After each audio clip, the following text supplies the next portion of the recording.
Well, hello and welcome to the EFRa live stream here at glorious Reims. It's a beautiful sunny day. The chalk is super and dry, and we are here with you all day for the final 2 rounds of qualifying at the EFRa 1/8 Off-Road Buggy Championship. We've got rounds 4 and rounds 5, and this is some of the early heats in round 4 going round now. We're also going to have, after qualifying, a live show. And for those of you who are interested, the lower files later today, we'll be covering those with fixed cameras whilst we do some quite clever stuff with our qualifying roundup. But first of all, I'd like to thank everyone who's made it possible for us to be here. I'd very much like to thank EFRa, and that's Dallas, Willie, Jackie and Carlos. Certainly I'd like to thank Proline, our key sponsor, Team Durango, who supports us absolutely fantastically, and of course Audi UK, who got us here. Now, don't forget, this is an interactive broadcast. You can talk to us on the stream. You can talk to us by twittering me at RC Racing. You can join our Facebook group, that's RC Racing TV. Or if you want to, and you must do, go to our fantastic new website, www.rcracing.tv, the first ever customizable RC website. We've got news about everything. We've got cars, boats, planes, quadcopters. You can look at it all, or if those things don't tickle your fancy, you can, the first time you go there, you can choose what not to watch, and you'll get a news feed tailored to your interests. Anyway, I'm going to walk back to my position. Matt's going to show you the track. Welcome to Reims. Welcome to RC Racing TV.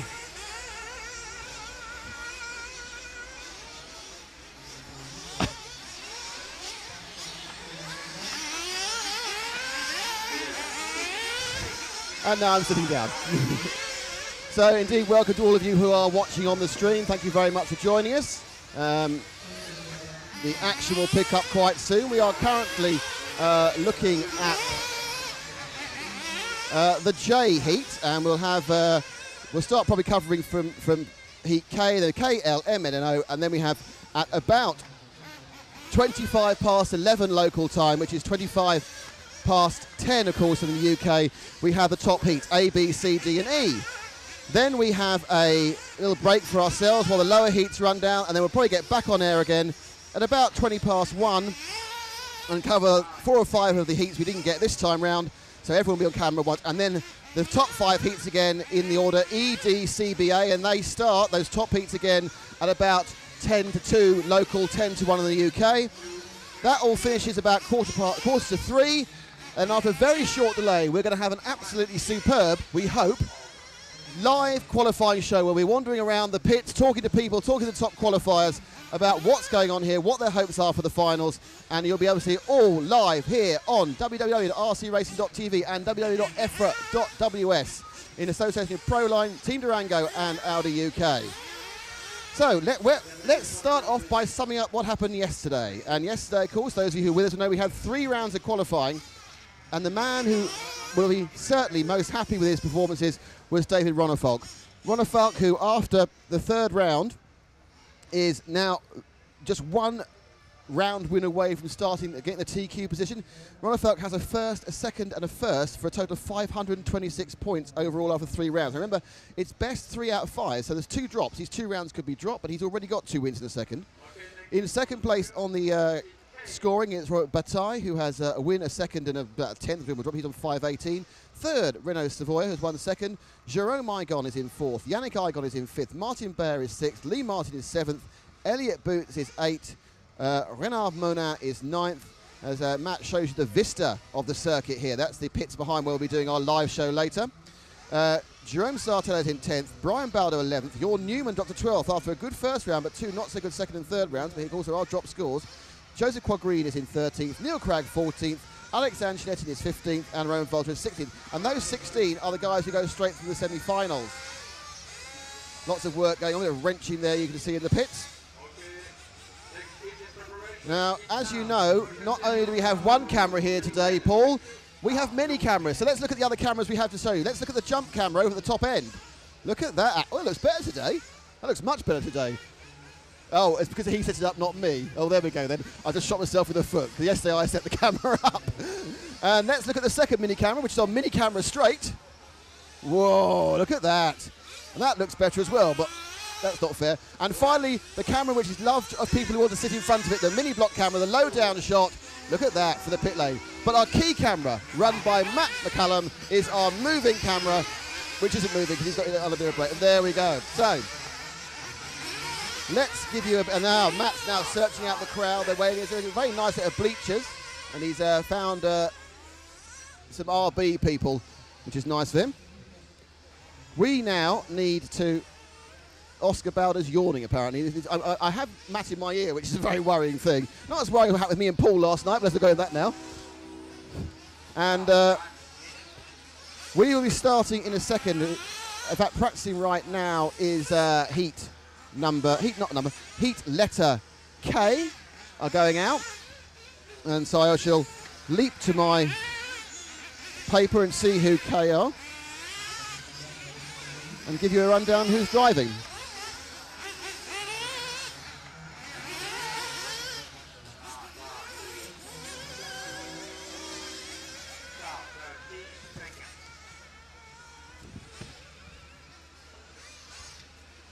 So they've had their little muck about, and in Heat K we have in car 1 Mark Weisweg, or Mike Weisweg, Patrick Schweitzer in car 2, Luca Kruger, Germany in car 3, Carlos Figueiredo, Carlos Figueiredo, Portugal in 4, Anastasios Malakopoulos in 5 from Greece, 1 Kalasako from Spain in 6, Eunice Havainen in 7 from Finland, it's Helder Barros in 8 for Portugal, 9 is Luis Felipe Logo, and Kai Coops in 10.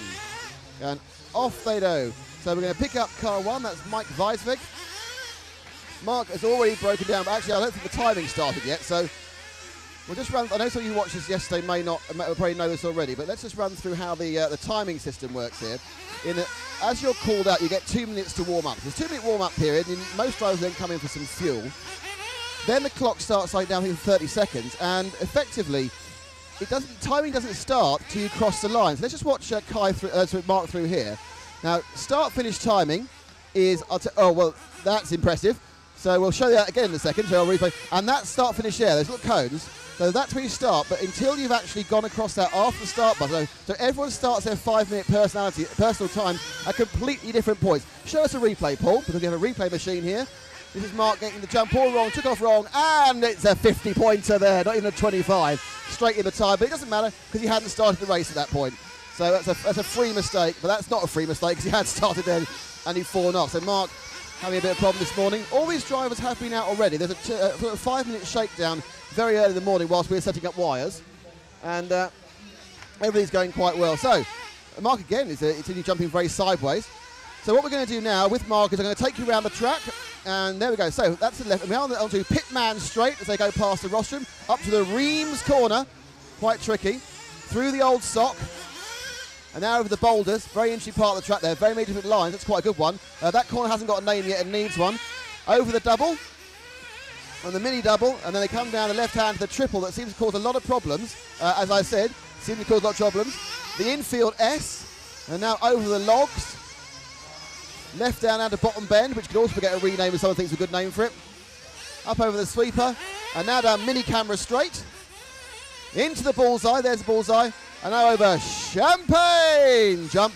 And then Vane Shadow corner where we start another lap. And that is a lap of the Reims EMC track as named by us and the viewers of www.rcracing.tv. Well, Mark's not winning. It's Luca Kruger who's the leading car 3, Matt. So, and there's Luca now. I think it's Luca Austrian or German. He's German. So Luca, as you can see, running around through the loop over the boulders. He's gone full left. It's a much better shot now from the mini camera here today. So he's had a whole day of a rubbish shot thanks to me. Over the triple. And just like to thank all of you who are watching us. And now over left, right. And now over the logs. Now in qualifying, we've seen some interesting qualifying battles, and we've seen some very stayed up. It's odd how some of the heats, the cars really seem to get bunched up. Like here you can see Luca's got lovely open space. He goes over Champagne, lands it, not well. Now there's a couple of points where cars look visually better than the others, and one of them is that hairpin just before the timing beam, because some guys land it flat, turn in like 3 different moves. So jump, land, turn, accelerate, and it's all like quite laboured. But some of the top guys literally will be turning in the air, and they will turn, land, and accelerate in one swift movement. And it looks very spectacular when they get it right. And obviously being quite good, they often do. So again, this is heat number K. And now car 4's taken over the lead. João Carlos Figueiredo, Matt. He's just going the straight now. And this is how Carlos, he goes up through Reims. I think a more tricky corner than that looks. It looks like quite a simple swing. It's tightening, and of course, it's the chalk surface which is the major talking point of this Reims circuit. You know, it's not white because it's sand, it's white because it is a carved out of pure chalk. Now, luckily, we haven't got any rain, because if you get rain, the whole top surface turns to quagmire. But in the dry, it powders up, and there is very little grip. So most of the cars are running virtual slicks, but it's like tarmac in its grip level. So these cars are running in a kind of almost a semi-off-road status. Also, the track, as you can see, is not particularly jumpy. See, it's flat all the way around here. It's flat, not a single jump. Still flat, not flat out, that's flat. Right, still flat, and then there's a couple of light jumps here, which he actually, Howe has avoided. And so the first jump here, there's only about 4 or 5 big jumps, so it's not a big sort of supercross sort of circuit. It's very technical and very tricky, especially with the low grip, but it is, in many ways, the closest you're going to get to a tarmac track off-road, if that's possible. So João Carlos is staying in the lead now. He's done 6 in 4 minutes 13. You really need to be, the top guys are doing 8 in around 5 minutes 25 minutes 25 as he, oh dear, that wasn't a very good landing. Can you see that again? As he goes up there, backing it in, he's slightly holding up the car behind him now. It's car 4, which is our man. He's slightly held up by the car in front of him, sorry, but the other way around there. The green car, but he's taking off badly there. Let's see the, oh, he made another mistake. And he goes, takes off Champagne again. He got a little bit of oversteer going into Champagne, which meant that he was actually jumping at an angle rather than jumping straight. So you come off that previous corner, you take too much speed in, you'd lose it, and your angle of attack is all wrong. So let's go back to live. And there he is again. So we've just about finished. He's finished the race. He'll finish his last lap, so he'll finish this one in. Oh, and he's not making enough to be behind that guy. And that is the end of the race for our Matt. No, you finished, Carlos. You have finished. You should have come in there. And we can see on the roster, I can see Kai Coops there nearest us. Kai, not a good run, looking like he's going to run somewhere in the region of 8th in that heat. So the large-scale off-road European champion of 5-1 not enjoying this circuit anything like as much. It's quite a small lad there, I can see.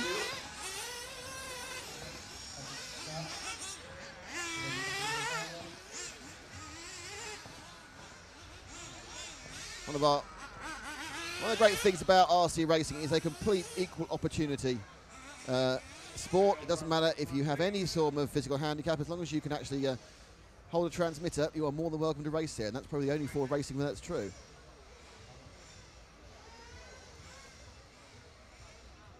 So next up will be Heat L. Unsurprisingly, that's the way the alphabet runs. And that will take part. It's Carl Jackson in 1, Wolfgang Husel in 2, Gerd Pfeiffer in 3.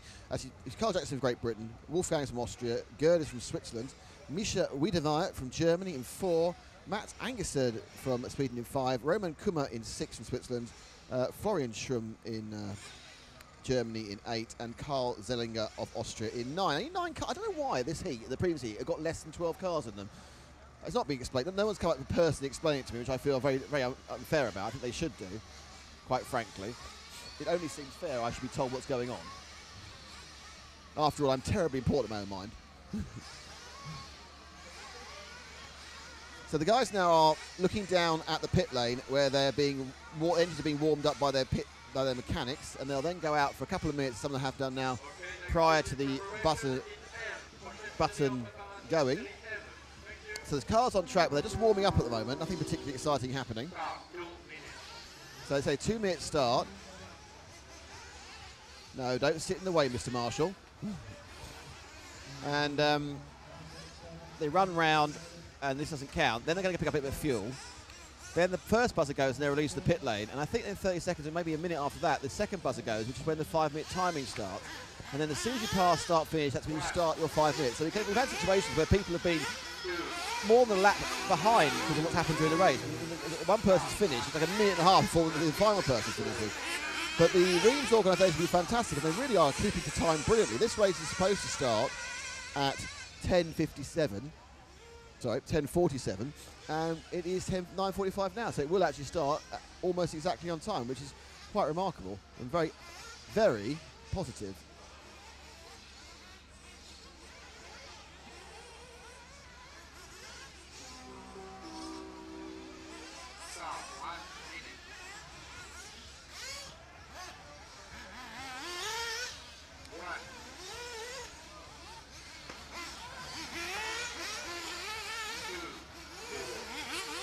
So the cars are now coming into the pit lane. They'll pick up a bit of fuel before being released again. Okay.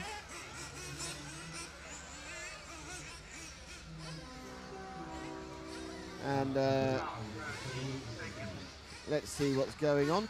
EFRa B9 UK wants to know what time the top heats are on. Well, you're in the UK, so in the UK EFRa B, the top heat will start at 10:27, so I get there a bit early. I get there about 10:25.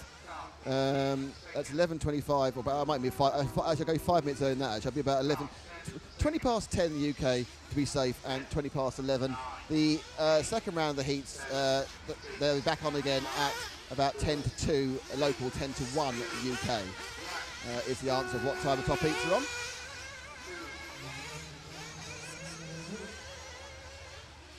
And as the heat gets underway, we're looking here with car number 4 of Misha Weidemeyer. We haven't got any timing yet, so Misha's as good a person as anywhere to go to. Don't forget you can tweet me on our RC Racing or talk to us on our Facebook group, RC Racing TV, and there are still 2 corners to be named. No commercial sponsorship names, so don't decide to call it the Smith Tyres corner, but something mildly interesting. And if I can remember it, I'll name it. Like, that's the logs, that's not changing. Nice tight cam work this morning. So you're getting to see how the cars are skipping across when they come over now. Mini camera straight. Let's hit the bullseye. And now, that's it. He's lined up straight for Champagne, but drops too early there. That's timing. I think that's probably when he started the race. That's Misha may have actually done a lap already. So, comes round. Brakes very hard and turns in. Now, I'm not sure whether that very tight line round Reims corner is necessarily the best one to take. Because I think that they're having to go so slow. One in flowing in a bit longer might be slightly quicker, and that's not the right line. I absolutely guarantee that is not the correct thing to do, is fall off a corner and hide behind tyres. I mean, in fairness, if you're playing hide and seek, brilliant, because I couldn't see him. But if you're trying to win a race, not so much. So Misha now is going to go for the sweeper and then down mini camera straight. Playing left, so... Oh, yeah, he's not... I tell you what, he's not going to want to watch this back, is he? He's not going to put this down his personal highlights sake this lap. Let's give him another lap to get it right, so he can show his friends him doing a good lap. Again, I think that's too slow. I know it's tight, but I think that's too slow. I think you can flow more. 2 bites the corner there. That car's not handling brilliantly. Moves it round. Leap 1 over Kai Cooper's head. Oh, 4 goes at that jump's not right either. I think it comes in, I think really, early morning, he's just not got the rhythm. I mean, this bit, he looks very nice over. That's not too bad. He kissed the corner.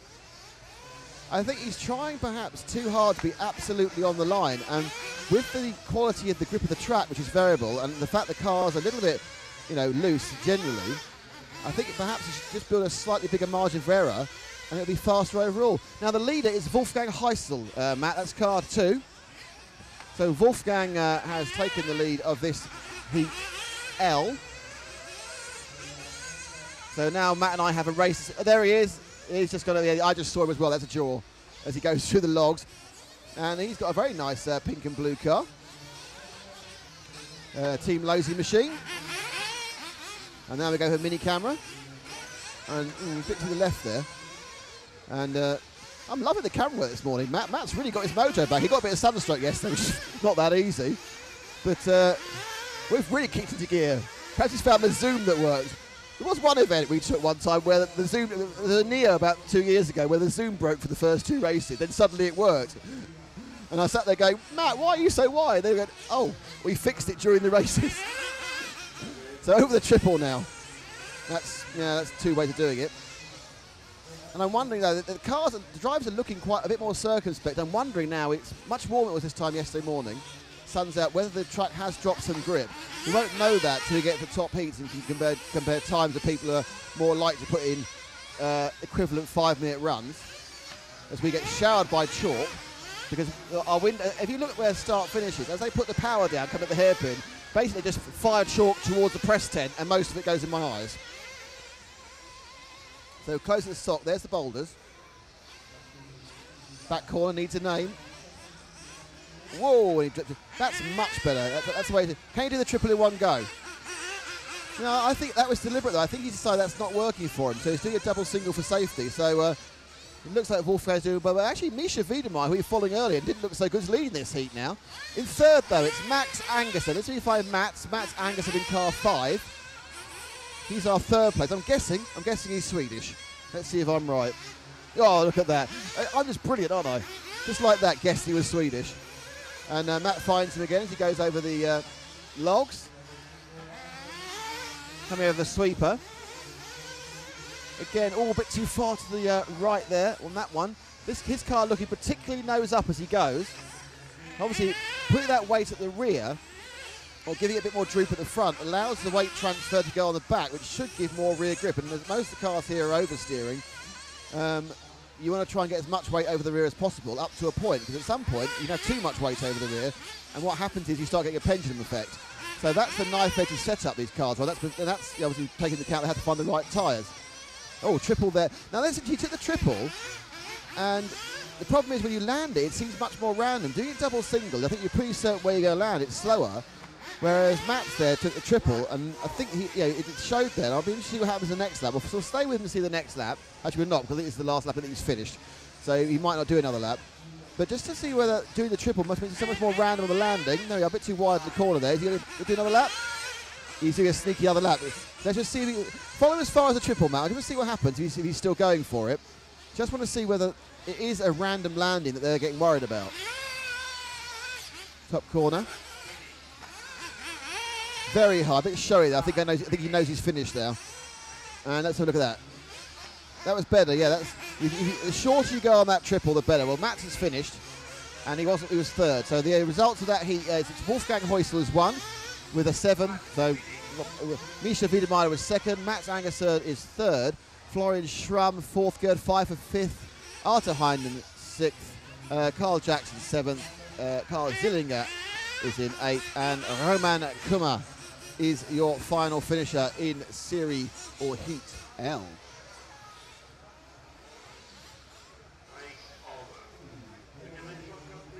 Now, the good thing about having a Heat L is that we now know, as sure as eggs are eggs, we're expecting Heat M to follow it.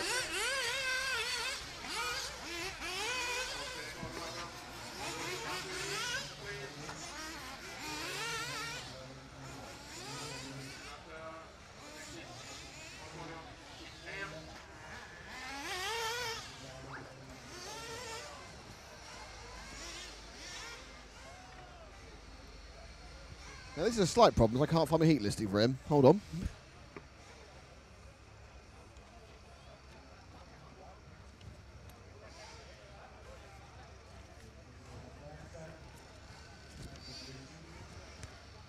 Put you on hold, caller.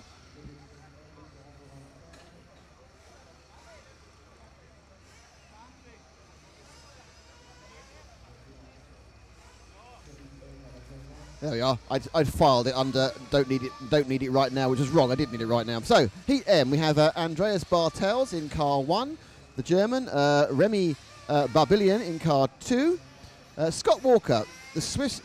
Scott Walker's actually British, but he's qualified by winning through the Swiss Championship. So he's in Switzerland. He's a Brit and racing in Switzerland. Scott Walker in 3. George Plamalanov is from Russia in 4, Jeffrey Halsema from Holland in 5, Otto Knapp from Austria in 6, Juraj Hudin, the man behind X-Ray from the Slovak Republic in 7, Jan Dominski from Czech Republic in 8, Rudy Traxler from Austria in 9, and Pavel Hurt from Poland in car 10.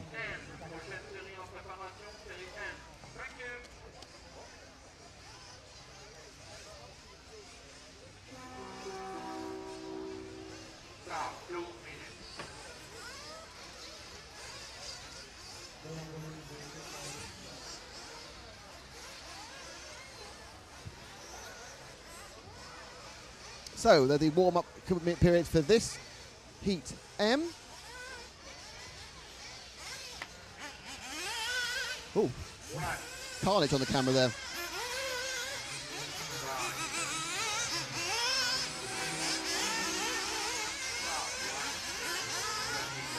So here we go.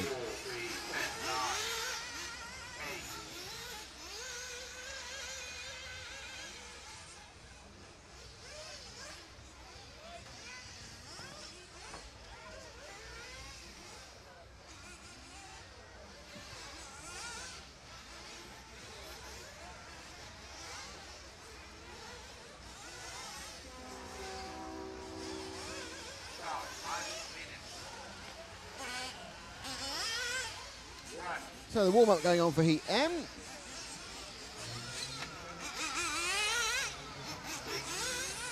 Let's see who's going to go across. They're being called out as Matt pulls wide, and we start looking at this. Can you see me on the start line? I'm going to see where it is. Those two cones, Matt. So just you look at the two cones. That's the start. The red line, just slightly. If you just go slightly to your left and then zoom in on those two cones beneath you, either side of the track. Can you see that? That's the start line. That's the timing beam just there. So if you can see some red lines of the chalk, which has disappeared by now, but that basically you see that cone. That's it. Just see it there. That's the start line. So it's just after the vane shadow hairpin.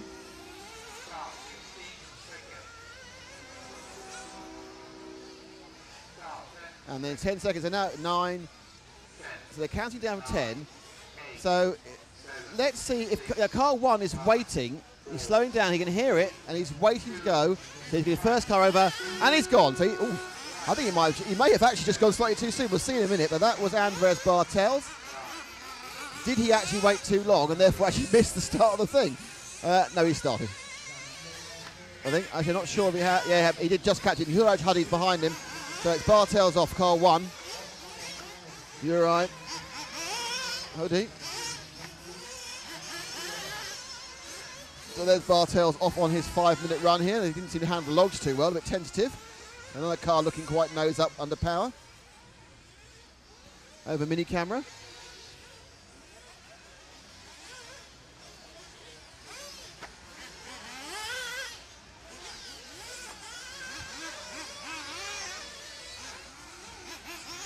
So mini camera straight.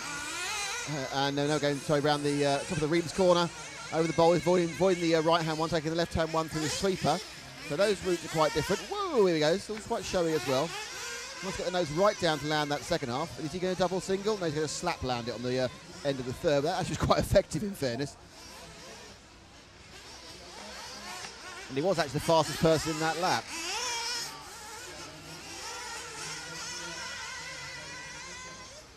It's like, oh, that wasn't quite so good. Kind of lands it slightly badly there as well.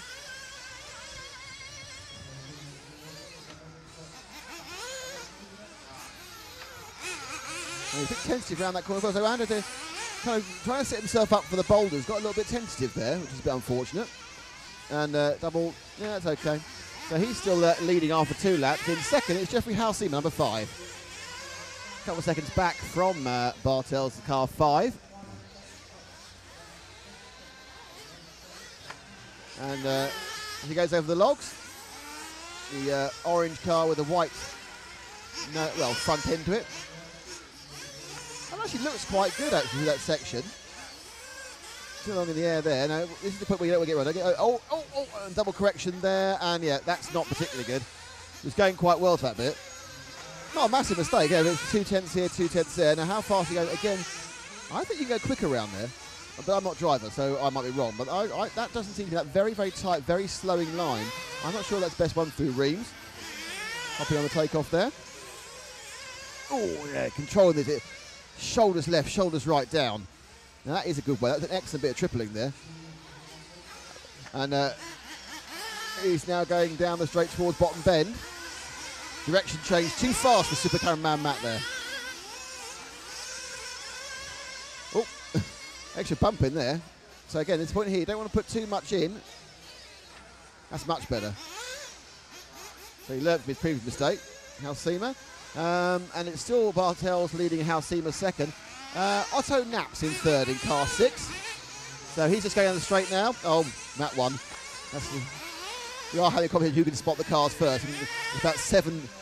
I get 1 out of every 7, I think. As he hops quite slowly there.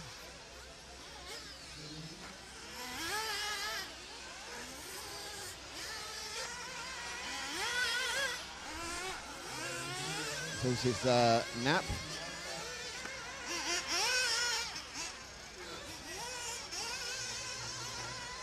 That car, as you can see, is riding much flatter than some of the others. It's got the not riding anything like its nose up, and the car in front of him dived into the tyres then. So this one's much more running flat rather than drooped down to the rear. The car of Otto Knapp.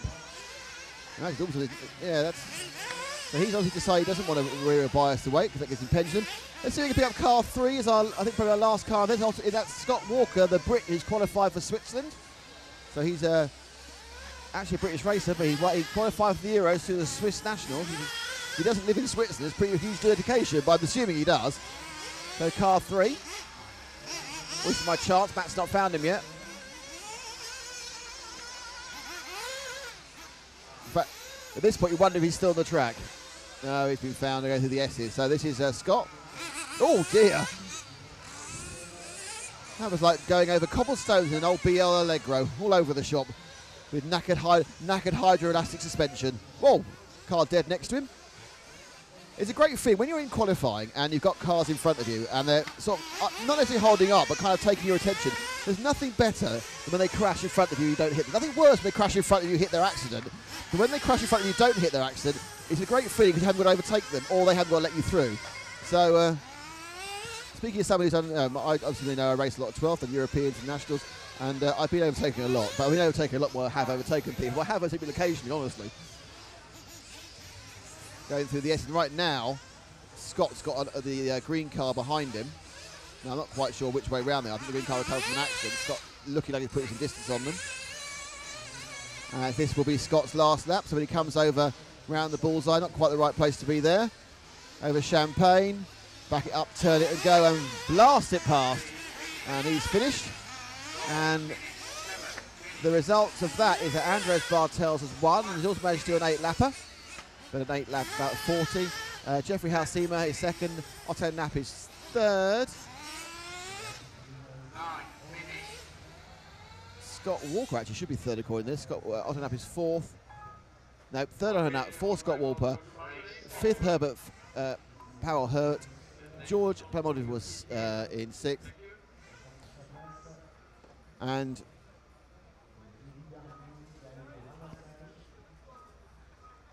in Jan Domanski. So we are now about to enter Heat N. After that'll be Heat O, and then we start with the big boys with Heat A. So you've got 2 more heats as we see these lower races going through. These are the guys who actually run these. The reason there are Euros is not for the people in the top heats, it's for these guys here who compete, who do well, who enjoy the competition. And you know, some of the young guys will be moving up and they'll be in the top heats soon. And some of the older guys will be moving down and mechanicking for someone, or hoping their son does something that they don't.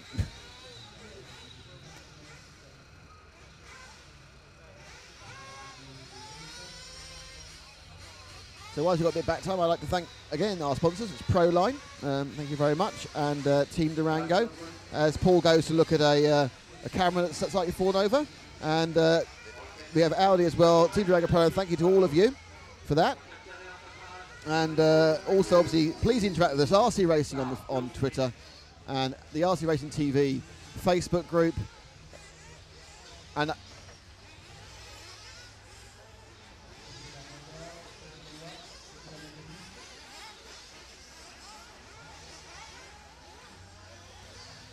three good. And so anyway, we have, I've just got someone to join the Facebook group, so thank you there. I can do it instantaneously. I have an element of live commentary, live ability to actually look at all the various social media. Let's just see if anyone's tweeted me. I really hope you have. So we're picking up the viewers. Thank you to the guys who are watching on the stream. And X-Ray Racer 1 tells me they seem to be having a lot of understeer. I don't think they are having understeer. I think the problem is, it's interesting, the fact is there's not much grip either way. If you look at it, every single one of these cars can induce oversteer with a bit of the bit of throttle, a bit of right foot, effectively, or right thumb, or right finger, depending on how you do it. So, looking at it, they really are trying to get rear grip to balance the power. Now, some of the cars obviously will be set up for understeer, but the majority of the cars seem to be suffering with a rear tail fishtailing, and that is obviously a sign that they've got not enough rear grip. Now, of course, also on different parts of the track, it's different because there are areas of the track where the racing line is quite cleared, and there's areas of the track where the dust has kind of been pushed onto the racing line. So actually, you look behind them, sometimes they power up with a plume of chalk dust, and sometimes when they power, well, there's nothing because they've got pure grip. So I think my guess is this is not an understeery circuit, it's a circuit with no grip. Hence the reason they're running virtual slicks. And when they do that, what they're trying to do is get a car that's balanced and probably running safely into understeer. Effectively, so therefore, if they're running off power, the cars will understeer, and they know they can give a little kick out at any time with power, and that's obviously the fast way to drive. But you know, I will say, EFRa Racer 1, there's a good chance you might be right, and I'm just viewing it from a full-scale perspective, perhaps not from a 1.8 IC buggy perspective. So, we are now off and running, and let's see where we go, as this is Heat N, and we're now going with car 3. I realise now I haven't actually given you a rundown of who's in Heat N. It's Thomas Anger in 1, Robert Frischkopf in 2, Stefan Baez, who we're covering at the moment in car 3, the German, Max Mort from Finland in 4, Maximilian Hauschild from Austria in 5, Stefano Cantoni of Italy in 6, Christian Bessler in 7 from Germany, Valentin Bader from Switzerland, Switzerland in 8, Daniel Tadusik from Poland in 9, and Panigotis Yannikis from Sweden, surprisingly, in 10. So we are now with car 3 as the race gets underway. So let's see whether we think he's understeering or oversteering. I think he's back at the moment, in fairness. That's a different car. So, there's number 3. Now he seems to be sitting quite flat at the moment. They certainly do seem to have problem getting around that corner. So I certainly agree with EFRa Racer, that top flat corner, some of these cars are taking quite a long time to get it in. So it's almost really as if they're lacking turn-in, which wouldn't surprise me. You would probably take initial turn-in to see that. When you've got a car that's basically going to land and flip out, initial turn-in's not necessarily your friend, unless you've got thumbs of lightning to sort it out. But not see there, he whipped that round, so he's got the ability to whip round. So I wouldn't say that's an understeering machine all round the track, and this is probably the problem. Some corners understeer, some corners oversteer, but he looks okay. Well, it's fast like that, but yeah, certainly up here, they're really having to try and wrench the car around the Reims corner. And we go to the stock again, that's hitting the stock doesn't help, and then left and right missing the first boulder. So it's Thomas Anger in car 1 who has, well, actually it's Stefan in the lead, but Thomas Anger's in second now. So let's see if we can find car number 1. Thomas Anger. And it's, I might have a chance here. Matt's not found him yet. Oh, he's over the Champagne. And off start finish, up the straight. Goes to the pitman straight now in the blue and white machine. I think it's white mainly. They brave the white car on chalk. I think there's a couple of them out there. I think they probably can see him. He's got nice yellow wheels to look at. Triple lip. It's amazing. A lot of the cars where they finish actually like dying swans, like, and they kind of land a selection of wheels down. But as long as you land wheels down and you give it the power on, it's pretty much okay. The fastest way is to actually take off and land, so you hit the hill on the downslope and you pick up traction straight away. But that's quite difficult. I've really seen 2 or 3 of the top guys, not from the 10 electric specialists, who've been able to do that.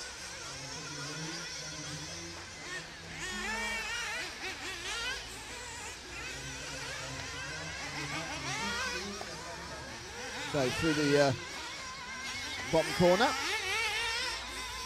Anger is being hassled from behind, which you never want to be. Never want to be hassled from behind. By the pink car. What's the pink car number? Let's have a look. We'll follow the pink car around for a bit, and I'll tell you who it is in a second. There's the pink car now who is behind Anger. Is going over mini camera now and through the bullseye. And that's car 8. He goes to Champagne, and then he's got a bit of a run there. And that's the car 8 of Valentin Bader, the Swiss driver. I think he actually is Swiss. He's not just turning up to win their championship to qualify.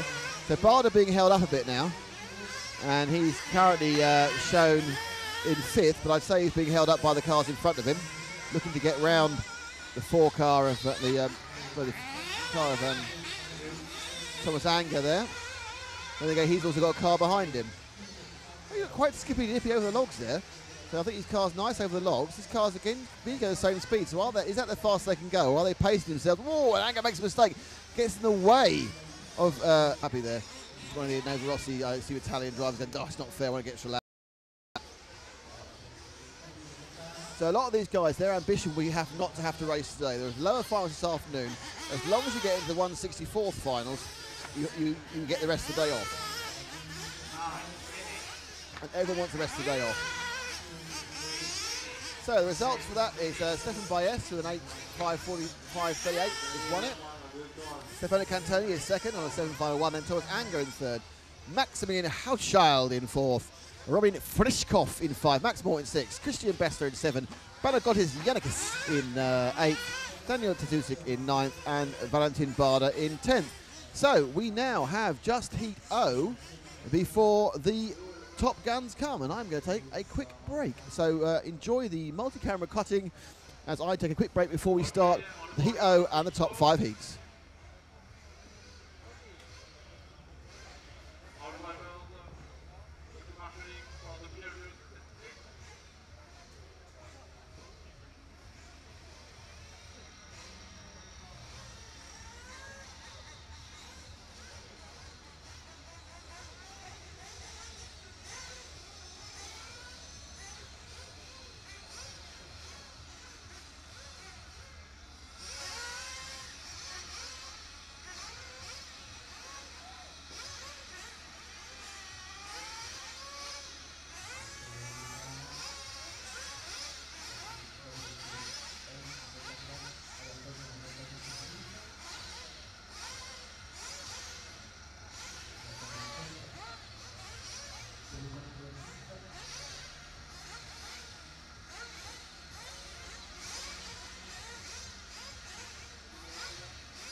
So with 2 minutes to go,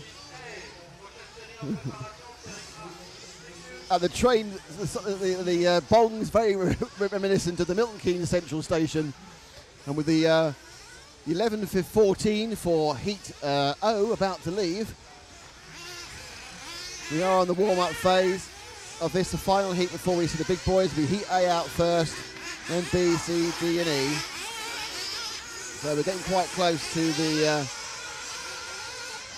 first running of the top guys. It's still horribly early, so I'm both in Europe and in the UK, so thank you for joining us if you're watching us live. But don't forget, if you are watching us live, you have to stop. You can obviously have a look at the whole day again whenever you like.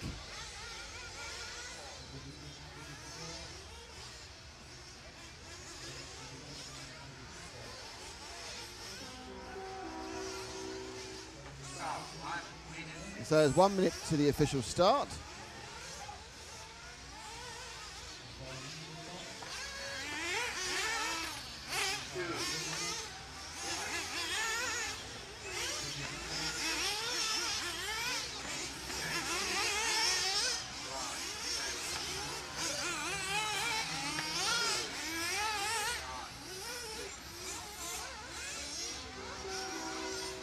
So we've been asked for a bit of Nathan Powney on Twitter has asked me if we can have a bit of a look at Tony Troon and Ben Williams. Well, we did a lot of Ben yesterday actually, but we will do. We'll pick up Tony's car 12 on the top 8. So we'll give you a bit of Tony later on. And when we covered Ben, it was quite funny actually because there was a complaint from Ben's pitman that we'd be filming dogs and girls rather than the car. So we made an absolute special effort to film Ben's car yesterday afternoon, and I got a thank you message, and he said, "It's great, I can see exactly what's wrong with the car, it's beep," and that was it really. Obviously he didn't write down beep, but I can't say it on a broadcast, but I thought it was quite pithy really. I've seen the car. It's not very good.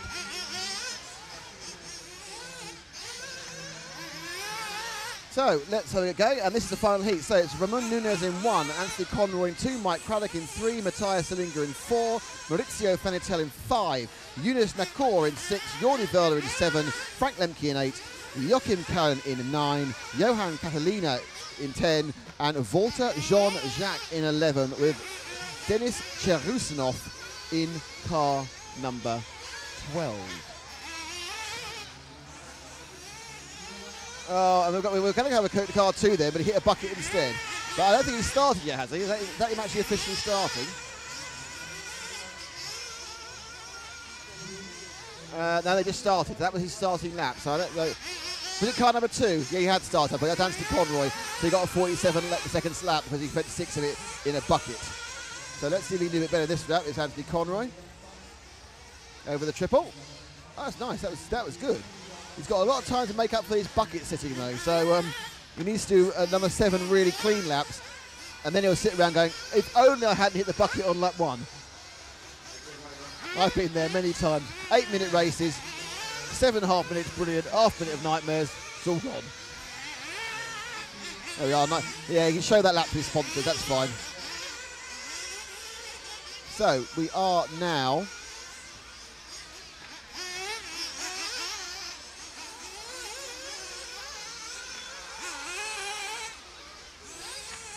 flying. Woo.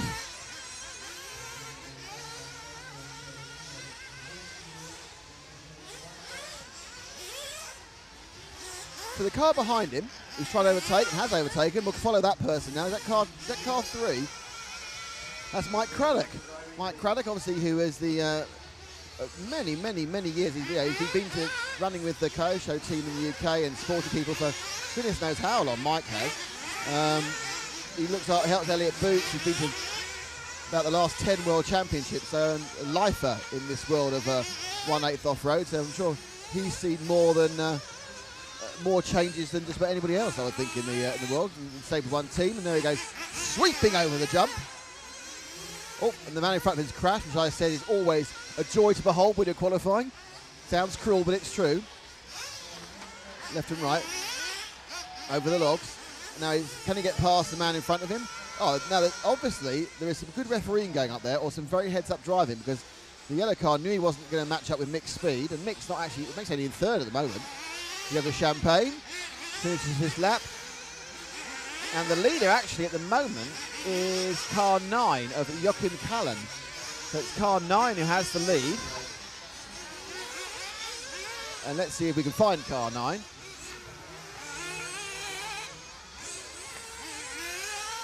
And the answer so far is no, so you get a lovely vista of the track while we think, where the hell's car 9? We did this yesterday, and the guy had broken down, and now he's over the Champagne. But the guy had actually broken down, we couldn't find him, and then we finally found him just parked up on the side of the grass. So this is Joachim Callahan. Craddock now has moved up to 2nd place, actually. That's good work from him.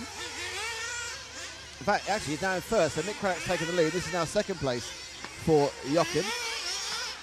In the number 9, we've got a car that's looking a little bit nose up on it as it sits round, turning on the brakes.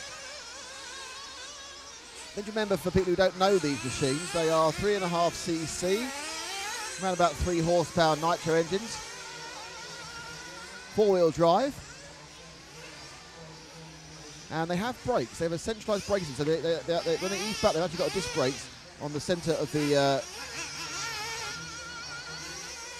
drive line, and often they have separate front and rear brakes, so you can actually set the brake bias front to rear, which obviously helps the car either turn in or get loose or less aggressive depending how you set the brakes. So most of the turning, they come up and you actually adjust the cars in the air with the throttle and brakes. Throttle puts your nose up, brakes put your nose down. So boom, get the nose down, get the thing down quickly.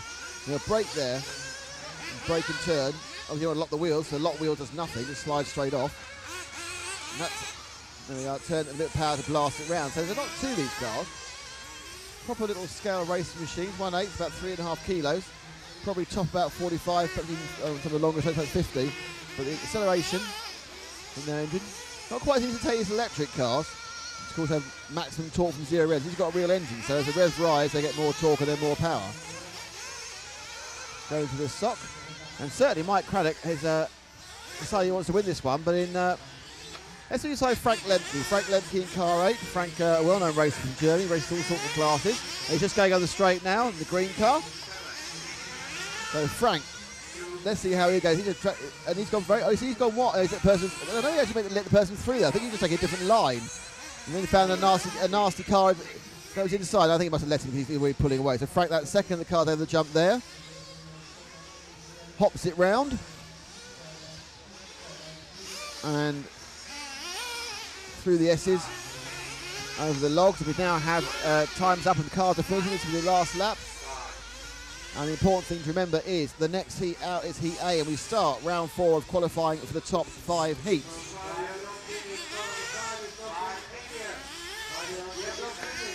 And they all finish.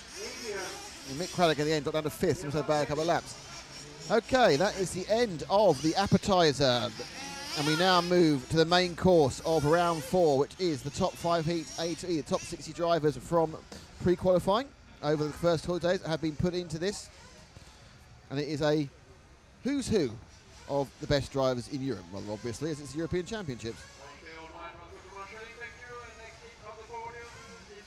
So let's see who do we have in Heat A? And the answer is it's Jerome Igon in 1, it's Martin Bayer in 2, it's Joe Quagreed in 3, it's Simon Willits in 4, Tony Robin in 5, Oscar Baldo in 6, Nicholas Rodriguez in 7, Chris Doughty in 8, Maxime Noble in 9, Nicola Rabiti in 10, Dominic Bauer in 11, and Carmelo Bauer in 12. And the guys from Heat A, we have currently overall in 4th, it's Jerome Igon. Overall in 6th is Martin Bayer. Overall in 13th is Joseph Quagreen.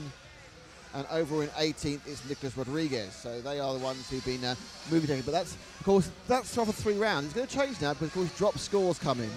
It's best 3 from 5. You can drop scores. They're about to go out. There are your top drivers. You see Bayer and Igon. Igon, the Frenchman, right there in position 1. In position 2, Martin Bayer. Bayer, of course, the large-scale track European champion, and then Joseph Green with a hat covering his interesting hair slightly away from that. So let's see, it's a warm-up. We can look at some of the cars of the top drivers, but they haven't actually started yet. So I'm going to let Matt choose a car because they're all top drivers, so you can choose any car you like, Matt. So we're coming now with JQ, Joe Cuisine, 13th overall, and that is currently a straight semi-final spot, top 16 drivers. JQ driving his own car, called The Car. That interesting boulder there, taking both of them. That's very common. Slightly flatter jump, but again, they haven't started yet. They're still just on the warm-up area. We'll show a bit more of the warm-up in these top heats. If he gets his chance to look at the cars going round. The Green now takes the a bit jittery on the rear. And you wonder whether during these first couple of laps, which don't count, they'll be trying. So that's different lines. That was a different line, but that was off the track. And a bit of an issue on mini camera there. Round the bullseye. Champagne. Down to Shadow Corner. Vane Shadow Corner. And up for a bit of fuel.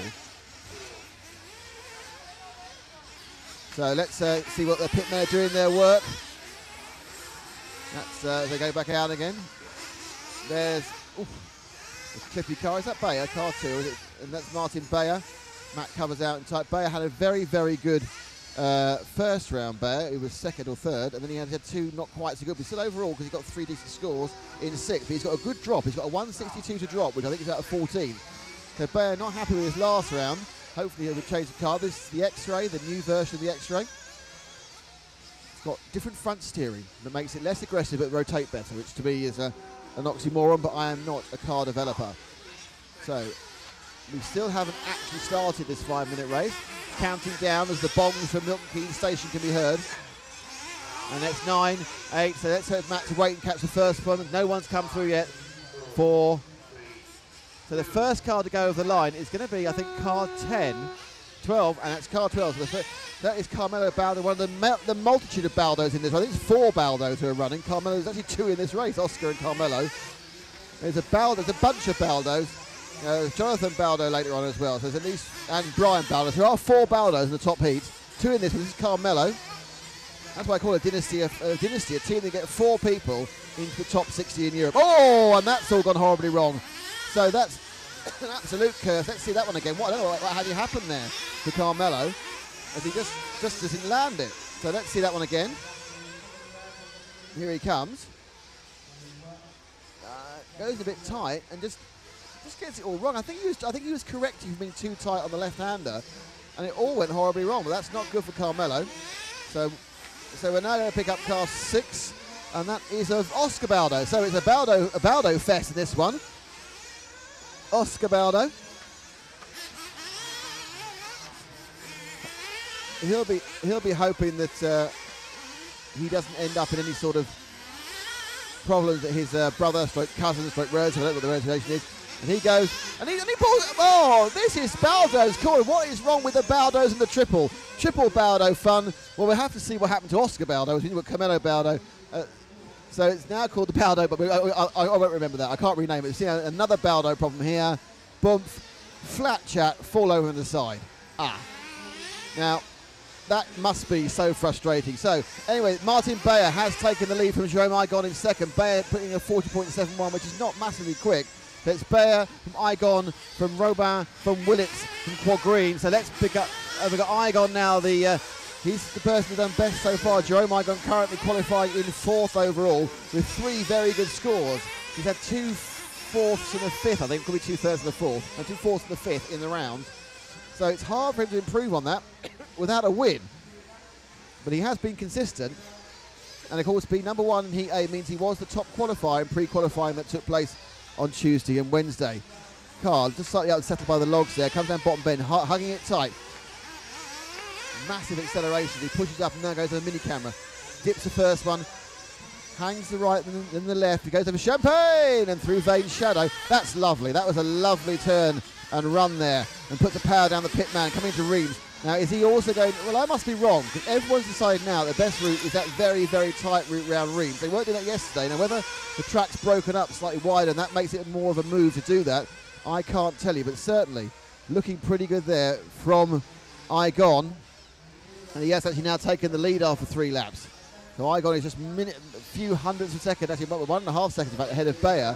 And Igon is putting some pretty impressive laps. He's averaging 40, which would give him a 3. Oh, and that's not what you want to do. That's going to cost him 2 or 3 tenths. He just landed that slightly wrong over Champagne. Now again, bang, boy.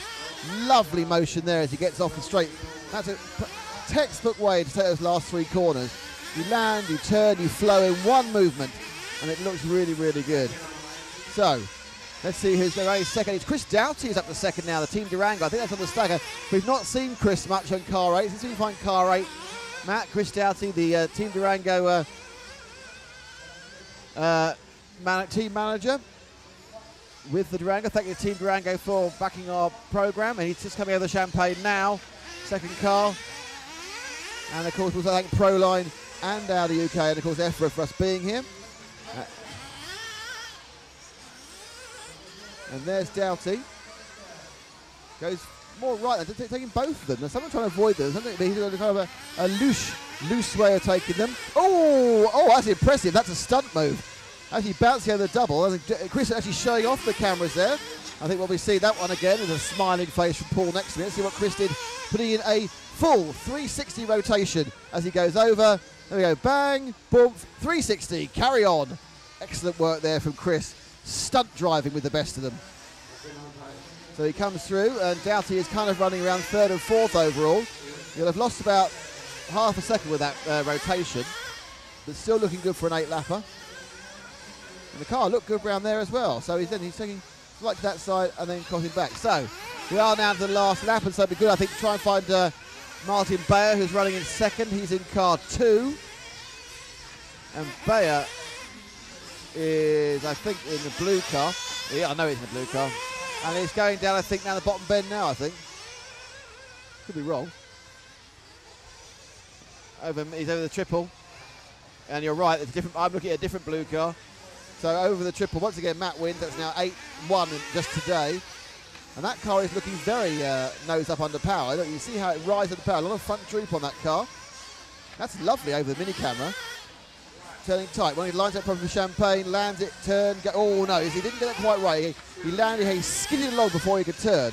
Didn't land quite deep, but that's a couple of tenths. And that'll be pretty much him finished. once it all picks up. I think a lot of guys are going to do 8 laps, obviously. We now move to the top heats.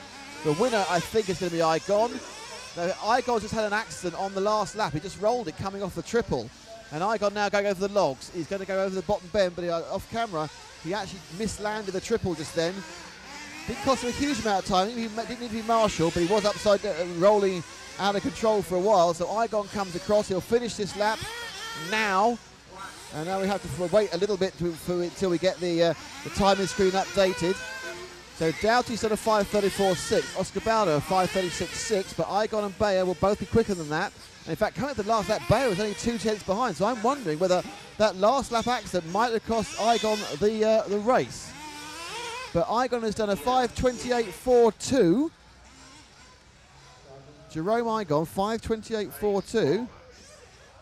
Martin Bayer, 28.74. So Bayer couldn't make up, also must have made a mistake on the last one. 28.42 and 28.74. The third place, Chris Doughty, well under Chris with a 34.6. And that is the first of the heats of round 4 of the top guys. I mean, now almost seamlessly we're moving to race B, which will of course include the man who has dominated the event so far, David Ronnefelt. Ronnefelt, the Swede, has won 2 rounds of qualifying and come second in the other. He's got the fastest time so far, which is an 8:5.19, and he has looked imperious with his car and combination, and he just really looked good in all 3 rounds. So it is Ronnefelt in 1, Christopher Swenson in 2, Danny Vega in 3, Jorn Neumann, who had a great first round, not so good in the next 2 rounds, in 4, Edouard Hugon in 5th, Tom Roban in 6th, Ari Heinen in 7, Jeremy Petit in 8th, Ryan Majubi in 9th, Marcel Gusli in 10th, David Tortorici in 11th, and Tommy Sally in 12th. So the drivers from Heat B, Ronnefelt's currently the fastest qualifier, and then you get Jorn Neumann, who's currently in 12th overall, Danny Vega 17th, that's the worst place to be, just outside the automatic qualifying for the semis, and then Christopher Swenson down 22nd. So this one is pretty much all about Ronnefelt and what he can do. So we are with Ronnefelt, so we can look at him as he warms up, and he goes now through the S's. He'll be coming to this track. They've had a 5-minute shakedown. He'll be coming to this track wondering, what do I do now? What happens? What can I do? How can I change it? Has it changed in the last half hour? Obviously, he's committed now to his tyres and his setup. But it doesn't mean a driver can't win. There's a car 7 rolls in front of him again. We haven't started yet. There's no harm, no foul. And that's an average way down the hair. But the car screened past it. Oh, Ronnefelt's had a big spin there.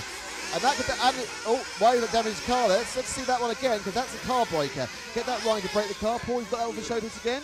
We'll see it in a second as the cars go round. Ronnefelt, Ronnefelt's went wrong again. Ronnefelt basically is having a very, very bad warm-up session, which, yeah, I know it's a bad dress rehearsal, good race, but this is a maybe. Let's look in there. Oh, clips it, rolls, bang with the rear. Now that's luckier because the rear of these cars tends to be stronger than the front. I think he probably got away with it, he was sliding, but basically he's warmed his brain up with 2 accidents, and my guess is the young Swede now got his brain in gear, and we won't see a single problem. And he'll be able to run to the end now with no issues whatsoever. But you never know, it could all change.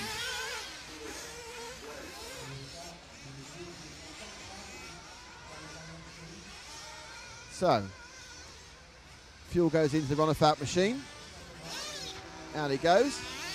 A chastened man. And we're now going through that long period of train announcements before we actually start the race. And I think it might be an idea. We'll come back to David later. But let's see if we can find perhaps Christopher Svensson, who we've not seen much of. Currently in 22nd overall, car 2. And we'll look at him. And there he goes, Christopher. Going down the mini camera now. And he's maybe the first person to take the line, I think. He needs to break. 4. Is he going to wait? Yes, he is. In the Kayo show, Svensson. Oh, that was quite close. I'm not sure actually. I'll be interested to see whether he made that. I think he probably did, or he may be the last person across. So they're all starting out. Svensson, this might or might not be a counting lap. But he's staying quite heavily right. So quite heavily left to avoid the first boulder. Over the double, lands that nicely, Svensson. Now it's how you take the triple. He's not right at all. He wasn't right. He lined that wrong from the moment he came in. You can see there's a problem there. He got away with it. That triple is so difficult, and Svensson is his lap that counts. So let's just see that. Well, we've got a chance. Svensson now going around the right. Throw it in when he can, Paul. We'll see that missed landing. You'll see why the triple's catching more of these top drives than anyone else. It's where he can make time. Okay. He actually wasn't right as he lined up. Came with it angled, landed, and got away with it. But that is a tricky thing. Indeed, he's going to draw it back now as he's going Reeves. It looks like the car behind him, which is car... Is that 3 behind him, that? I wasn't sure where he'd been held up by, but he just got past him. But my guess is, he started the first time, he got the hole. So it is, the car behind him is...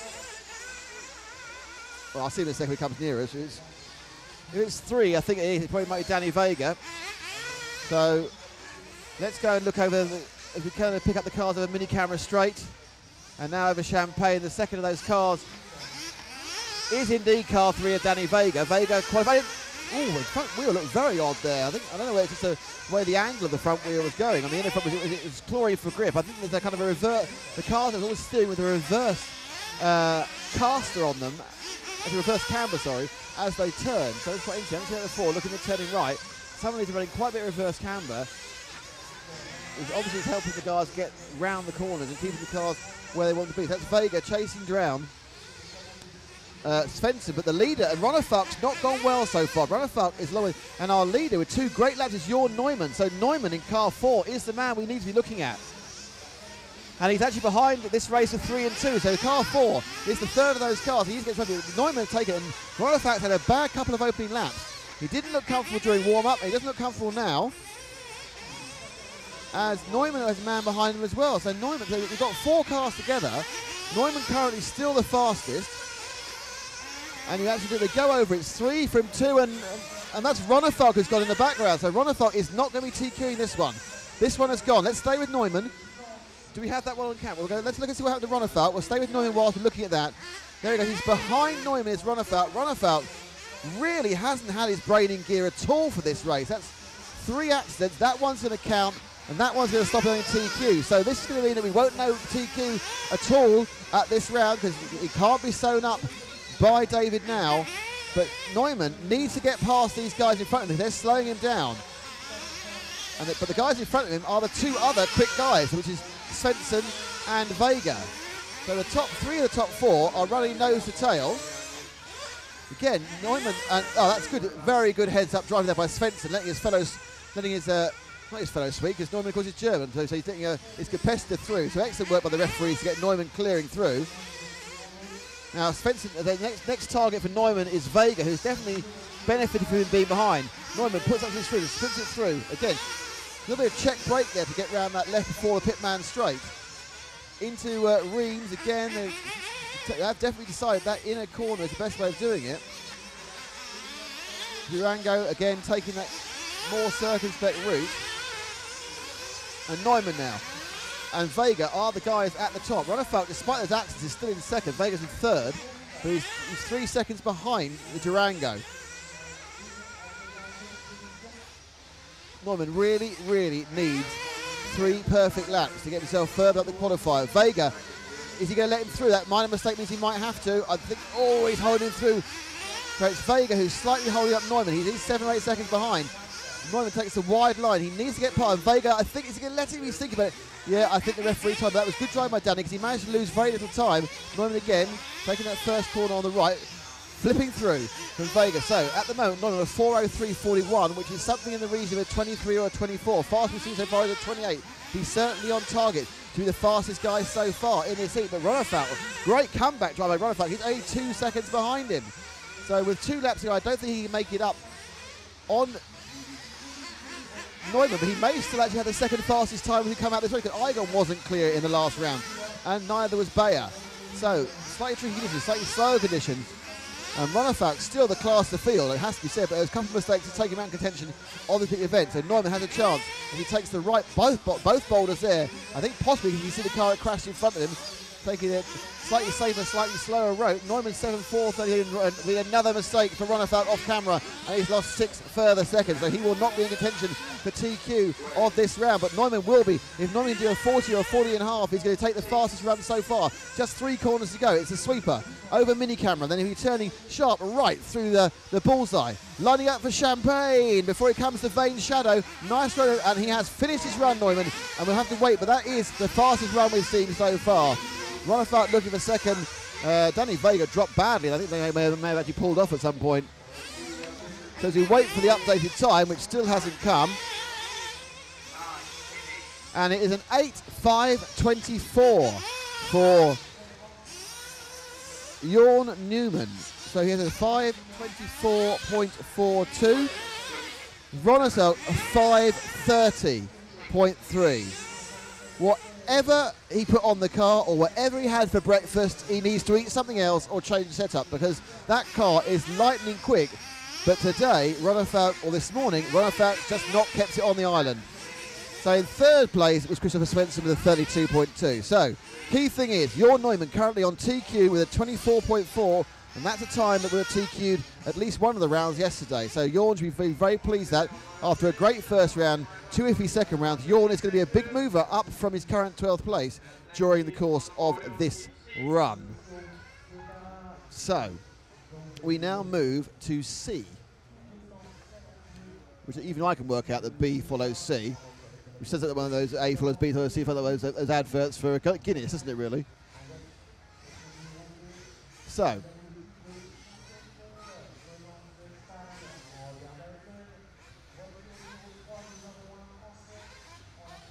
as the event continues on, we now have Group C.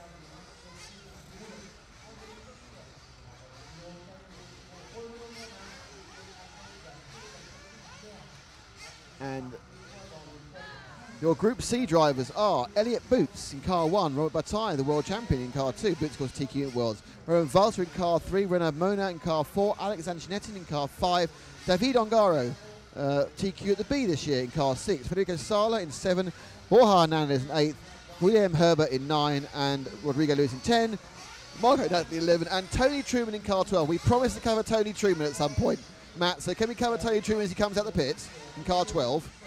That's a yes, I'm sure.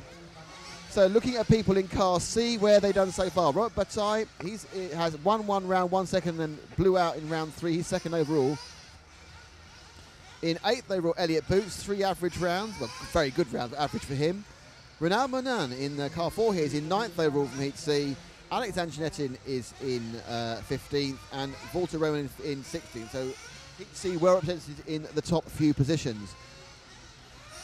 And that's Truman's car, waiting to go out. Lovely clean tyres, and his dad there, Mr. Truman. I don't know Tony Truman's dad's first name.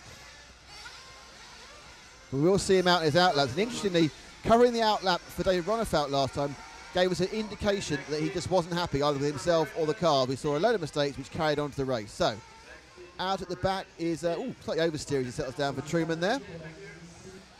Let's see if I can find where Tony is at the moment. Tony currently is qualified over in 46th place. So he is currently, I don't know, in the 8th, I think. Perhaps in the 16th, I think the 8th he's in, I think. Just. Don't forget, whenever you qualify, you can still win the race because it's Christmas tree final. People will bump up all during the day. So let's see, is Tony enjoying his run? He's got a lot of traffic around him. He'll be sprinting up for another lap to get their eye in, and then almost certainly come in for a bit of a splash and dash before being released again. Truman, he made a number of National A finals in Britain this year, goes to the Bs and the As. They've done a bit of this work in the microphone, and if you remember a long time ago, I think it was Series 4, RC Racing TV actually visited the Proline Indoor Arena, which was run by Tony and his family, and we had a few races special there. It was the first time we ever saw Lee Martin winning a race, and he's won virtually everything else in electric we've ever seen him since. I'm being told that Tony may have come 6th with his B Euros, though being on your back, then, he held the Ongaro ring. Of course, David Ongaro, the son of the owner, is in this race as well, in car number 6. That was Tony having a crash. We have Tony's crash on camera? We'll show that because people want to see a lot of Tony. I'm sure they want to see the back of Tony's car. There's Robert Bataille and his pitman, very fetching purple shirts they have on. Here's a bit of an accident crash. Oh, yeah, that's not right. They hit the bullseye tyre and he's on his back. But it doesn't matter. It doesn't count. So anyway, it now comes to serious action. The cars are going out. There'll be and that's with Robert Bataille, the world champion. Two-time European champion, last time in 2011. He was third last year in Austria. And there he goes. No problem. That was a lovely way to take the triple. Okay, the clock's counting down, so he will be taking the start when he comes around again. The car just died on the champagne, which is impressive. So 7 and 6 have started. Let's have 11. So when Bataille comes up, Bataille needs to give himself, he's ahead of the car behind him. He's behind a 4, and there goes Robert off to start his 4th round of qualifying, knowing that Ronafalk, his chief rival in the stakes of TQ, has already blown it big style. So, but we have, of course, also this heat, and we'll look at him in a minute. Elliott Boots, top qualifier world. Elliott, 3 consistent rounds, consistently average, unfortunately. But any decent round will shoot him up the scoring very quickly. Bataille over the logs. That was light. It skipped across the first bit, then pummeled along. That was quite a quick way of doing it. Let's look at the car. Car looks quite flat, not sitting on the rear end. Coming in, double, lovely power off the back of the second part of the mini camera. And that again, that was quite a showy swing round, and Bataille looks in complete control of this machine, completely in opposite to Ronafalk, who looked all over the shop. Bataille here sticks to the left-hand side of the first bowler. So quite a slight bit of trepidation on the second boulder, looking at it, putting what he needs in, not perhaps doing his fastest lap, but looking for 8 consistent laps to give him a top time. And that first lap was sub 40, a 39.98. We are seeing a real attempt, a real drive, a real move to take pole in this, the 4th round, and take TQ to a final. Oh, a bit of a fishtail by the Spaniard, world champion, Mugen driver, Nova Rossi engine, purple shirt, nice hat. And he's moving here.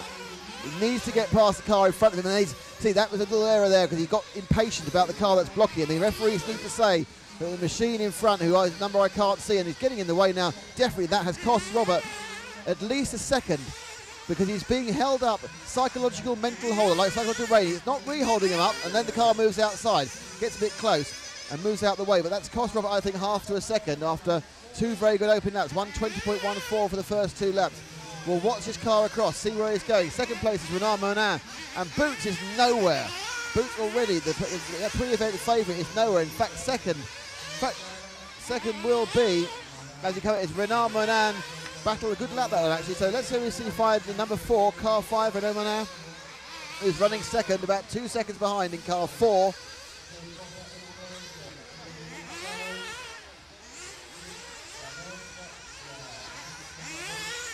And he picks up over the S's now. Monin is a couple of seconds off Bataille, but still doing a time and be good enough for 3rd overall. But he needs to keep putting it down. Cars don't seem to get significantly slower or faster during the actual run. Then it's a short run, so they probably got. He did a bit of acrobatics there as he came around the Vane's shadow hairpin. Double braking bike at Reims, and then they're going. Taking both bites the boulder. He also has a man in front of him. Flies it nicely. In the second. Comes over the triple. He's got car 11 who's not really up to his pace. That's Marco Natali, who will need to be asked to move out the way. And then he's just gone. And they move over again. Hopping over the shadow. So, as we look for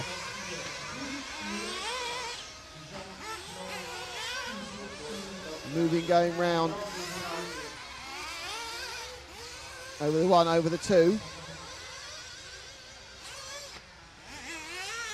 And Ronan now coming through, but still Bataille, 3:24. He's dropped off the top pace with a slight error in that last lap.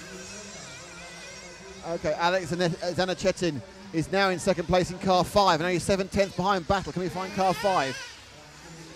And he's now running through the S's. We always seem to see all of the S's, and we've lost car 9 has flamed, and that's the machine of William Herbert, so he was already doing badly, so slight disadvantage. And we go now with Zanchinetti, and that's Zanchinetti, oh, and he's just crashed and hopped across. Well, we'll let him off on that one. Through Vane's shadow, as Paul in Vane searches.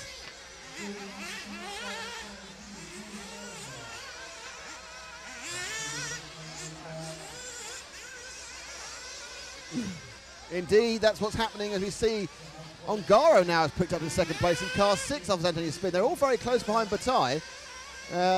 Borja Hernandez, can you find car 6 for the last lap? Because David, the young man from Italy, in car 6 for David Ongaro, is looking pretty good for another good finish in the number 6 machine. As cars are beginning to finish. And there he goes, this will be his last couple of laps. He goes now over the logs, this is his last lap.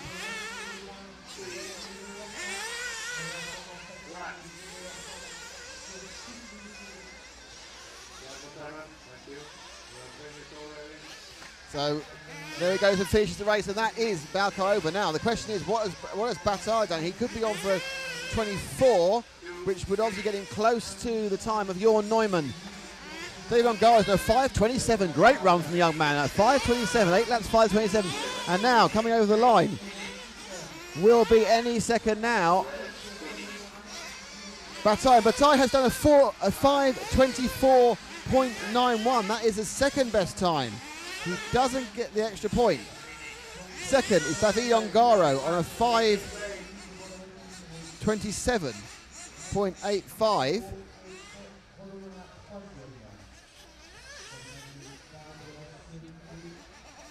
A really, really good run for Ongaro that's going to really give him a chance to get all the way up.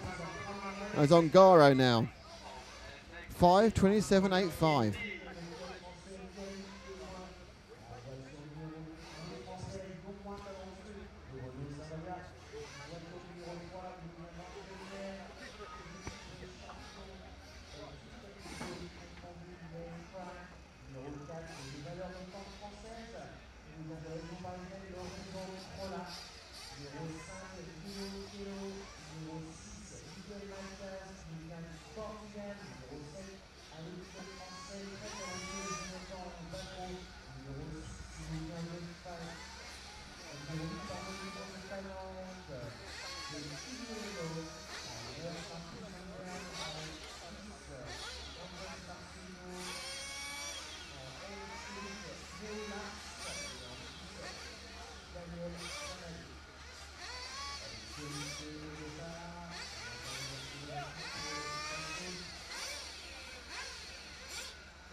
So we are now about to move into Heat D.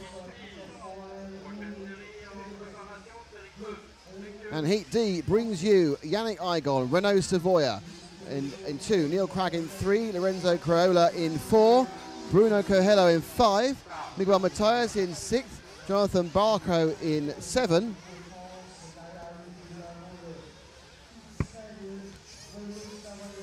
In 8 we have Timu Linu, 9th is Marcus Hamburg, 10th Andreas Marcano, Lars Eric Moe is in 11, and Danny Burnaby is in 12. And the people from Heat D are doing well in 3rd overall. Renault Savoia got the 2nd and 3rd round. Yannick Igon is in 5th.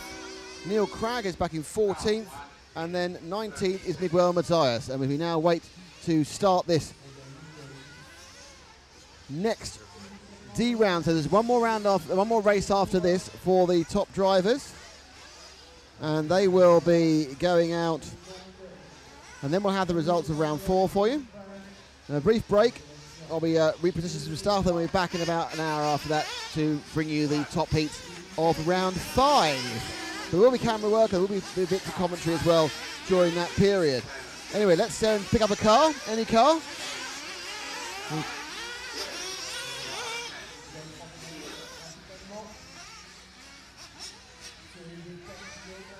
looking on the lowers there, and that's I think is that young Owen O'Brien.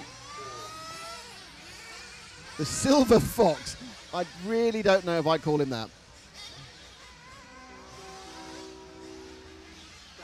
So we're very close to the start.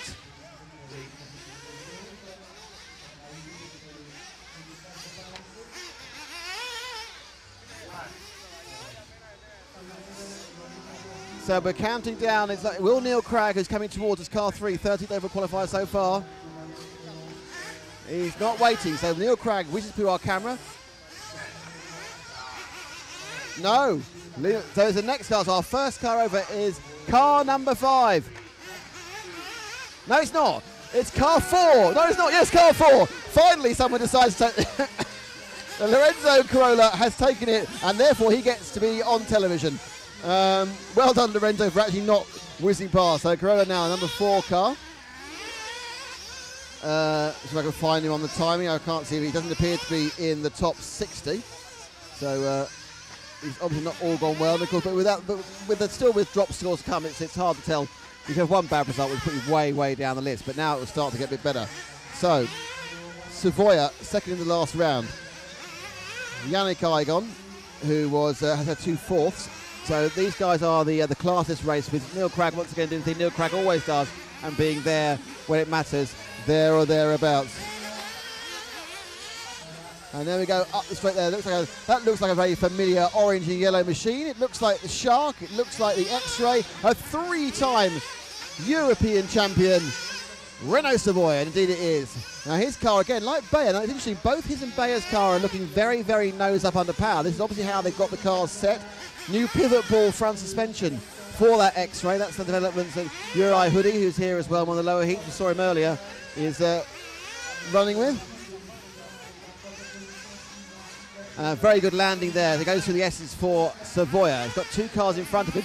Oh, he skates across the logs quite nice. And that car does seem to be working really, really well. And indeed, Savoia is the fastest after 1 lap. Second was Cragg, third was Igon, fourth Marcellino, fifth Miguel Matias after 1 lap. But now we have to see how Savoia copes with cars 11 and cars 10, which is Eric Molars and Andreas Marcellino.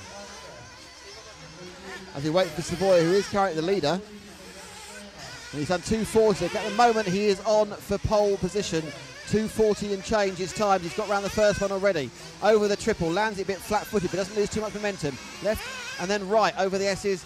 Skips across. That car looks lovely over the logs. But he's very. He wasn't lined up straight, but he didn't try and change direction. And there's good refereeing there as the car lets him through as he goes over the 2 parts of mini camera straight, hops over Champagne, turns it right, not nice one, but not brilliant one. Again, the reverse camera as they turn those front left wheels, gripping and scrabbling to get on before they hit man straight, and now through Reams corner and over the boulders with a bit of try to line it up there, sticking to the left of the first boulder, taking the right boulder quite circumspectly. Big jump, small jump. Oh, not quite the best land that second double, but a beautiful. That's exactly the way to the triple. You land on the down slope of the third, and it gives you that thing. And again, nicely over the logs. The X-Ray and Savoia seem to be perfectly in tune today, which we haven't seen others. A little bit of oversteerage. He puts the power down. Double it, past the bullseye. Lovely wrench in there as he fires the car over Champagne. Puts the power down, and this car is absolutely harmony in motion. We are seeing, I think, definitely a TQ run if he doesn't make a mistake. As he goes down, he's completed half the race, and he's done it in 4:41.35, which means he's on, if he does the same again, for a 3:23 approximately. Second half too long. He has a minor bobble. He's going to keep pushing. Neumann did 8 good laps as well, and those 8 good laps gave him a 24.42. Bataille 24.9, and they're off top 2. Savoia looking like he could be able to do it. But Igon, off camera, Yannick Igon has actually put in great, and now actually faster. So we need to drop back 2 cars to Yannick Igon. If he goes to the start finish now, so it's Igon against Savoia. And Savoia looked great, but Igon, after a bad first lap, is powering round with his associated. It's a Frenchman from a Frenchman on a French track. But in fairness, these guys are good anywhere in Europe, so I wouldn't in any way claim home advantage. As they all go through. Here comes, I can see and actually Savoia has pulled out a lead as I thought. Savoia is now 6/10 ahead. Igon in danger of dropping out of second place overall. Savoia, a clean run. We'll give him the pole position time. He's 6/10 of a second ahead of Igon, and he's about to finish the lap any minute now. We'll see the Shark complete his last lap as I'm watching him now. He goes over Champagne, lands it perfectly, fires the car across the line. That should be the provisional pole time, but Igon still needs to make up, and he's closer. He may have made up that last lap, and they go across. Savoia, 5:23.16, the fastest time we've seen, but what has been done by Yannick? And it's a 5:24.27. Igon has managed to go 17 hundredths faster than Neumann, but that 24.27 puts him second to the Shark, hunting down here in Reims. Renault Savoia at 23.16, and Savoia, there's Linu wondering what's going on, looking at the screen, checking it out, wondering what he's done. Linu, I'm afraid it's only a 7-lapper. I think actually they've missed his last lap, or he should actually have an 8-lapper there. I'm sure that'll be corrected later. But Savoia with 8 pretty much perfect laps. Somewhere in there, Igon made a couple of half-second mistakes, and that was it. But they have picked up first overall and third and second overall in that heat. Sorry, first and third overall. No, right, first time. First and second overall. No, oh, shut me up. First and second overall. Third overall is your Neumann at the moment. But we have one more heat. And that heat is this one. Heat E, it's Lee Martin, Darren Bloomfield, the current European champion. Carlos Durares, the Portuguese man who's doing well but is holding a penalty. He will lose his fastest time after qualifying for a lack of marshalling on the rounds. Julian Atinzo is in 4. Another Brian Baldo is in 5. Jerome Sartel with the pink machines in 6. Jerome Couchon is in 7. Nicolas Reynard 8. John Haleswood 9.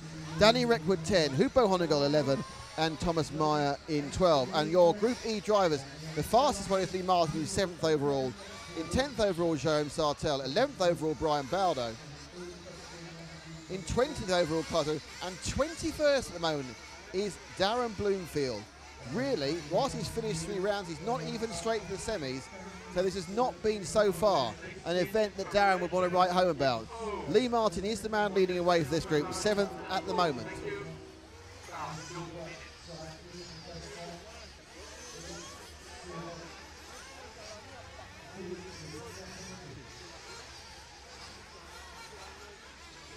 And as they go out on their warm-ups.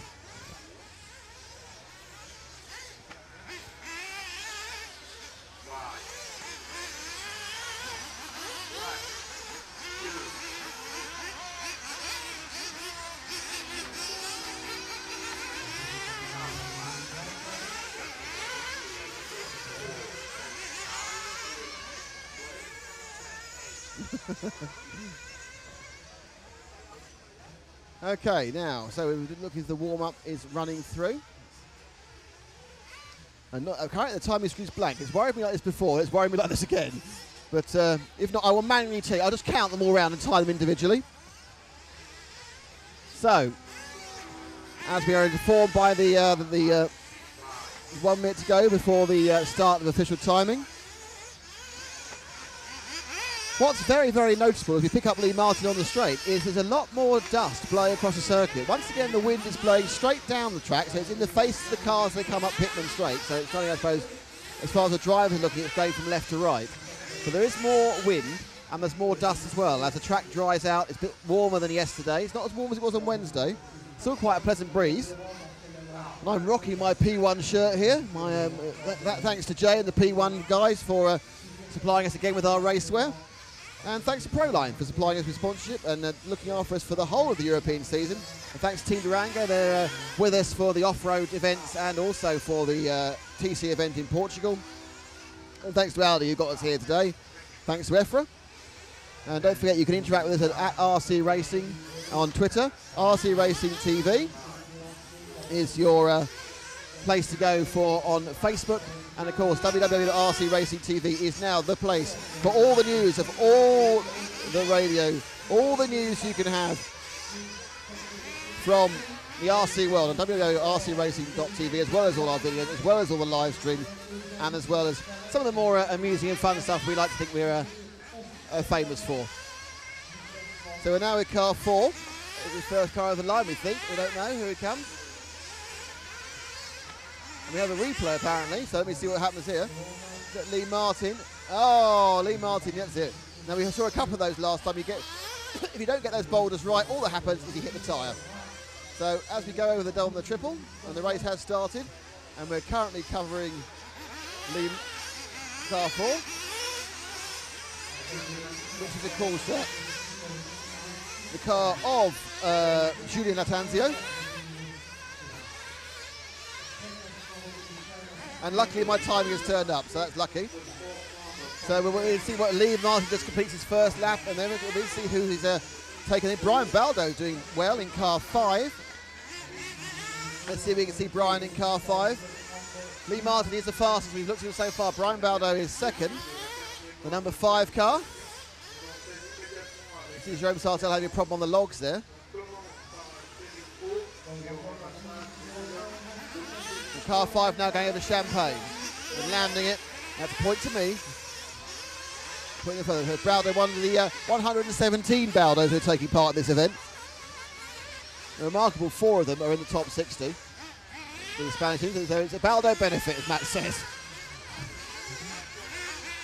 So Brian, after 2 laps, is putting in a particularly good time there. It's a 1:21.7, which is on for a late 20s time for 8 laps.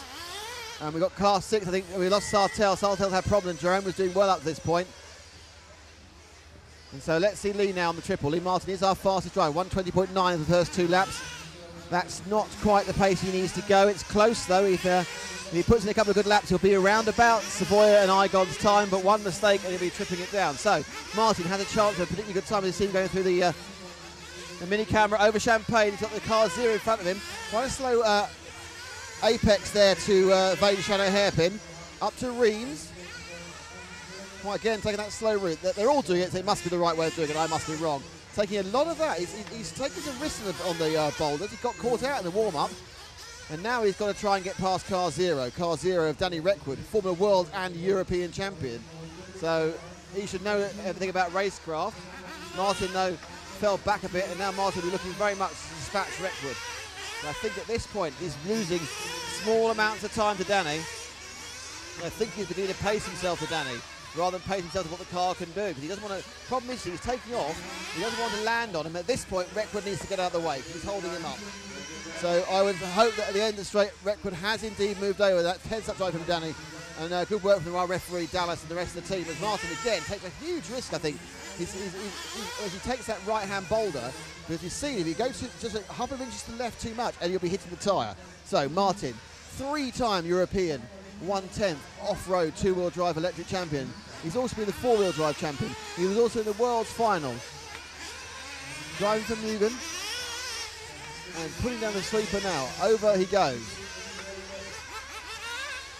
Through the bullseye, over Champagne. Look quite tentative. Not looking, he seems to be quite effective, but he's not doing the kind of the flow cornering. Brian Baldo now is on 5:3:30.27, so he's dropping out of contention for a top time. We're waiting for Lee's time to refresh, and he's now on a 3:24.02. So indeed, in following round, Danny Reckwood, for 2 laps, he lost 3 seconds. Just because he began to pace himself to Reckwood, you can now see he's a long way further back, and that was time that Lee lost. Because obviously, when you're trying to overtake someone in the air, you can't overtake them. You just want to hit them on the landings.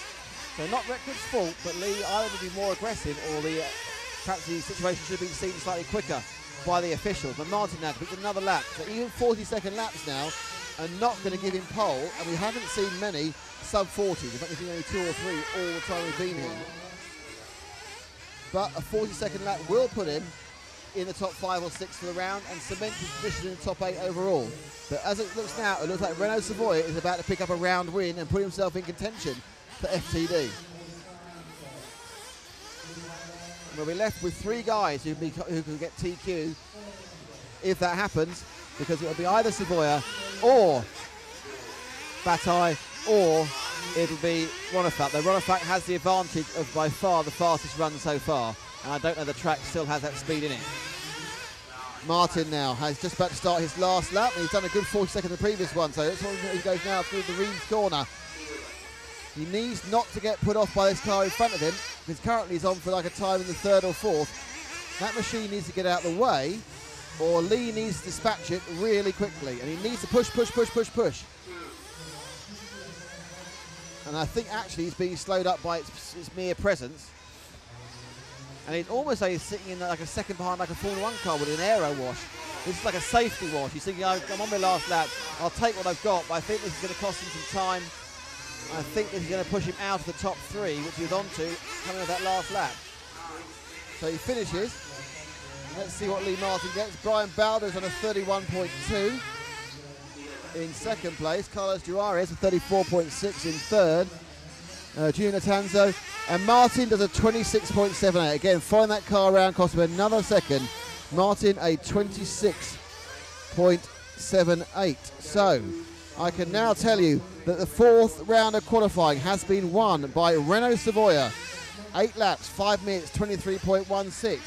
In second place, Yannick Igon with a 8 laps, 5:24.27. In third, Jorn Neumann and the Durango in a 5:8:24.42. And in fourth, it's Robert Bataille in a 5 minutes, 24.91. With Lee Martin in 5th place with that 26.7. And I think it was Jerome Igon who picked up 6th. And I think Martin Baer in 7th. So a round win for Renault Savoia. Bloomfield had another disaster in that round. Went nowhere. So Darren, the current European champion, is going to have to do it the hard way. And I can't see him even making the semis now. He's going to have to come to the quarters. Hooper Honegel, good 3rd place for him. Extra points. And that's pretty good. So as we come to the end of the moving camera part of our live broadcast, we will be back though with the moving camera very soon. In fact, in about currently, of course, time is about 11:15, and what we'll be back, we're back with moving cameras at 12, and we'll be back at 1:15. So we'll come back with Matt's moving camera at 1:15 local, 12:15 for the rest of us. Matt will now lock the camera off for us. As we begin round 5, we're going to do a couple of bits and bobs, and I'll come back and I'll be talking you through some of the other finals, and we'll be cutting shots from them.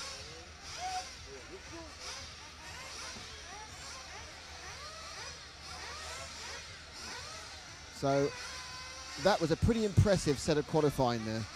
And I think everyone from Proline, Team Durango and Audi and EFRa would be very pleased to have seen that. So Matt's moving camera back at 1:15 CT, 12:15 GMT. It's not GMT, it's BST actually. He says, Chris, it's British summertime. And that graphic will be back in a minute. So thank you for sitting with what was a very, very exciting qualifying session, and leaves us with the chance of up to 3 people could still pick up the pole position, though it does really very much now favour David Ronefalk, because the winner has to win in a time better than 5:19. And that winner of the round has to be either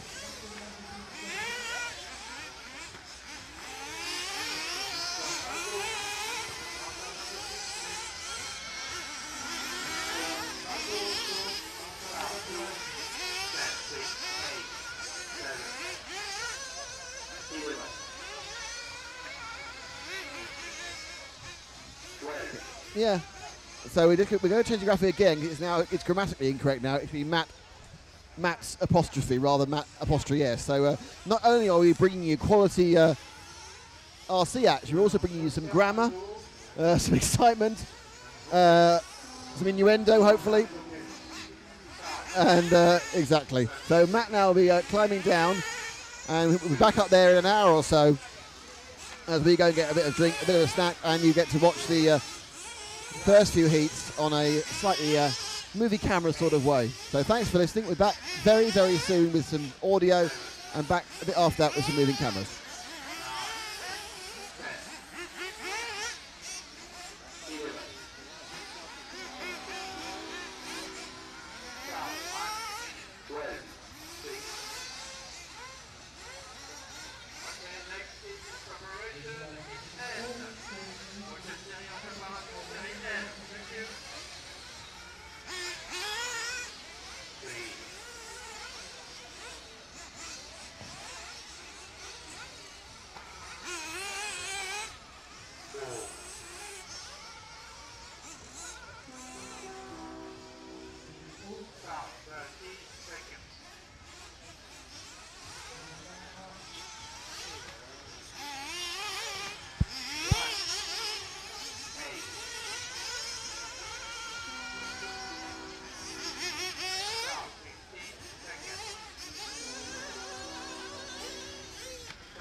C'était OK le contrôle technique?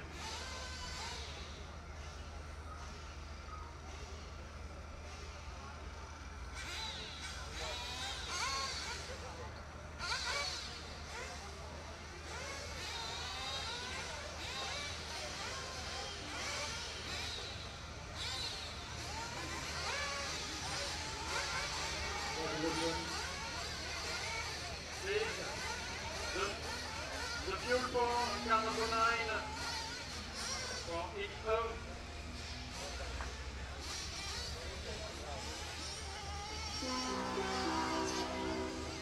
Car, 2 minutes.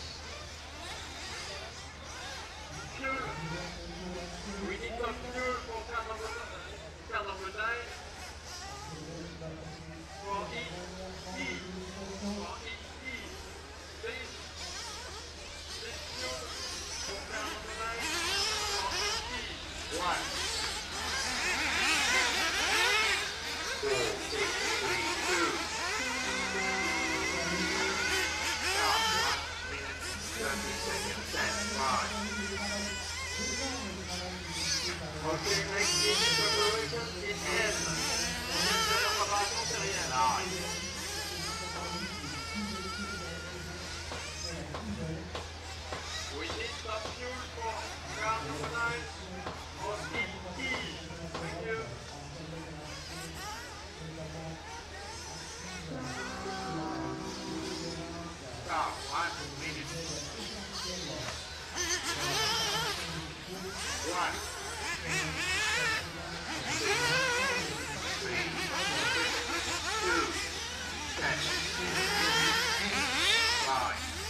Start 30 seconds.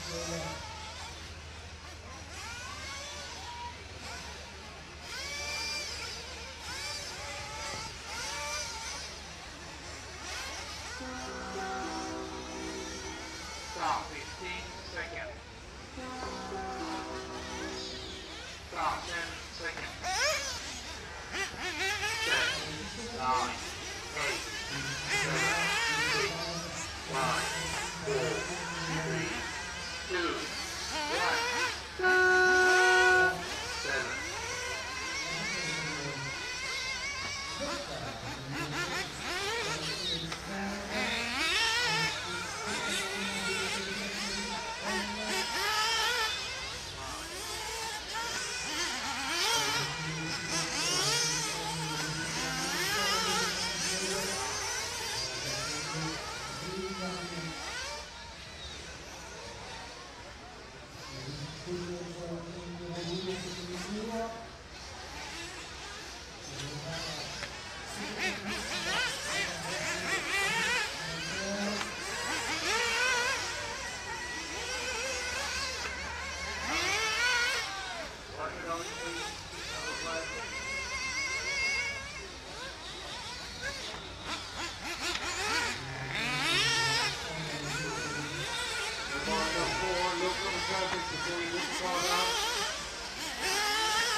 So we have to finish the results after the 12th round of qualification.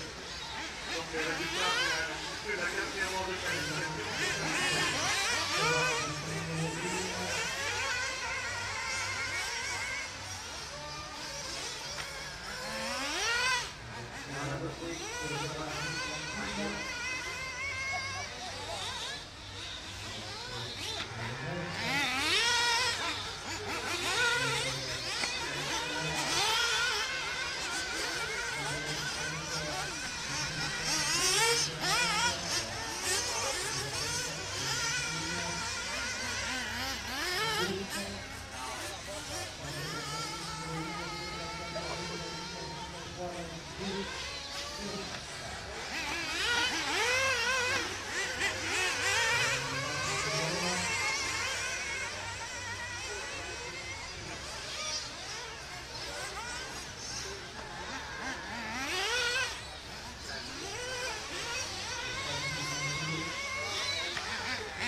seconds, please. 9.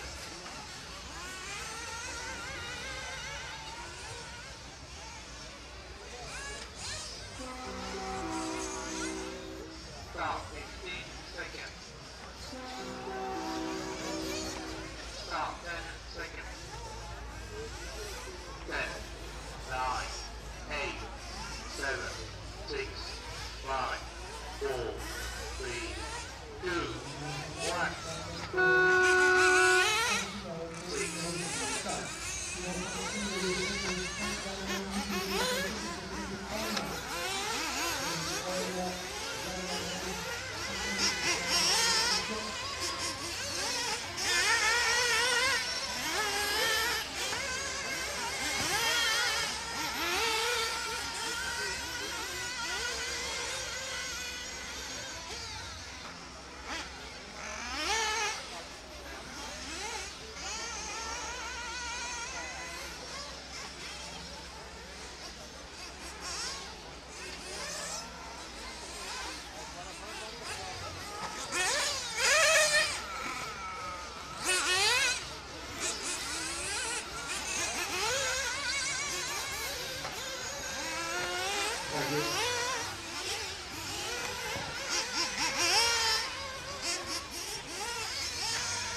can take a short track, please.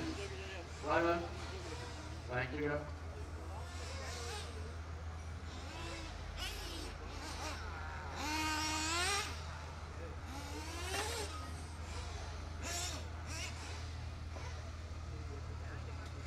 all right, on the front ring and next is number 4 over in town.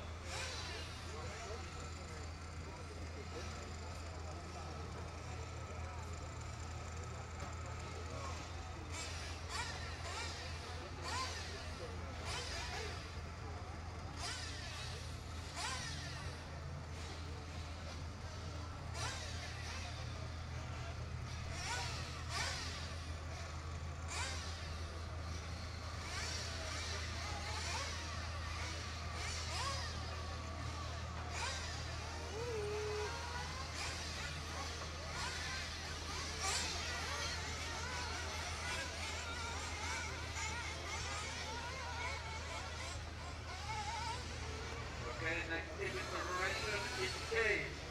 Position number 5, thank you.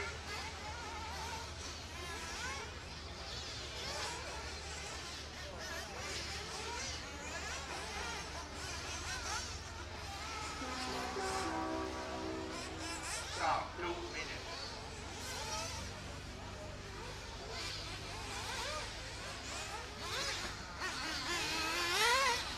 6.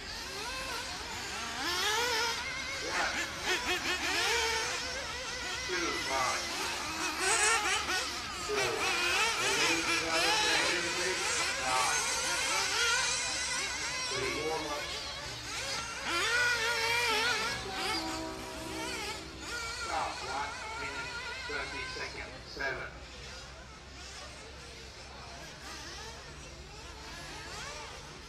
Please support the member activity.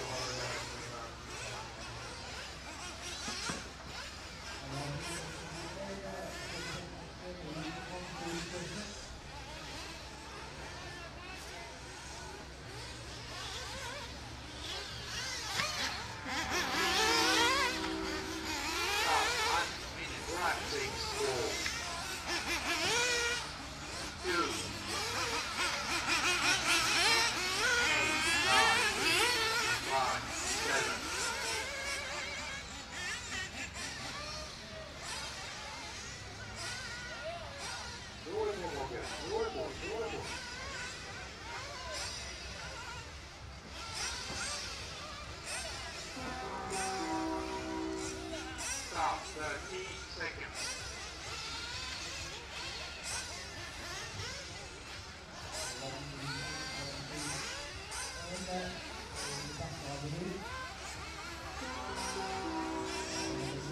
Stop, 15 seconds. Stop, 10 seconds. 10, 9, 8, 7, 6, 5, 4, 3, 2, 1. 5,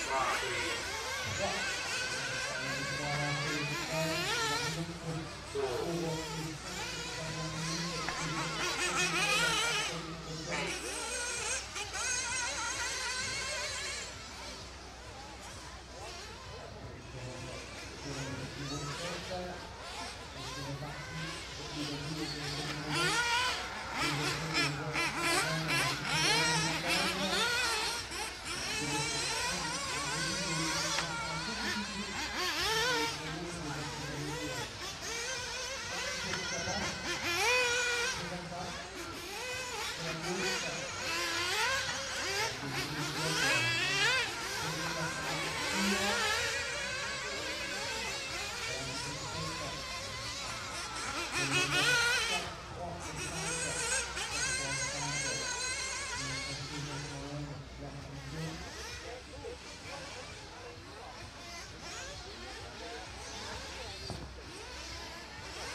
habe noch Fuhl gesagt, wenn der Ding ist, wo er liegt, und dann gibt es nicht im Mitte.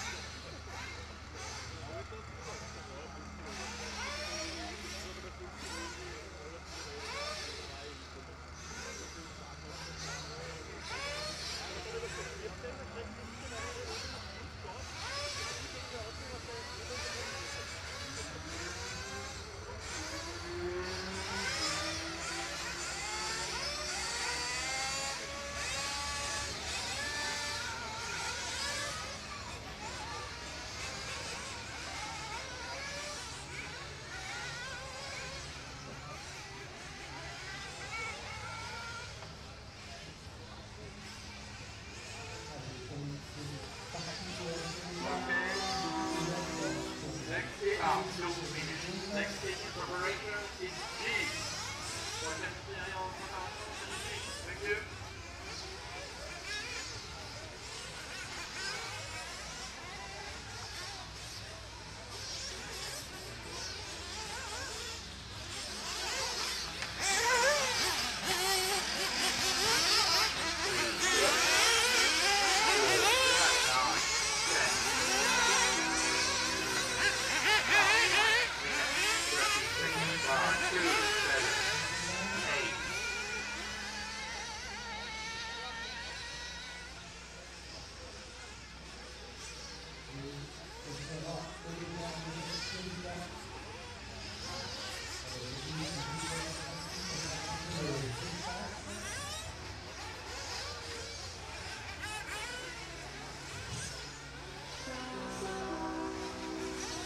Stop, 1 minute.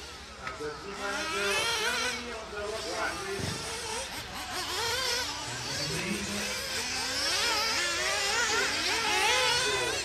Now, 10, 1, 2, 7.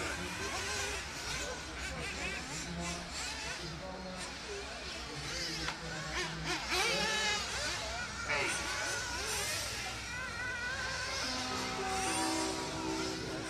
Stop, 13 seconds.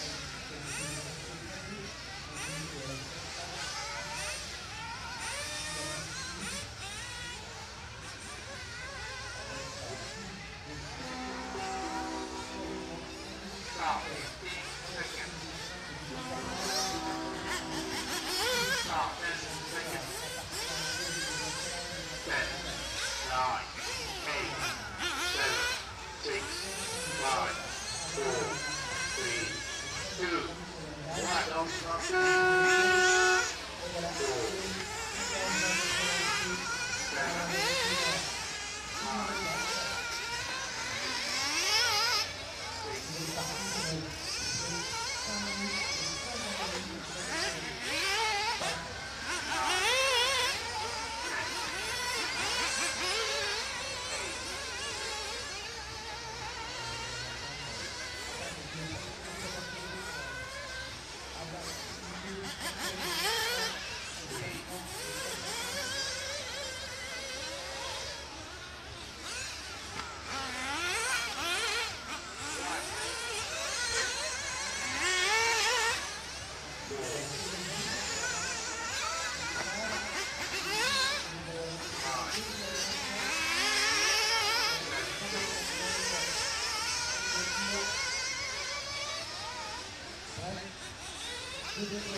Stop,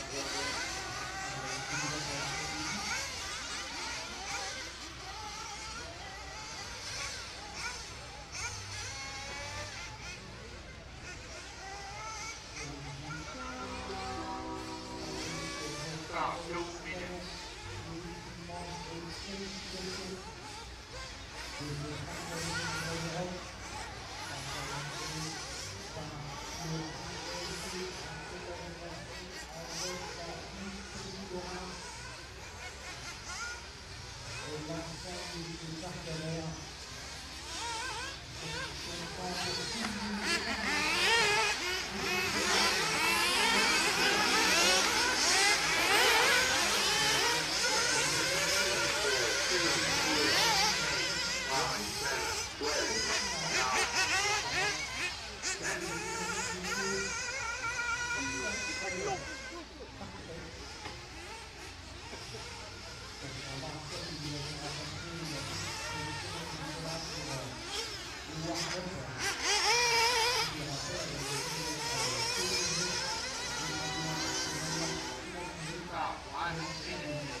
So, all the drivers go to marshalling.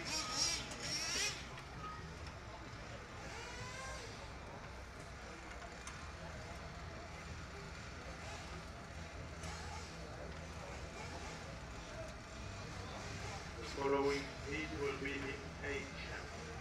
Donc tous les ramasseurs au ramassage, enfin tous les pilotes au ramassage. Celui à suivre sera la série A.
Well, hello and welcome back to our live coverage here from Ream. We've been live the whole time, obviously, but actually now we've got some voices and stuff.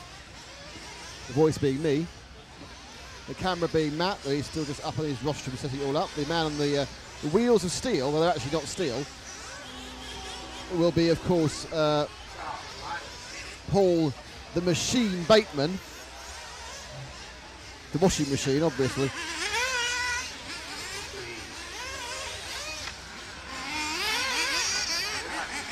So we are now away through round 5. We started, we're going in reverse alphabetical order of this round. So a number of the people who are taking part at the start of the round are obviously from the lower orders of qualifying.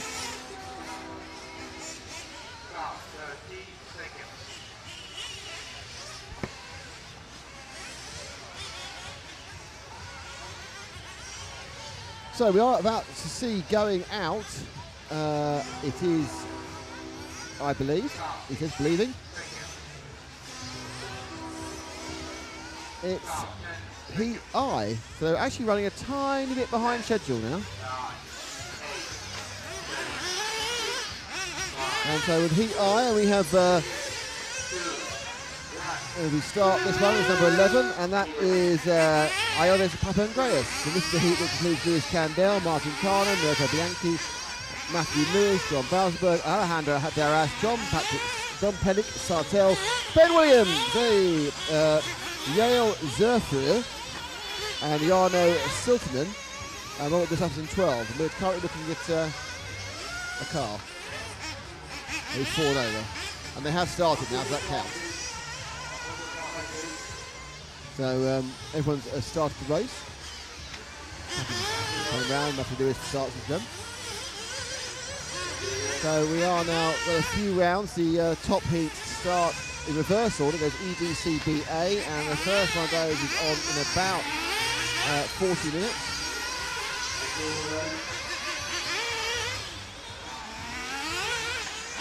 And the early pace setter is car number 1, Lewis Candell.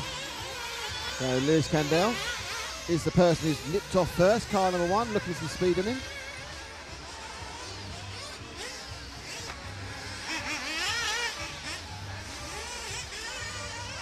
And he goes over the logs, sprinting across, Mr. Candell. Candell from Spain. So those of you who haven't joined us, first of all, thank you for staying with us. Thank you to the guys in the stream being with us. This is RC Racing TV at the EFRa 18 Off-Road IC European Championship here in Reims in sort of northern-ish France, not really northern France. I am Nick Damon on the microphone, next to me Paul Bateman on the graphical wishes where he's done the cameras, and the man behind the camera itself is the legend that is Matt McCallum. And obviously we are here thanks to EFRa, and of course thanks to our sponsors Proline, Team Durango and Audi UK. Thank you all. Without them it wouldn't be possible to be here. This is an interactive broadcast, I like to say, so you can tweet me on @RC Racing. You can join our Facebook group, which is on Facebook obviously, it's RC Racing TV. Or of course you can go to our brand new super duper website, which is www.rcracing.tv, where you'll not only find all of this fantastic action, but information, news, views, videos about all sorts of RC. We are the first place to go. Anything you want to go to RC, and then what happens is the news feed, if you don't want to know about certain subjects, you can uniquely just choose to not see that anymore. So if you don't want to know anything about quadcopters, then you just uncheck quadcopters. If you want to know nothing but quadcopters, you uncheck everything else. But there's a great options of what you see when you visit there. So you'll get a news feed that is tailored to exactly how you want to consume it and the subject within radio control world you're interested in. So as this is Heat I, there's only one thing we can do, and that's go and see old Ben Williams, who is of course car number 8, currently in 4th. Reason being, we've had a bit of an ongoing conversation with the man who is normally his pit man and is suffering as he goes over the line now, number 8, from anxiety in that he can't go and help Ben in his performance. He moaned beginning yesterday, he moaned it, saying that we were showing pictures of dogs and pretty women and not cars.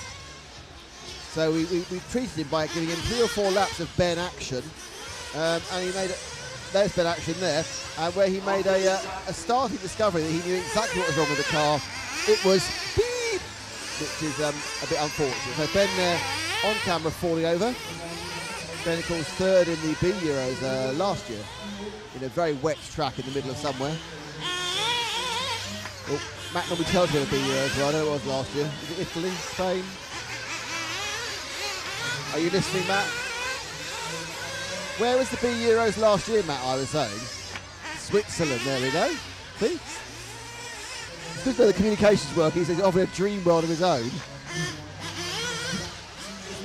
So, then goes over the double and the small double. Hanging a left, over the triple. Whoa, no, double singles it, avoid the stricken car. And behind him he has the one of the many orange and yellow cars we see here. Orange and yellow is definitely favoured combination colour scheme in all various incarnations of it. So Williams goes over the champagne, and behind him it's car 6 of Alejandro Duras. But leading this race, and easy to find, is the all-pink car of Jean-Patrick Sartel, who is, of course, the nephew, we think, or relation of Jerome Sartel, who is famed for his pinkness of his cars.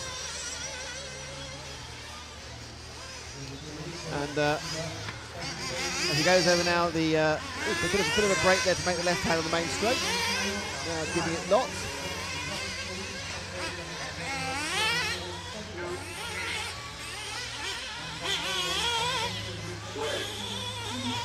Over the double. Hoppity hop. Left again. Triple, takes it in one go. Nice landing on the down, so get the power on there. It's always the best thing to do. Yeah, liking the logs too. So Sartel going very well at the moment. He's going to do an 8-lapper. He's going to do an 8-lapper in about 33, which is actually quite competitive. This is going to be extra point. I'm sure this is his best run so far. He's going to see Sartel get some nice extra points and a chance of catapulting him up the rankings. So why are we doing this? Why are they here qualifying? Well, it's 5 rounds of qualifying, the best 3 count, and then everyone gets put into a final. Unlike in the electric racing, the finals are Christmas tree, you can qualify up as you go, so even if you qualify in the bottom final, every race a few bump up. But it's a bit like rallycross actually, full-size rallycross. He's often known as 1/8 rallycross. That's all right, he's already finished. He might have crashed that one, but he's already got his good times, it doesn't matter. And there are finals. The highest you can get is a semi-final, and below that it's the quarter-final. There's Ben Williams with the wheels of steel, as he is a DJ. Not looking very pleased with himself, but in fairness, yeah, I wouldn't have you either. He's come down in 9th place. But he has that qualifying final, be it the top final qualifies the semis and the quarters, and the 8th and the 6th, you get the impression. And the idea really for these guys is probably not to get into the top final, because that's the preserve of the guys coming later, but try and get as far as the 64th, because that means you haven't got a race again today. So you've raced your way into Saturday. There are a few lower finals today, and we've got a couple of replays to show you. We have replays and multiple cameras here. Let's just see the action from earlier. I'm sure it's Ben Williams having a crash, which we're very happy to see. It's nothing now. There he goes. It's Sartel having an accident after the race had finished. Woo! He gave it at the previous lap. So just to say what happened in round 4, we have the rundown now for round 4, and of course it was won by Renault Savoia. So at the moment, for TQ, it is Dave Ronefalt is still leading after a bad last run, but he has 2 wins and a second. In second place, over Renault Savoia has a win, a second and a third, and in third, it's Robert Bataille has a win, a second and a fourth. Only one of those 3 guys can be on pole or be TQ. Savoia or Battle have to win the round, but they also have to win the round in a better time than Ronefalt. And Ronefalt set his time of 8:5:19.79 in the first qualifying round yesterday, but the track was slightly quicker. So I don't think it's been very difficult for even Savoia Battle, even if they win that round, to displace Ronefalt. Now the next battle is for 16th place. The current running is Ronefalt on 1, Savoia second, but Bataille is third. Yannick Igon leads his brother Jerome, so it's 4th and 5th for the Igon brothers. Lee Martin is 6th. Martin Bayer is 7th. Jorn Neumann is 8th. Renard Monin is 9th. Elliot Boots is 10th. Ryan Baldo is 11th. Jerome Sartel is 12th. Neil Cragg 13th. Miguel 14th. Christmas Hudson 15th, Joe Cochrane is 16th, and that's the key point. You want to be in the top 16, you have to go to the semi. Those who are not in the top 16, well, most of those were in 19th place, is Darren Bloomfield. But Bloomfield is really one good run for getting back into there. He's actually about only 8 points short, and he has a couple of quite lousy runs he can drop. So if Bloomfield can put it together, he can still crawl his way into the top 16. Now, about to go on is Heat H. And that is Jack Embling, Henrik Steiner in 2, Jack Embling of UK in 1, Ollie Steiner in 2, Nuno Rebello in 3, York Teat in 4, Bradley Baird, the Solaris in 5, Jessica Paulson, the lady in 6, Marco Barufalo in 7, Italy, and the winner of this year's Bees And then we have Sino Anime, the winner of this year's 112th carpet indoor flat European Championship. Harold Lopez is in 9. Alessandro Maggi, who won the B at this event in 2012, is in 10. Alberto Garcia 11, and Marcus Lind is 12. So we'll be seeing them going round. You can see Simo Animi up there. 3-time European champion now at 112 track. But obviously it's hard to think of anything much more different than a 112 small 2-wheel drive fixed suspension, pod suspension machine. And obviously one of the full-on off-road 4-wheel drive icy loose surface. So it's two opposite ends of the spectrum, but Simo pretty proficient at both, but obviously especially pretty proficient at 12. So, any minute now we'll start counting back on this one, so let's see who we're going to look for. Should we go look at the number 6, who's the young lady, Jessica Powson. Not seen her before.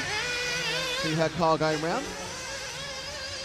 And it's just going round the S's now, Matt, and now onto the logs. It's got the pink nose and the blue tail, and it's now upside down. And that is Jessica, Swedish lady.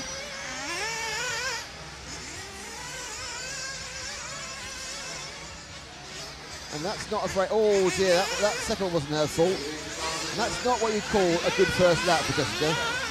Some of it was her fault, and some of it was just getting caught up in traffic. And she's not very happy with that one.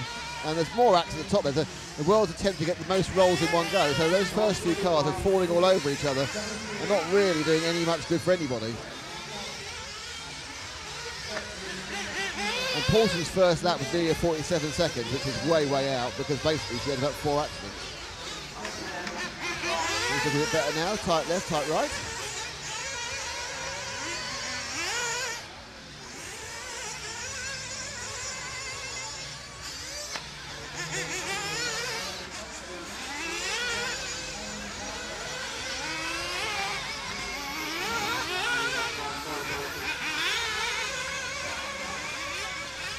Great, so let's have a quick run around. Let's see if we can find Marco Barufalo, who is the European B champion, car 7 now. There is Marco. He's currently leading, goes to the S's.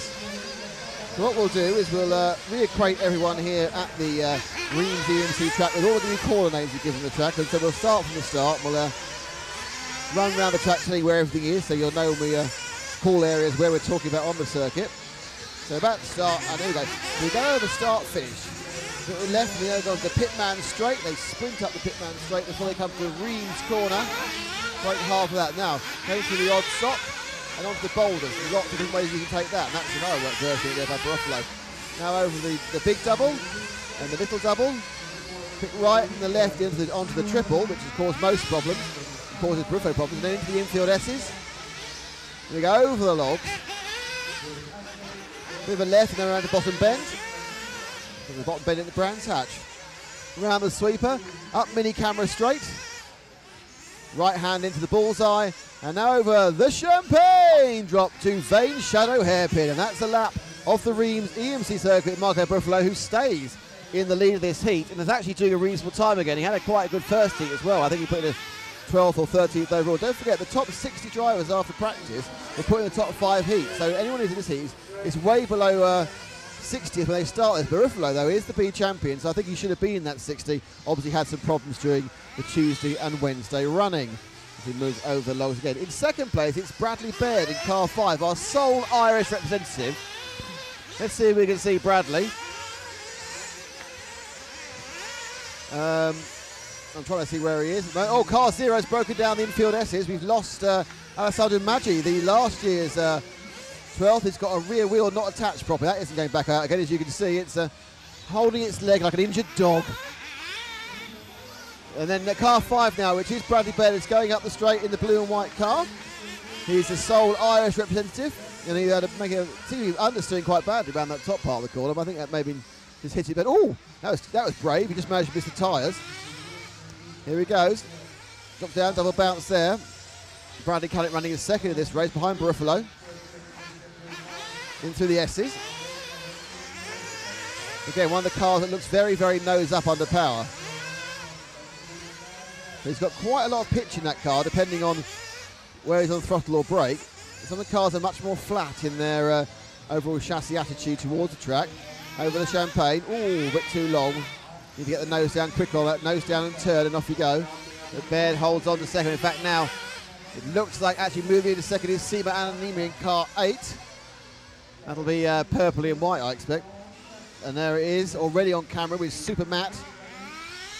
There's that Ananimi. Oh, there he goes. Look at that. And we carry on moving through. It's Ananimi car 8 we're looking for.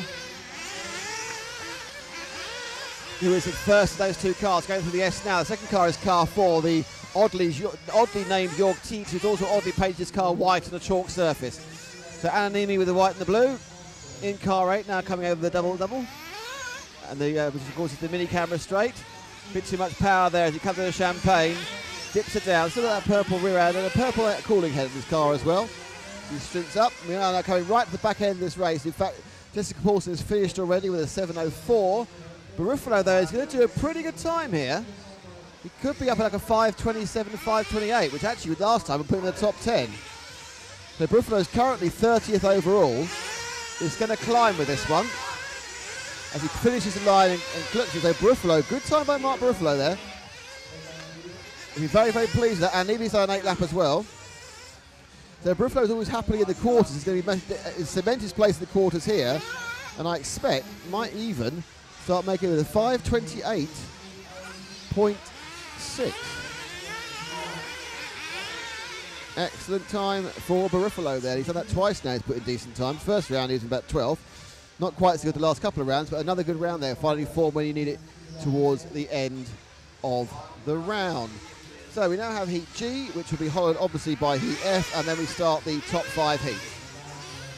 This one rolls down.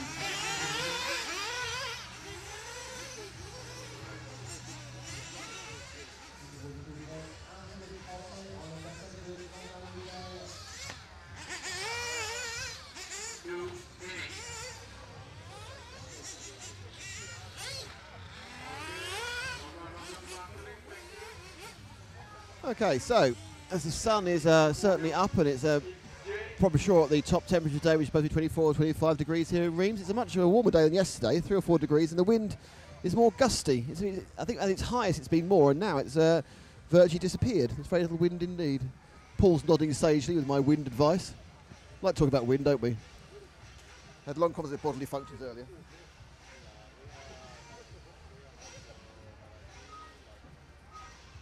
So we're now waiting for Heat Heat G to go.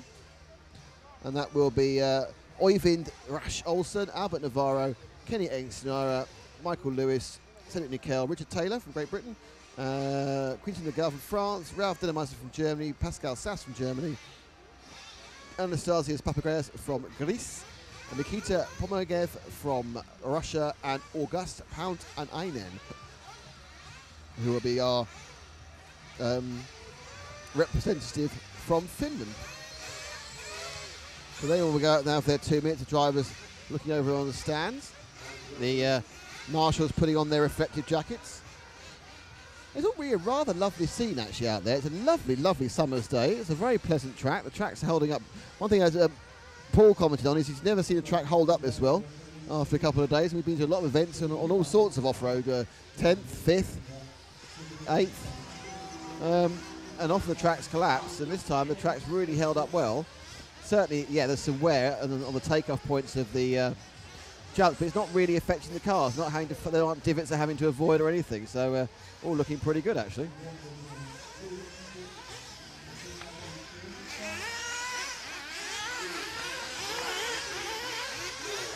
So they all sprint round. This is just a warm up for these guys. Now look at them on the pits up there. They have 12 drivers on the pits, and that's all. So on the rostrum, and that's all you could take. It is a very tight roster for 12 people, as we can see now. There is no real room. If you get either side of the supporting beam, that's not a particularly good place if you ask me. But I was up there yesterday. Now, if you're in the heat position 1, as is Oyvind Rasch Olsen, you actually have to kind of lean out a bit to look around the corner to the left to see the enemy straight.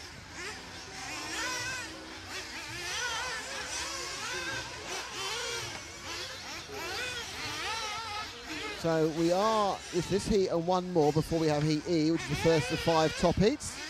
So I hope you can join us for that, which we're already looking forward to.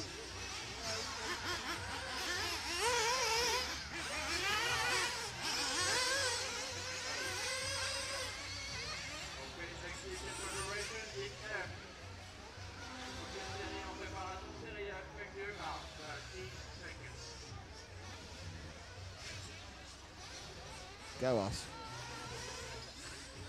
So, as we wait for them to be called back in again, and the you can hear in the background all the bonging from the 10 seconds now. So we'll catch the first person to go across wins TV coverage. 9, 8. It's very exciting, this. Who will be the first person over line? 5. Well, it might be car 4. It's upside down. Oh, it might have been 4. Who knows? We're going with 4. We're going to go with 4. Michael Lewis, because he may or may not have been hit. And 11 behind him is Nikita Pomogev. And they're together. So if we stick together with them, we'll get one of these was the first person over.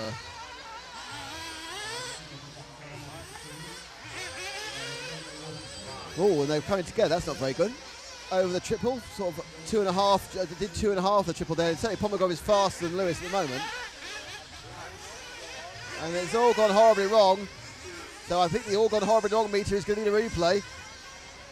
As he runs away again now, that's Lewis. The question is, did he actually start the race? And the answer is no. He wasn't being counted for that lap. But 12 was. So here we go. So he wasn't being counted. He wasn't being counted. He wasn't being counted. And in fairness, the other car had an accident completely in sympathy. They were within 2 feet of each other. Then. So luckily for Rouse, it's not him. So it appears that Quinton Nagal in car 7 has taken the early lead, so I assume it'll be the infield somewhere. Oh, Matt's got a chance here. Matt's not found him. There he goes now. The infield S. I got him. Infield S. Just to tell you don't know, I can hear Matt. He's in my ear, so I will occasionally answer a question I'll answer a question you've not heard the question for. Over they come. And said, oh dear, oh dear, oh dear. That is Nagal. He's made a bit of a pig's ear of that corner, and it is indeed a number 7 car. And in fact, interestingly, Michael Lewis has taken the lead in the interim because, of course, that lap when he crashed didn't count. Lucky boy. So it's Lewis from Navarro from Nagal. So let's see if we pick up Navarro, Albert Navarro card 2. He's just going on down the main straight now. Down the main straight now was number 2. I don't think Matt's listening to me now, do you? Number 2. Can you not hear me? Well, I had him earlier. He's going there. Infield S's now. Please concentrate, Matt. I'm calling new cars.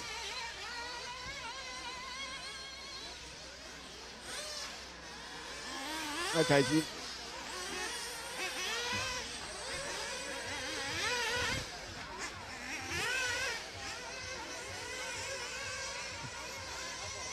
yeah, I think our cameraman may need a hat. Should we bring one up to you? He's decided to get the sunstroke. It's fine.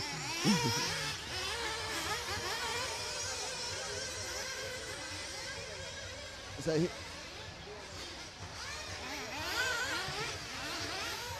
well, where's your where will we find a hat for a cameraman?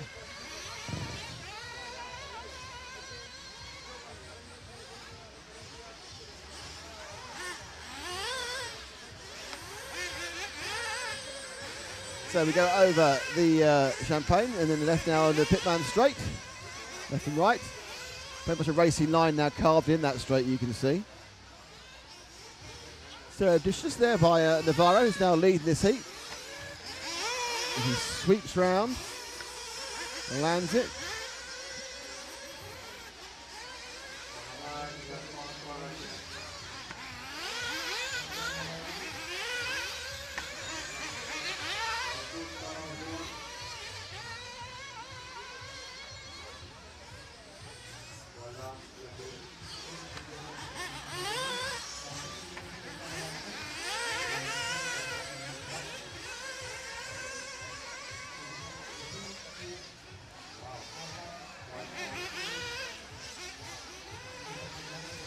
So Navarro still leads from Øyvind Reich Olsen, so it's car 1 now who's nipped into second place, Matt.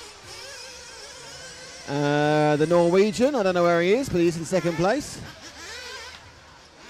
There he is, he's about to go over show. No, that's 7.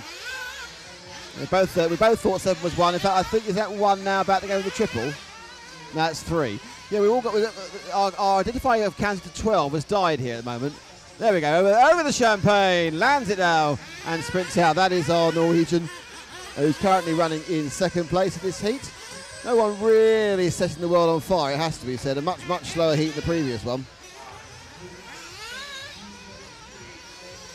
As the aroma of sausage sandwiches wafts across the press room, and all of us are going, oh, toy cars, who cares, I want some food. So, it is Albert Navarro, and in second place it's Øyvind Reich Olsen. In fact, Michael Lewis has clicked into second now, so it's Navarro from Lewis from Olsen. Kenny Exner is in 4th, Quintin Legal 5th, and Pascal Sass is 6th. And we are now coming to final lap, and that will be Reich Olsen finishing. Actually, no, he might have another lap, actually. I think Reich still has 1 more lap to go.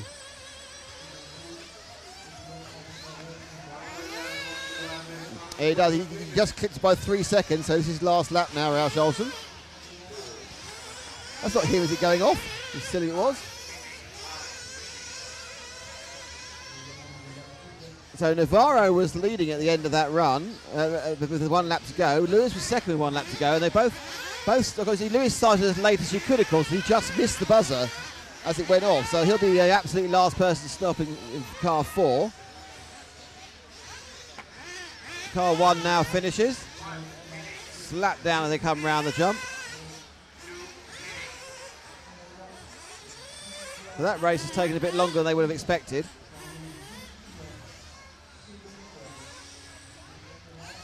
But the end result, we're waiting for Michael Lewis to finish.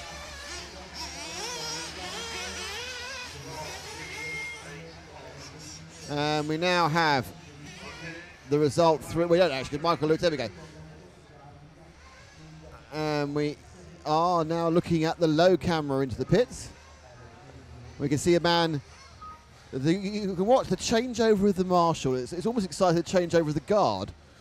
And we're still waiting for an update. And I haven't had an update on Lewis's time, but I think he will end up coming second in this. I think it'll be Reich Olsen from Lewis in second.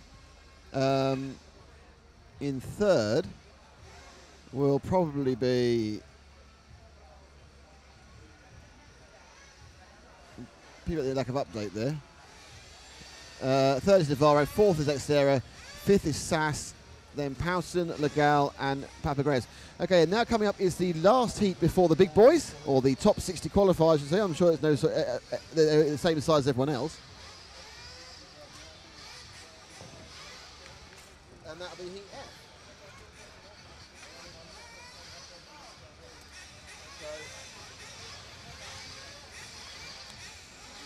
Heat F comes under the way, and we have in that Stefan de Rock, Tom Weiser, Mikael Paulsen, Clemens Heiss, Ricardo Montero, Yuri Mara, Frederic Gautier, Thomas Lintula, Alessandro Stocco, Federico Ruggieri, Richard Helsin, and Craig Drescher.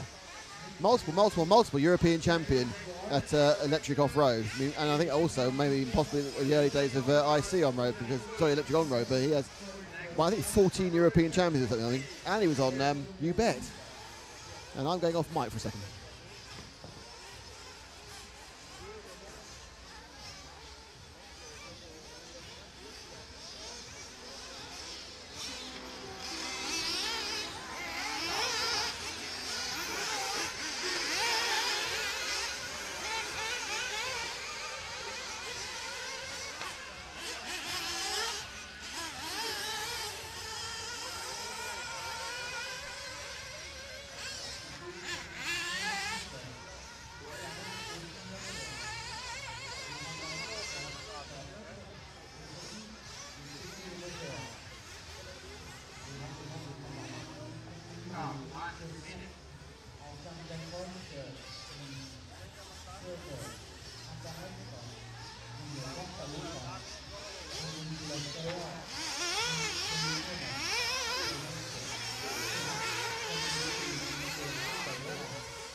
So that's the final of the heat of the people who aren't in the top 6 that goes to F. We'll then go to E, D, B, C, B and A, and then we'll find out who is the TQ for the European Championship 1/8 here in 2013. And we're here thanks to Proline, thanks to Team Durango, and thanks to Audi UK. Thanks to EFRa.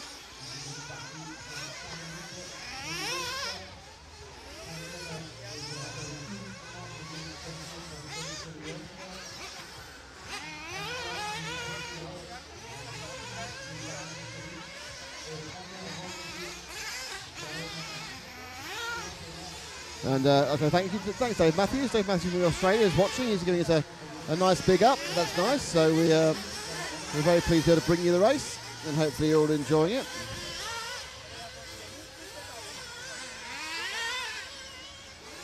So we are now running in this race, which is Heat F, and it's currently Alessandro Stocca who's running.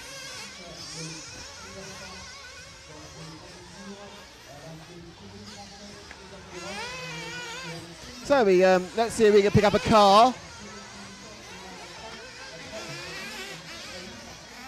As we look at the driver stand, the intent concentration.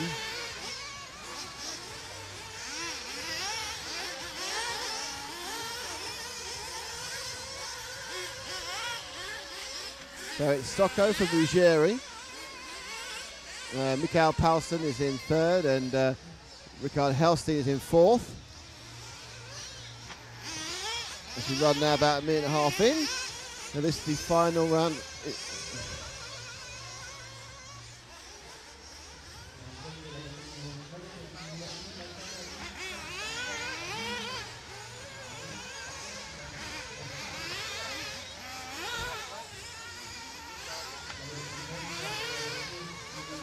So Stocco's still looking good after 2 laps. It's Stocco from De Roche, from Heiss. Ruggiero is currently in 4th. Craig Drescher in 5th. Let's see if we can pick up Craig Drescher at some point. He's in car number 12. The probably more European Championships than anybody else here, that's for sure. Won over many years, 14 of them. I think so. I make it know. I'm sure he told me it was 14 once. It seems like an awful lot. But he has been around for a long time. So it's car 12. Let's see if we can find car 12.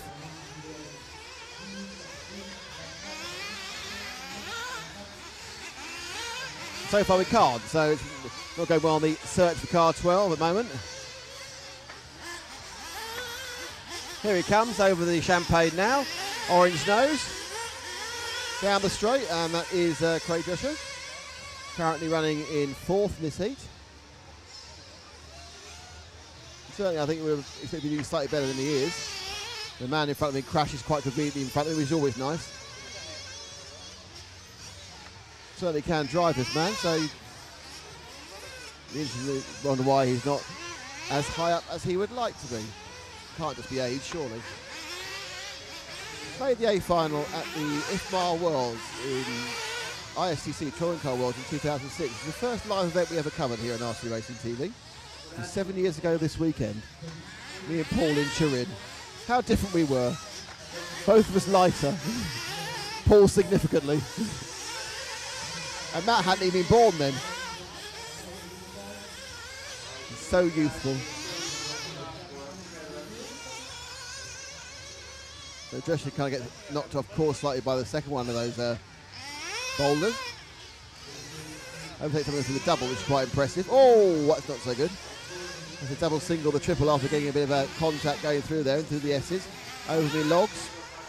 Oh, a double roll there. That's not what you want from me. Oh, it's all gone wrong for Drescher there. So however experienced you are, however good you are, doesn't necessarily mean it gets you any good luck. Through mini camera. Champagne, and now up through the Vane Shadow hairpin. Taking reams tight like everyone else. And let's see those problems again for Mr. Drescher. Here we go, bounce, bounce, bounce. Oh, turn too quickly. And it rolls, give it some, get hit by somebody else. Oh, that's the problem there. What can you do? More problems again as Drescher's upside down again, just to be picked up again. So Aussie Craig's not the winner, so we need to find car 9 and Alexander Stocko. He's leading by a few seconds now, a couple of seconds to lead Stocko. I'm not sure if he's going to be looking at a particularly fast... Oh, big accident of someone there, whether it's Stocko or not. Car 9, have we found him yet?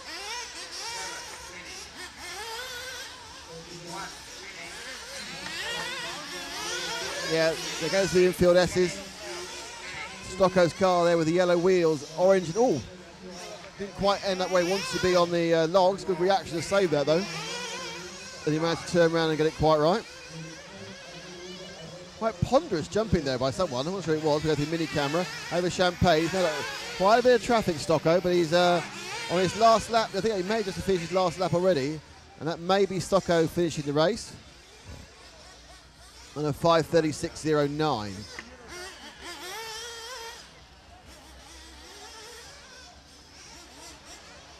And there is Stocko. So that is the end of the hors d'oeuvre. That is the end of the hors d'oeuvre. Because we are now starting with the top racers. And we're going to start with Heat E.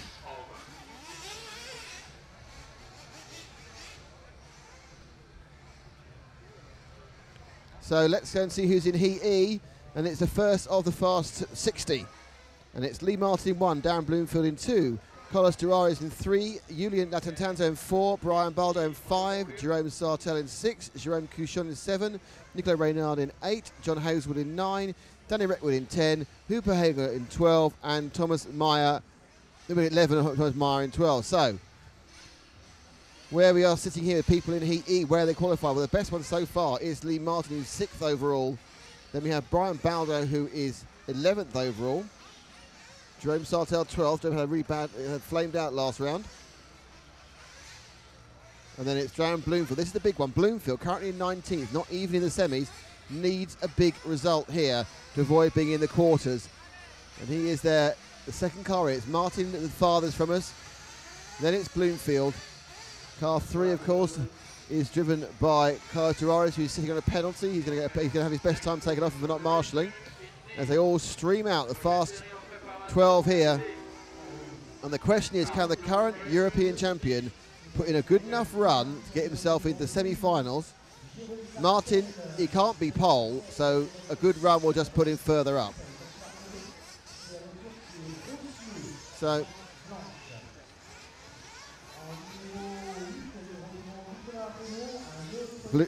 Bloomfield, not the best of qualifiers last time, but he was straight in the semis, so he didn't have the problem with having to get out of that.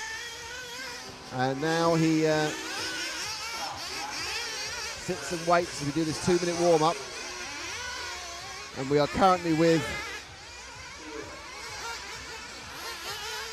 one of the many, many orange and yellow cars in this race. And he hops over, so this is reverse order, E, D, C, B, A.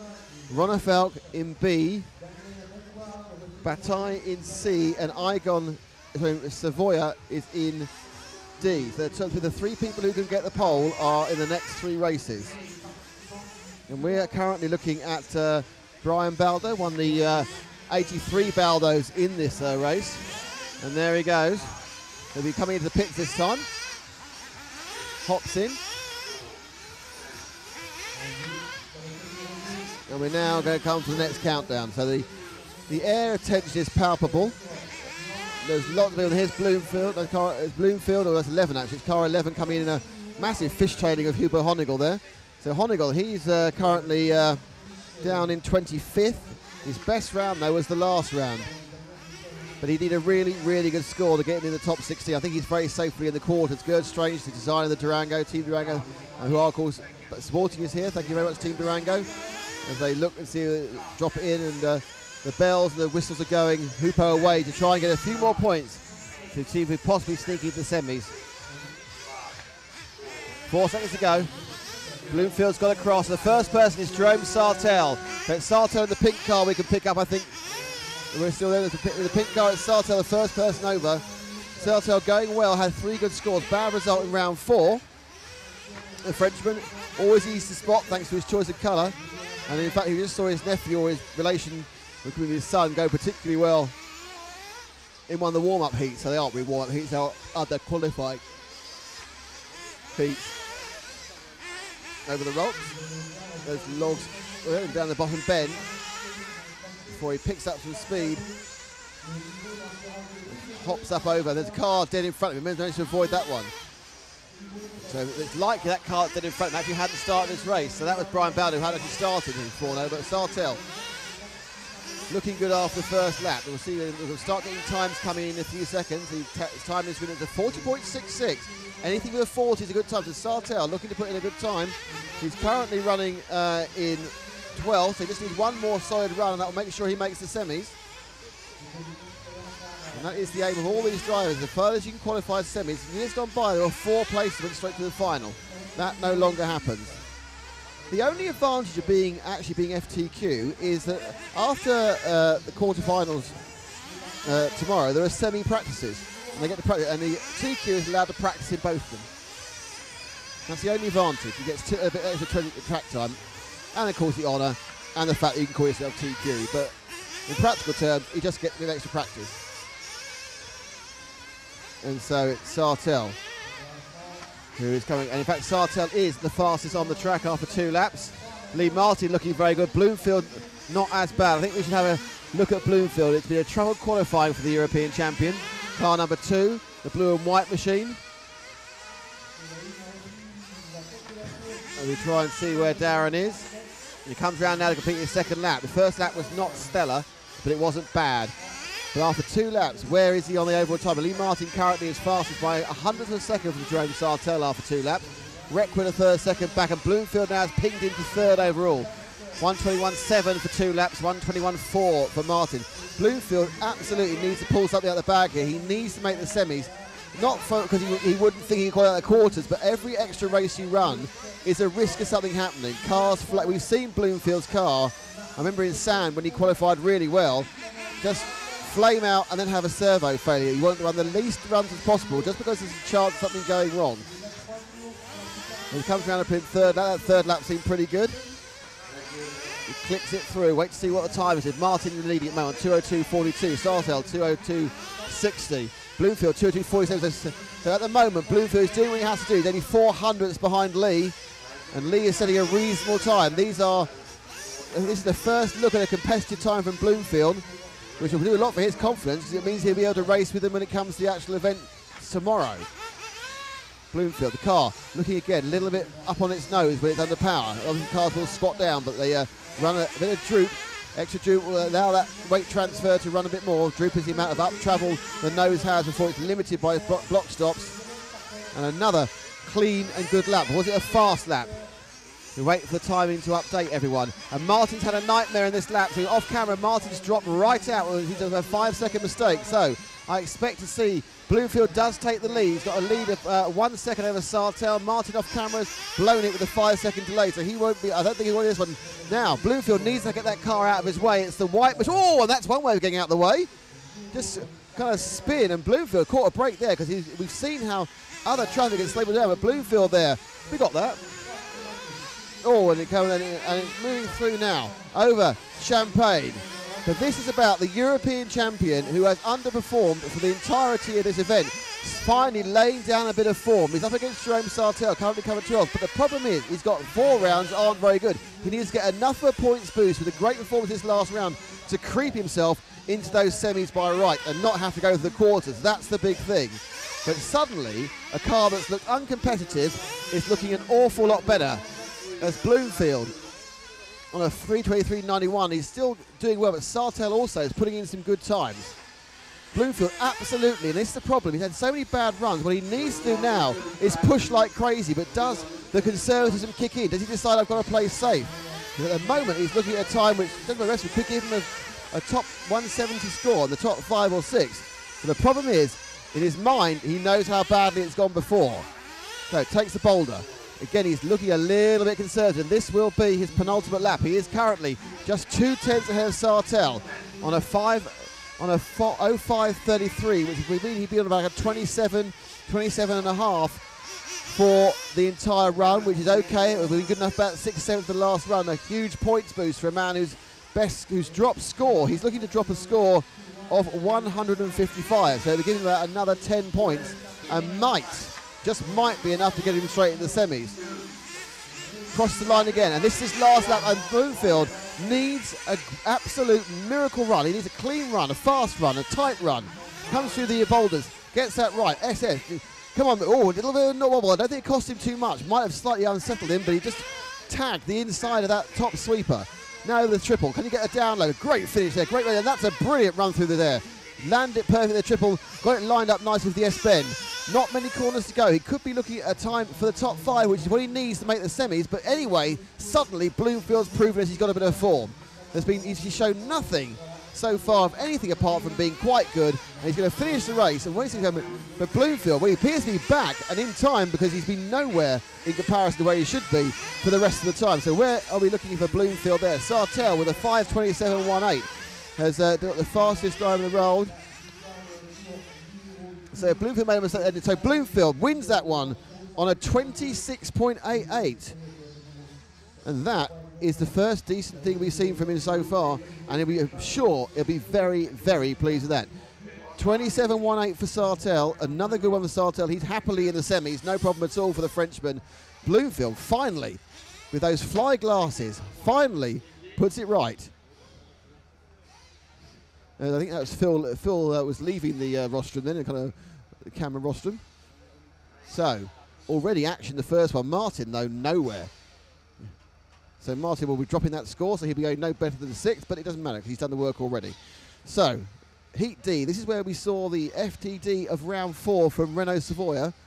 And just minorly behind him was Yannick Igon. So car 1, it's Igon, Yannick. Car 2, Renault Savoia. Car 3, Neil Cragg. Car 4, Lorenzo Corolla. Car 5, Bruno Cahello. Car 6, Miguel Matthias. Car 7, Jonathan Barcrow. Car 8, Timo Linu. Car 9, Marcus Sandberg. Car 10 is Andreas Marcelino. And then it's Lars-Eric Moe in 11 and Daniel Burnaby. So of the drivers in D, in second overall it's Renault Savoia, and he can't actually, I think, fall further than third. Yannick Igon is in 4th. I think he may be stuck in 4th unless he actually wins around. And then we have Neil Cragg in 13th. He's been kind of consistently in 13th. You need one more run to make sure he's fine. Miguel Matthias in 14th. So Matthias and Cragg both right at that bubble end, the bubble for the semis.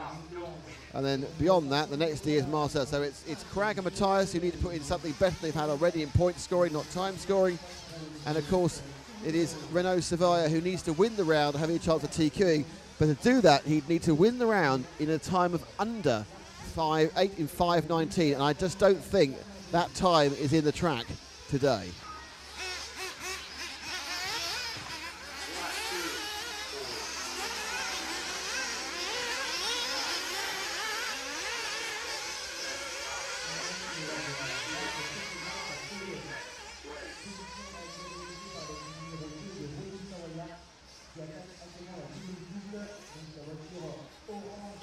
So 4 more rounds to go, 4 more races to go before we find out who is our TQ. It is advantage Ronefalk, but there are 2 drivers who can take it off him.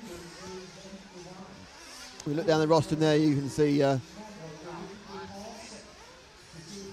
number of drivers. Look down the roster there, see Timo Lino leading forward by the pole.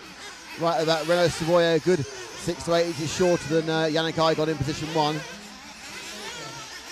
And now let's start looking at the cars. These are very attractive men, but we want to see what the machines are doing. And what they're doing is parking up. So Neil Cragg is Mick Cragg, his dad. Car will get dropped down. The team associated driver being associated for as long as anyone can remember. See, they're happy. None of these pit drivers had to worry about the duration of fuel. That'll come into the final day tomorrow, how long you can go between stops. And there we go.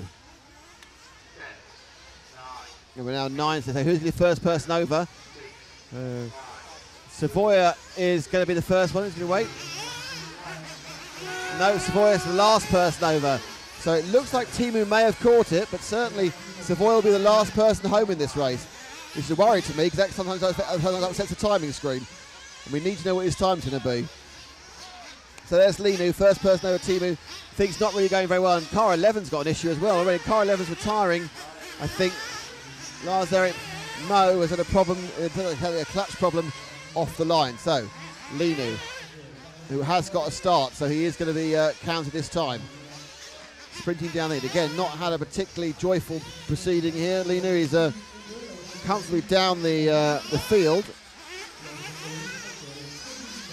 In fact, he's down in 51st at the moment, but he has got a really low score to drop, which would be nice for him, after having 2 problems in the first 2 rounds. So he will be climbing quite up there. I think he may be climbing anything up to as far as low 30s. So not all bad news for Lima, as long as he can finish this one. That's what we're hoping he's doing. So, if you wait for them all to finish their first laps, still Lina we're looking at. And any second now, Yannick Igon's going to come across the line and get his first lap done. And it's Lino there. And as you can see, it's round 5 of qualifying, the final round. And we're looking at Yannick Igon. Oh, Igon out of the box, 39.97. Let's see where car 1 is, because he's done a cracking first lap there. And the Frenchman is going over the triple now and into the S's. And he is on an absolute fire for that first lap. Still waiting for Savoya's first lap's a disaster. So Savoya has dropped 3 seconds in lap 1. He won't get that back. So that, I would say, is Savoya already out of a chance of pole. And we're down to 2 with his battle and Monofault. But looking for a chance to come up the qualification with a fantastic first lap and what looks like quite a good second lap is Yannick Igon, just pipped by Savoya in the last round. And he's done 2 laps down, 1:23.9. So he's absolutely on that 42nd lap mark. Moves into the triple now. Drops it in. Linu also putting in a good run over 3 laps, 2:02.94. So Linu going well. Igon going well. Savoya not well at all at the moment, but he has a shot. He needs to go incredibly quickly for all the remaining 7 laps to put it up. It wasn't a bad lap this last one. He's a long way down because obviously mistake Andreas in car 10, the Spaniard. Not really seen much of Marcelli. I mean, he's been quietly efficient. He's currently in 27th, so comfortably in the quarters, and looks like he's going to get a points boost from this one. Igon's finally got past number 6 car Matthias. That's cost him a lot of time though, but he's now on 3:23.02, so he needs to get 2 fast laps. Savoya way down, 3 or 4 seconds off the pace still, and he's getting caught in traffic and it's not really working for him. So Savoya's run's not working. Matthias has had a bit of a, it's Linu who's doing particularly well. Linu's going to get a big points drift. I'm not sure it's enough to get in the semis, but he's going to be very close. He really has a chance of picking up a leap in the semis, the HB driver. Not a big HB team here, so he's having to plough his own furrow setup. Hops around, there he goes. And he's got Savoya actually falling back from him, so he's faster than Savoya. But Savoya now knows that the time's gone and might just be practicing various parts of the track, I don't know. So fine, let's see if we can pick up Neil Cragg. Cragg is running in 4th or 5th at the moment. He's currently safely in the semis, but there's a number of people going faster than him, and he may get bumped out. As he goes over Champagne now, Cragg lands it. He needs a couple of good laps just to get a few extra points, as much to steal them from someone else as anything else. Very consistent, which is good, but when you start dropping scores, people who have goods and bads can come over you. Cragg through the boulders, taking that far left line and hopping it on the right hand, again on the left-hand side. Over the double. Igon on a 4:44. He is going to be thinking he's the fastest we've seen so far of timing. He has to beat a 26.88 by Bloomfield, and I think both he and Linu might be doing it. And Linu finishes on 26.95, just 700 slower than Bloomfield. So Bloomfield still holds FTR at the moment until Igon lands it. But we're going to see Cragg over, and that's Cragg finished. And right behind him, it's Igon. So Igon's finished as well. And any second now, we're going to find out who it is who's won this. Great score from Marcellino with a 27.85. And Igon does it. Oh, superb last night. Igon a 24.42. Igon absolutely throws down the gauntlet at 24.42. In second place, it's Linu with a 26.95. And in third place, Marcellino at 27.85. And that's good for Marcellino because he's on 27th and he might be looking at getting enough points to boost himself into the straight in the semis. Igon there, 2 or 3 seconds faster than anyone else. So that is the D. So now the second person who can take FTQ or FT off David Ronefalk, and that is car number 2 in this heat, Heat C, which is Robert Bataille. For car 1, Elliott Boots, certainly so far Elliott has underperformed. He's currently in 10th, but he's had 3, 4 very unspectacular rounds. The man who took TQ at the Worlds. Robert Bataille, of course, the current world champion. It's Roman Valter in 3rd, Renard Monan in 4th, Alexander Chinetin in 5th, David Ongaro in 6th, Federico Sala in 7th, Borja Hernandez in 8th, William Herbert in 9th, Luis Rodrigo in 10th, and Marco Natale in 11th, and Tony Truman in 12th. But it's all about that purple-shirted and purple-beheaded Spaniard, the world champion, won it in Argentina, Robert Bataille. Not only does he need to win this round, he needs to find somewhere a time faster than 5:19.79, set in the first round by David Ronefalk. And most of the drivers have set their fastest times in that first round. So we are 2 minutes now from rolling in this Heat C.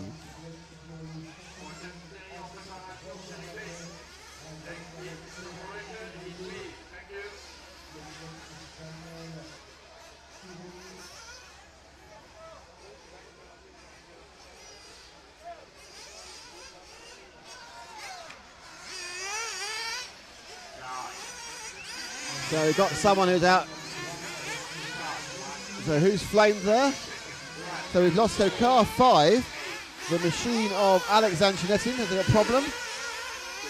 And now car 10's got an issue. So early issues for a couple of drivers. Car 10's a control issue there for Rodrigo Luis. That's not looking good for him at all because the thing wasn't moving. And then another car falls in front. That's the car 1. That is Boots having an issue as well, but we haven't started yet, so it's fine.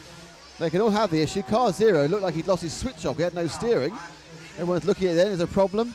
Sanchinetti has gone quite well. If we look at it, currently in this heat, we have the 3rd place overall at Bataille. We have the 9th in Renat Monan, the 10th in Elliott Boots, Sanchinetti in 17th, and Volta Roman is in 18th. Sanchinetti wants to get out there because he only needs a few points to go from being the top of the quarters. As car 5 dies as well. No, car 5 hasn't died. He's been thrown across by Savoy for some reason as they try and get themselves back. Sanchez going well. So, everyone's having some problems, but it's all right to have the problems now as long as you don't have them in the race. Unfortunately, we saw in the last heat, the last round of qualifying, the problems that Ronefalk took out the practice, he brought into the race. But his performance yesterday is looking like it may well be enough to get him TQ. So we're now 10 seconds, and we will now just take the first car over. And that looks like it might be car 1 if it waits. No, it's not. Boots has gone for it. So the first car over is car 8, and that is the machine of William Herbert, the French driver. There appears to be a problem somewhere. And we got a car flame before it even started, and that's 5 again. Now they waved his car over the timing beam, so he may well pick up a start at that point. And I think they're retiring that machine. That's bad news indeed because he was 17th qualifier, and he won't be going up from that. So his chance of making the semis have gone. So let's pick up the let's go to which is of course Bataille going up the straight. So it's all about Robert. Can he get a pole time, and more importantly, can he get a time in excess of 5:19? Because that, to my belief, is what he will do. 8 laps, 5:19 something will get him the potential of getting TQ here at the 2013 Euros in Reims. You're watching RC Racing TV, brought to you in association with EFRa, with Proline, with Team Durango, and with Audi. And as he goes, that car does look very good over the logs. Bataille. Well, Battle. Is it Robert Battle? Oh, it's Robert. So Robert now. I'm with Bataille, I'm told now. Over Champagne. Car looking good. First lap. He's now completed as he was one of the last to go. So we have seen a lap of 40.93 from Monan, who's currently doing well. Bataille 40.5. Nothing special. He needs to go quicker. you have to average better than 40 seconds to get to get a 5:19. At the moment, he's half a second off that schedule. He's also got a car in front of him, isn't going to help unless that car gets right out of the way. It's the blue and green machine. And at the moment, it's holding Robert up, and Robert really, really needs to clear him and gets it. He's going wide to clear him, and in doing that, it's all gone wrong. And and that is the end of Battle's attempt at pole. Ronnefeld can breathe a sigh of relief because that, unsighted by the back marker, he may still get a good time, but there's no way he'll beat 5:19. Let's see that one again. This is where TQ disappeared, comes there, went left, tried to avoid it, but a bad landing, boom. And then got bad luck. So what happened was, in an attempt to get past the back marker, he took a wider left turn than normally, and that's gone. And Bataille, he knows his TQ's gone. All he needs to do now, I think, is try and beat Savoia. And then he's a second. That's currently his third, and he does need to get at least one more point than he has. So he needs to still push as hard as he can for a third or a second overall, because that would give him second in qualifying, which is currently held by Savoia. But my feeling is that could be a long hope. Now picking up car 3. Car 3 is the machine of Romain Volta, who's currently down in, I don't know, it refreshes. Currently leading. Excellent spot there from Matt to choose the leader. Volta's taking the lead from Mona. But going well is Boots. Elliot Boots finally putting a bit of a time, and we'll stay here now with Volta for a bit. We haven't seen much of him, and he's doing a reasonably good time. He's currently, I think, just outside. He's actually in 18th, so a good result from Volta. Could catapult him out of the course into the semis. And Volta now, he needs a good consistent run, but it is Boots who's currently leading on the track, and 3 and 2, and he's right behind him. So if we drop down, there's Boots. Boots is pushing the time down, but he needs to get past his guys, and in front of him are Bataille and Volta, who are both very quick as well. Now, is he being held up? And my guess was yes. He needs to get past, but whether Volta wants to move aside, and he should do now, he can see he's holding up Boots. He needs to get out, the referee needs to tell him to go, and there's an announcement there from the referee, and he said get out of the way, and to get out of the way he has yet to do. Is Boots by him? As they come up, no, he's still holding Boots up, so this is bad. He's been told to move aside. 1, 2, 3 and 1 are in a line. They are 3 of the fastest drivers, but he's holding him up as the other drivers getting burnt. Now Boots needs to get aggressive, and he's had a warning, has Voltaire, for holding up Boots. Unsportsmanlike. Boots now again. Voltaire probably, no, I can stay ahead. I don't want to let my main rival pass and lose a point to him or lose some time to him. But Boots definitely has the speed. Look at that, gaining yards. And then the second bit of traffic that needs to park itself, shoved out the way there by Voltaire, the orange car, and it's and that was obviously going to happen. Just a disaster. Boots is not getting the rate through, and in fact 9's now crashed, and Boots now has managed to do Voltaire. He's got a slightly deranged wing. The 9 car is next, but that's bad driving from Romain. You need to know when to be passed. Let's look at that again. Bad driving. You've got to know, knowing when to be passed is important as knowing when to pass. And yes, he wasn't necessarily 100% responsible for the accident, but it's all gone wrong again. It's all gone wrong again for Boots when we look at that replay. And that's another chance for him to go, but it means that Bataille has picked up the lead with 6 laps, but it's not a fast time. And I think Elliott can come off here being pretty aggrieved about the driving of Volta, and frankly, I'd probably be giving him a penalty. He's not really observing the correct way of qualifying. Fast driver, good driver, but you have to know when to let someone by, just as much as you have to know when to overtake. But Boots, therefore, combines the fat part of the semis, hopefully. He's not going to be happy, and that was number 9 as well, according to William Herbert. Number 3, a long way back now. But Mona's Volta there. Imagine you get a bit of advantage over some of that. But it is Robert Bataille who's won this one, or will win this one when he comes round. It's just not in a good enough time.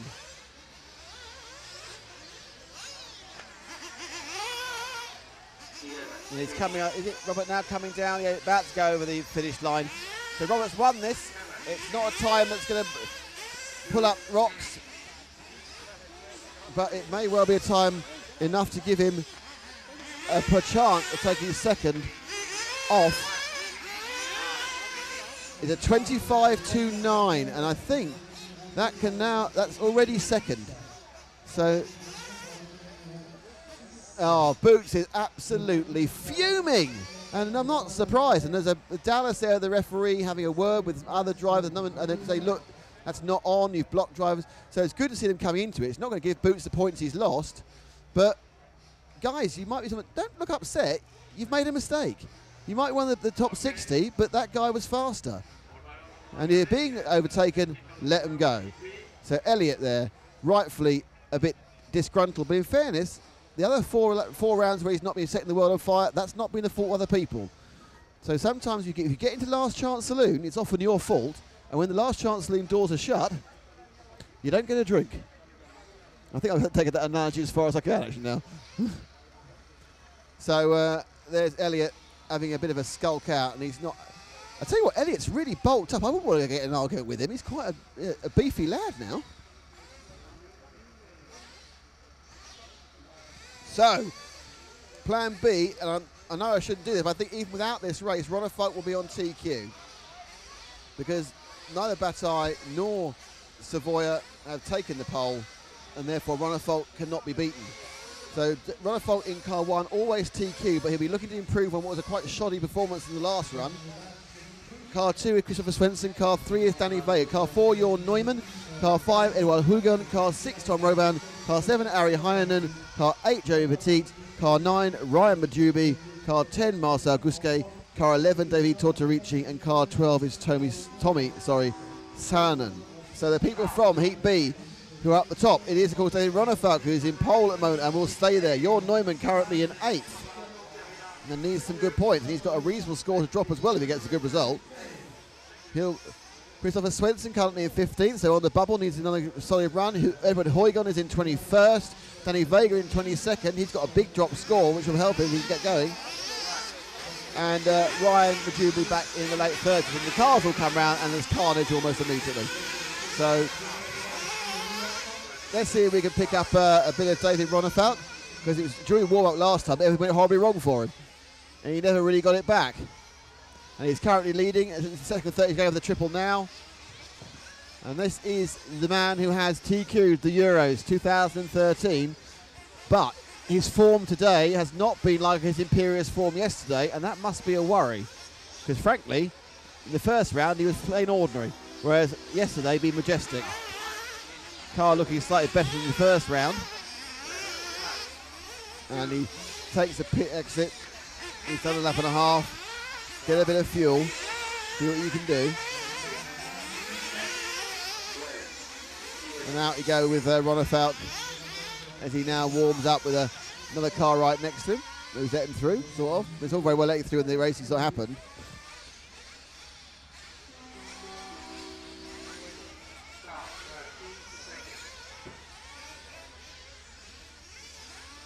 So here we go.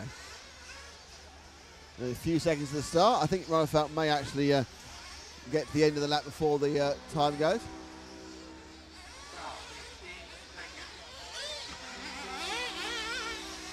Oh!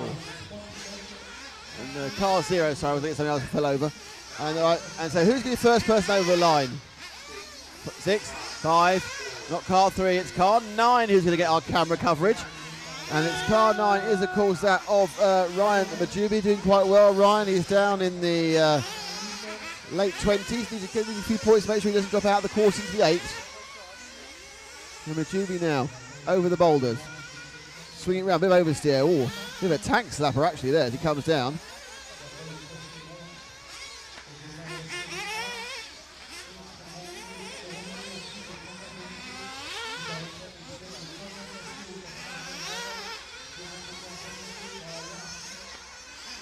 So he goes over down the top corner, through mini camera. Going left at the bullseye, round over Champagne! Drops it down, slams the ground, puts the power on. Again, a little bit tail happy. We dropped one car, it's Jorn Neumann behind him. So that's Jorn Neumann in the Team Durango machine. Jorn won this heat in the last running when Ronnefolk wasn't going quite. So, oh no, and that's Neumann needed a good time. And that's some seconds gone there straight away. As soon as we cut to him, I think, and looking to go, let's see what happens there. But have a look at that. Oh, it's not going well. Neumann, that right hand boulder, and just caught, oh, a bit unlucky, just caught the second boulder a bit too far on the right, ended up upside down, and that's giving him some problems. So he just had a fantastic first lap of 40.3, But all that good work is long gone. And Ronnefeldt's gone sub 40 for lap 1, 39.98. Absolutely now back on it after an aberration this morning. So it's Ronnefeldt from Neumann, from Heinen, from Christopher Svensson, from Danny Vega. But Neumann, well, quite unlucky accident. He made sure not to happen again. It's going to put him way, way down. He's going to lose a lot of time. He lost about 4 seconds. And that's seconds you can't make up in a 5-minute race. Yes, in the final, you can forget about it, move on and rebuild. But on a 5-minute qualifier, that's already several points gone just in those 4 seconds. But our leader is David Ronnefeldt, who's one of the last people to finish a lap as Neumann goes around. Ronnefeldt now, he's done 2 sub 40-second laps. He is laying down the law, Ronnefeldt. No one's gone this fast for 2 laps so far, and suddenly after an aberration in round 4, he's going to show us that actually the track is fast enough to set a new TQ time. Remember, the fastest we've seen so far is 8:05.19.8. He's on turn to beat that. Neumann now 6 seconds behind Ronnefeldt. But Ronnefeldt really is going brilliantly. Let's see if we can pick up David as he tries to make the TQ. With David now, he goes through the boulders. The car looking absolutely perfectly balanced. Completely opposite this morning when he just, I don't think he'd broken up. I don't think he was a cup of coffee short or a Red Bull down. But now we're back to facing, but the problem he's got now is he needs to try and get past the car in front of him who's going to start blocking him. The referee's getting him out of the way. It doesn't matter the price of fish. Well, great, that was excellent. Car 5 just showed how to drive a qualifying. Edward Hugon, hat off to you, big round of applause. You lost virtually no time yourself. You let the leader through, and that is absolute textbook. I would expect the car number 9 from the last heat to demand to see that on video and see how it should be done. Ronnefeldt absolutely creaming it, 2:39.44, so he's 6/10 under the magic, what would be the magic 3:20 mark. So he is currently on target for the best time we've seen all event on a track that's slowing down, and he's going to make himself absolutely the total favourite for the final. He's got a good couple of tenths on every lap in hand. He now hops past 12 as well. 6 laps down now, sorry, 5 laps down now of the 8 for the young Swede with the Kyosho. Pigs 3:19 is faster again. This is going to be a absolute. This is basically saying to everybody, yeah, I didn't get up this morning, but I am still the man. I am still the number 1. I have got a car where, with less than ideal conditions, I can pull out a TQ. Oh! He's not lost too much. How much he lost? Is that the second? He just got the rhythm wrong. That could be the time gone. He's still way on for a TQ this round. He's so far ahead, but not the overall fastest. Let's see that one again. Let's look what happened. The half second that went for Ronnefeldt. Everything looks fine. Comes across just, and a lovely pirouette there as he turns round. So Ronnefeldt has actually lost over a second, 2.8 in that one little incident. And that one little incident is going to take it away from his chance to make that record, or the course record. But everyone's seen the times he can do, and he's going to get TQ. He's going to have his 3rd TQ, have a perfect score of 176 plus 176 plus 176, which is 528 points, unless we see a remarkable time in the final heat from either Bayer or Jerome Igon. Ronnefeldt, absolutely the class of qualifying. He brings his last lap now. That one little mistake, and it wasn't really a mistake, it was just the particular harmonics of the logs slightly upset the car, and when it landed, it dug it on the nose rather than flattening, and did itself a little 360 roll and a pirouette. But Ronnefeldt, the Swede, absolutely a class of his own here this afternoon, after being having to wear the dunce's cap in class after this morning's poor performance. Running around now, just now, a couple of more corners over, mini camera, a couple of tricky corners to go, left, right. He's going to leap over Champagne. Won the hairpin, the Vane Shadow clicks across, and that's the fastest time we've seen, but how fast is it? Neumann does a 5:27.96, which is not a bad time, just not very good. And Ronnefeldt a 5:21.42, which is 3 seconds faster than the fastest we've seen so far. Cements his TQ, and if only it hadn't been for that little roll, we could have seen Ronnefeldt with the fastest time we've seen. But he must be a happy young man. Put those demons this morning to rest. 27.96 for Neumann. And Svensson was in third with a 29.76. All these obviously are 8 laps and something. So Svensson's going to like that because I think that's going to absolutely keep him into the semi-final directly. But that was all about Ronnefeld, and it wasn't that little trippity-dippity thing. He'd have had TQ, he'd had a second TQ. He'd already got TQ, he'd had another one. He was on course for like a 4.19 flat, and the best we've seen so far, so it was a 5.19 flat, and the best we've seen was a 5.19.8 by himself. And once again, we are looking at the pit lane. And then moving about, the engines revving high for the final round, the final qualifying race of the 2013 EFRa Euros, brought to you by RC Racing TV and associated EFRa with the support of Proline, Team Durango and Audi UK. And frankly, it's been a fantastic qualifying session this last round, but it is not the end of our broadcasting today by any chance, because in just a few minutes we are going to be having our qualifying live show. We will be going in the pits and getting the reactions as they happen from the drivers live and seeing what they think about qualifying and their hopes for the finals tomorrow. That will follow about 10 minutes after this final race, so don't tune away, don't get off the stream. It'll go quiet, but we'll be back in 10 minutes for an interview show, and then we'll have some rotating fixed cameras for some of the lower finals, and possibly get a chance, may have some moving camera for the last lower finals of the day. So the last qualifying round is coming up.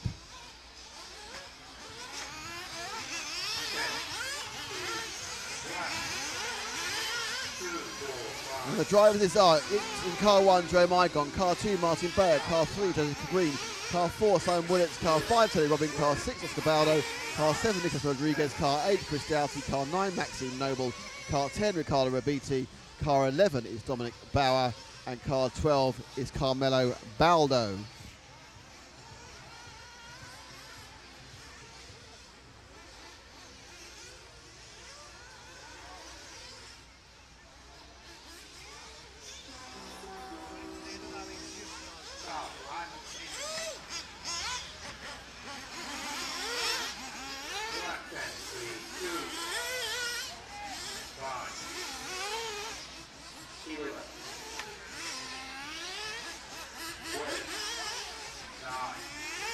So it's the final round.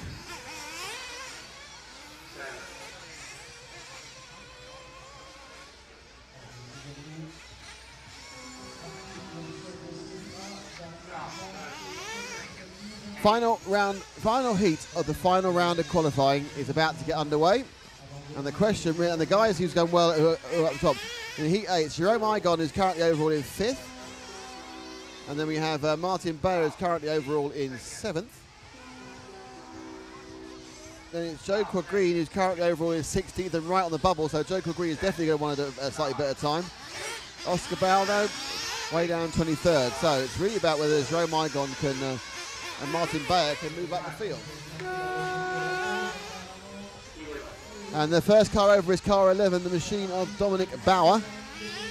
And Bauer goes through the Reims corner, now comes down the short chute, the old sock, over the boulders, keeping left. And the top turn, then to the double, followed by the mini. They'll turn right, then left, and over the triple.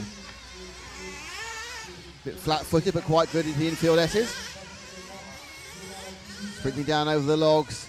Shot, oh, double bite there, took the left-hander, now bottom bend. Lots of oomph, but they sweep up or over. And there's some problems just in front of him, but they've been cleared. And there he goes, round over the Champagne, Vane Shadow. Giving it some up the straight. And straight now, the racing line marked very clearly with a kind of a line in the chalk. Not a line in the sand, it's a line in the chalk. Slightly dirty, so it cleaned off, so it's not got the dust, which makes it a different colour. And then, of course, it's been pounded with the oil from the 2 strokes and the nitro for the last 4 days.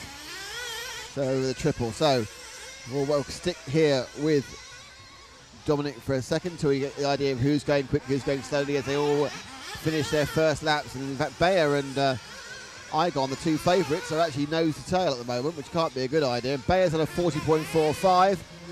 And Igon, even though he's right behind him, will be waiting for Igon's time to come through. And that's a 40.06. So Igon very quick already on a 40.06. So it's car 1 we want to be looking at. And he's coming now down over the triple into the infield S's, the orange and yellow car of Jerome Igon. His brothers laid down the gauntlet to him with the second fastest time so far this round.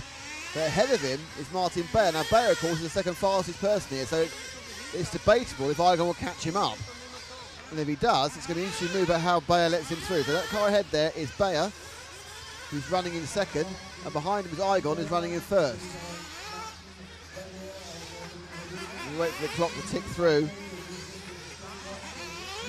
Bayer 120.05, so Bayer going very quickly as well.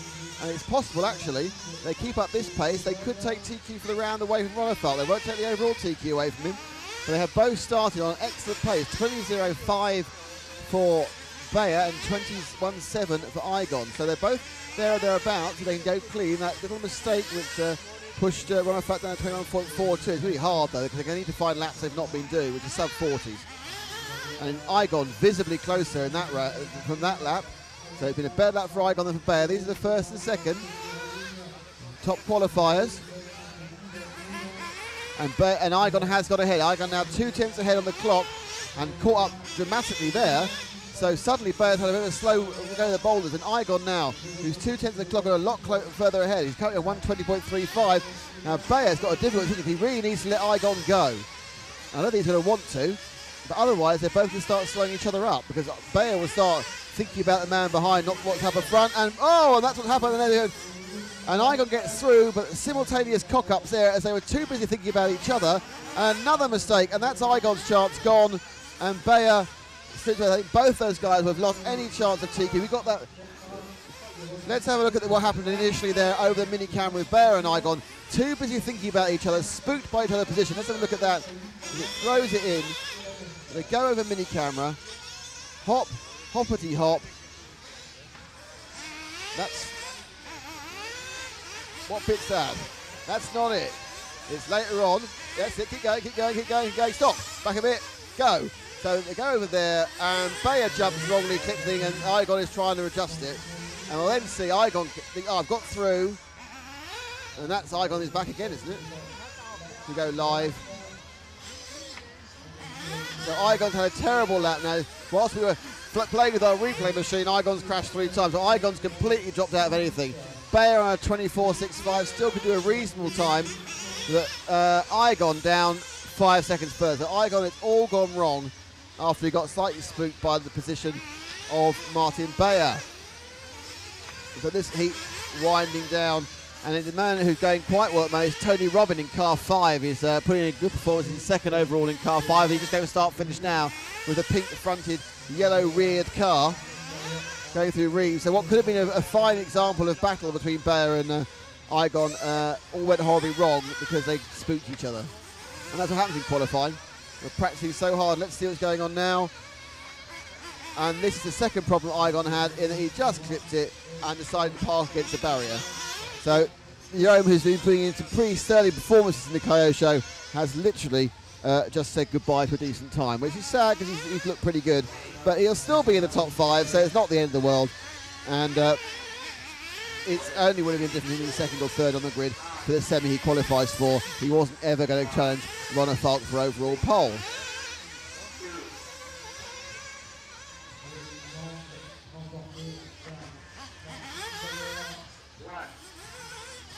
So we are now down to the last lap of qualifying of the European Championship. When they finish now, there are people who have finished in the qualifying, and we will have to get the times and we'll be able to work out who has come what position. We know it's David Ronefalk in pole. I'm pretty certain that Savoia will pick up second, but we'll have to see where battle comes.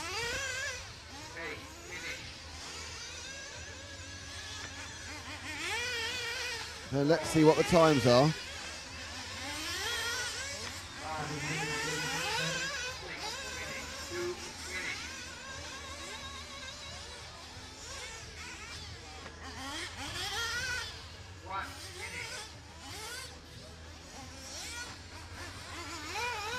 And Martin Bayer finishes on a 4:25.33. And he's the only person of any worth on that one. So, at the end of that round has been won by David Ronefalk. In second is Yannick Igon. In third is Robert Bataille. In fourth, Martin Beyer gets fourth in the round with that one. In fifth, it's Darren Bloomfield, I think. In fifth, it's Darren Bloomfield. In sixth, in the round, it is, I think, Jerome Sartell. So, overall points, Ronefalk has taken pole, but Savoia and Bataille have exactly the same point score. Or do they? No, they don't. Bataille has a better point score. So Bataille, with that third, has moved to second overall. So qualifying is Ronefalk first, Bataille second, Renault Savoia is down to third, Yannick Igon. So it's Yannick Igon in fourth, and I think Martin Beyer may actually have just sneaked into fifth. He's going to be picking up. And I'm sure we're going to reset the cameras because we've got the live show coming up.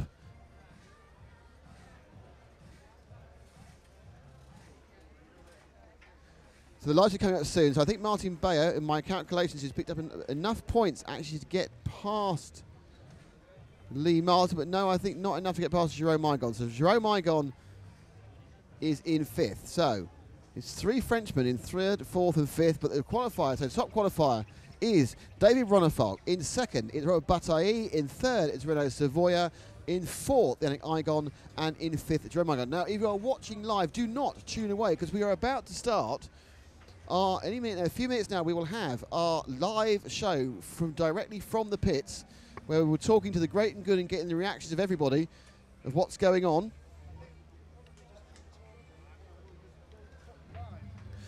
We're actually setting the camera up now. So the live show will be coming up. Any minute now, we're going to be walking around. The live show will kick in, so please don't choose away. By any minute now, I mean literally any minute now. It'll be starting within about 2 or 3 minutes. I can hear Matt climbing down from the gantry. We then just need to move the situation. Do you need a fresh battery, Matt? Well, it might have an hour. Perhaps not. So we're going to bring him a fresh battery anyway. And I have it in my pocket here. And we are going to go and get Matt to set up the camera. And once I can see the camera's working and live in its pit position, we will begin the live show, which will be me wandering around live, hoping for the best that people will talk to me. And let's see if we are picking up the camera yet.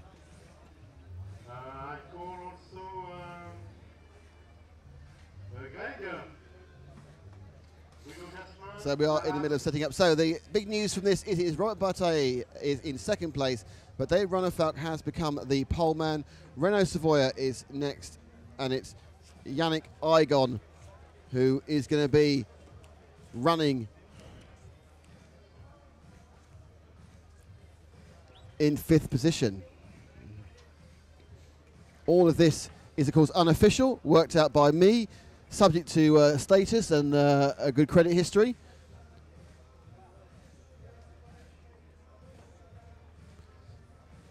Now, what's going to happen after this is we're going to have the live show. Once the live show is finished, there's going to be a couple of lower finals. We will be showing those lower finals on a mixed cut. So you'll be able to look at the cars, and also if you have the timing, you'll be able to see the timing. We've got quite a bit of work to do. If you finish that work in time, we will perhaps film some of the live B finals. And we can see the camera is up. The camera is up. So I shall go and find. So we're going to find it. I need to dump this radio mic, though, when I get there. Otherwise, I'll be listening to you, Matt. And so any minute now, we are going live into the pits, which should be fun.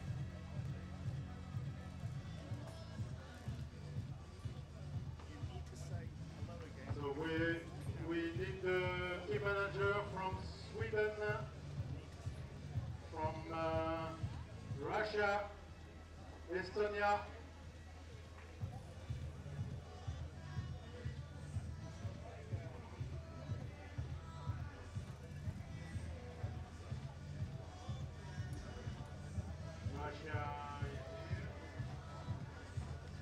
So still missing Finland and Greece. So I am now. So hello and welcome to the first of our absolute live shows from the Centre of Excellence here in the pit garage. As you can see, all around me are racers who just finished the qualifying show. This is, of course, with the qualifying being brought. This show is brought to you by Proline. It's brought to you by Team Durango, and it's brought to you by Audi UK. We are going to try and talk to as many of the top drivers we can find. Obviously, at the moment they're quite busy, trying to clear up what they've got. We have a bit of a cable move. We can move. I can move all the way up here. I can move all the way down there. Go over there. And we're looking to see now that obviously the top drivers have just finished their rounds. They're still looking to claim their cars back from scrutineering. It's just behind here. You can see his hat. This is where Bataille, he actually does his pitting there. There's no Robert, obviously. I do have one issue I'll admit to you straight away. I actually don't know where David Ronefalk is pitting, so that could be an interesting one as he is our TQ man. There's some... and now I've got to click. Sweden's over here, but is David over there is the question. And David is over there, I think. I'm not sure. Let me have a look. No, it's not David, it's somebody else. I have Carlos. A number of other drivers. And there's people are all... that's why they're all meandering here, looking at... Can you see me? The camera. And the pole man is having a chat with Oisin O'Brien, but they're all over here by the timing. So if you look over the back of the page here, what you have here, that's where all the numbers are, where they see what's going on. And any second now I'm going to grab David and we're going to have a quick chat with him once he's finished getting the lowdown from Oisin O'Brien. We'll give you the lowdown to Oisin, fair enough. Just walking around, there's Dallas. Oh, hello. There's a lot of people around here. This is cool. I'm actually on the tarmac track. There's a little tarmac track here, which is all a lot of fun. And of course, just over to my left here, this is the rostrum. See over here, that's the rostrum. And they go up there. And Matt's currently carrying the camera very high. So, still waiting to see where the other drivers are. They're all kind of hanging around. And I think what I might do, actually, I'll see if I can go work first with Darren. Can you go a quick word? So I've got Darren Bloomfield, who is, of course, currently the reigning European champion. I'll just bring him into our live camera action here. It's just up here. We're just there. Look. See where we're going? There's the camera. We are live in the pits. Well, only we all know the one is me. Darren, it's safe to say that yesterday really didn't go to plan, and for your European Championship defence didn't get off to a particularly good start. No, not really. I struggled for traction a little bit. I think it was a little bit in the tyre choice, a little bit in the car. It came together then. I'm just waiting to see what I got. I don't know if it was maybe a 6, 7, or something like that.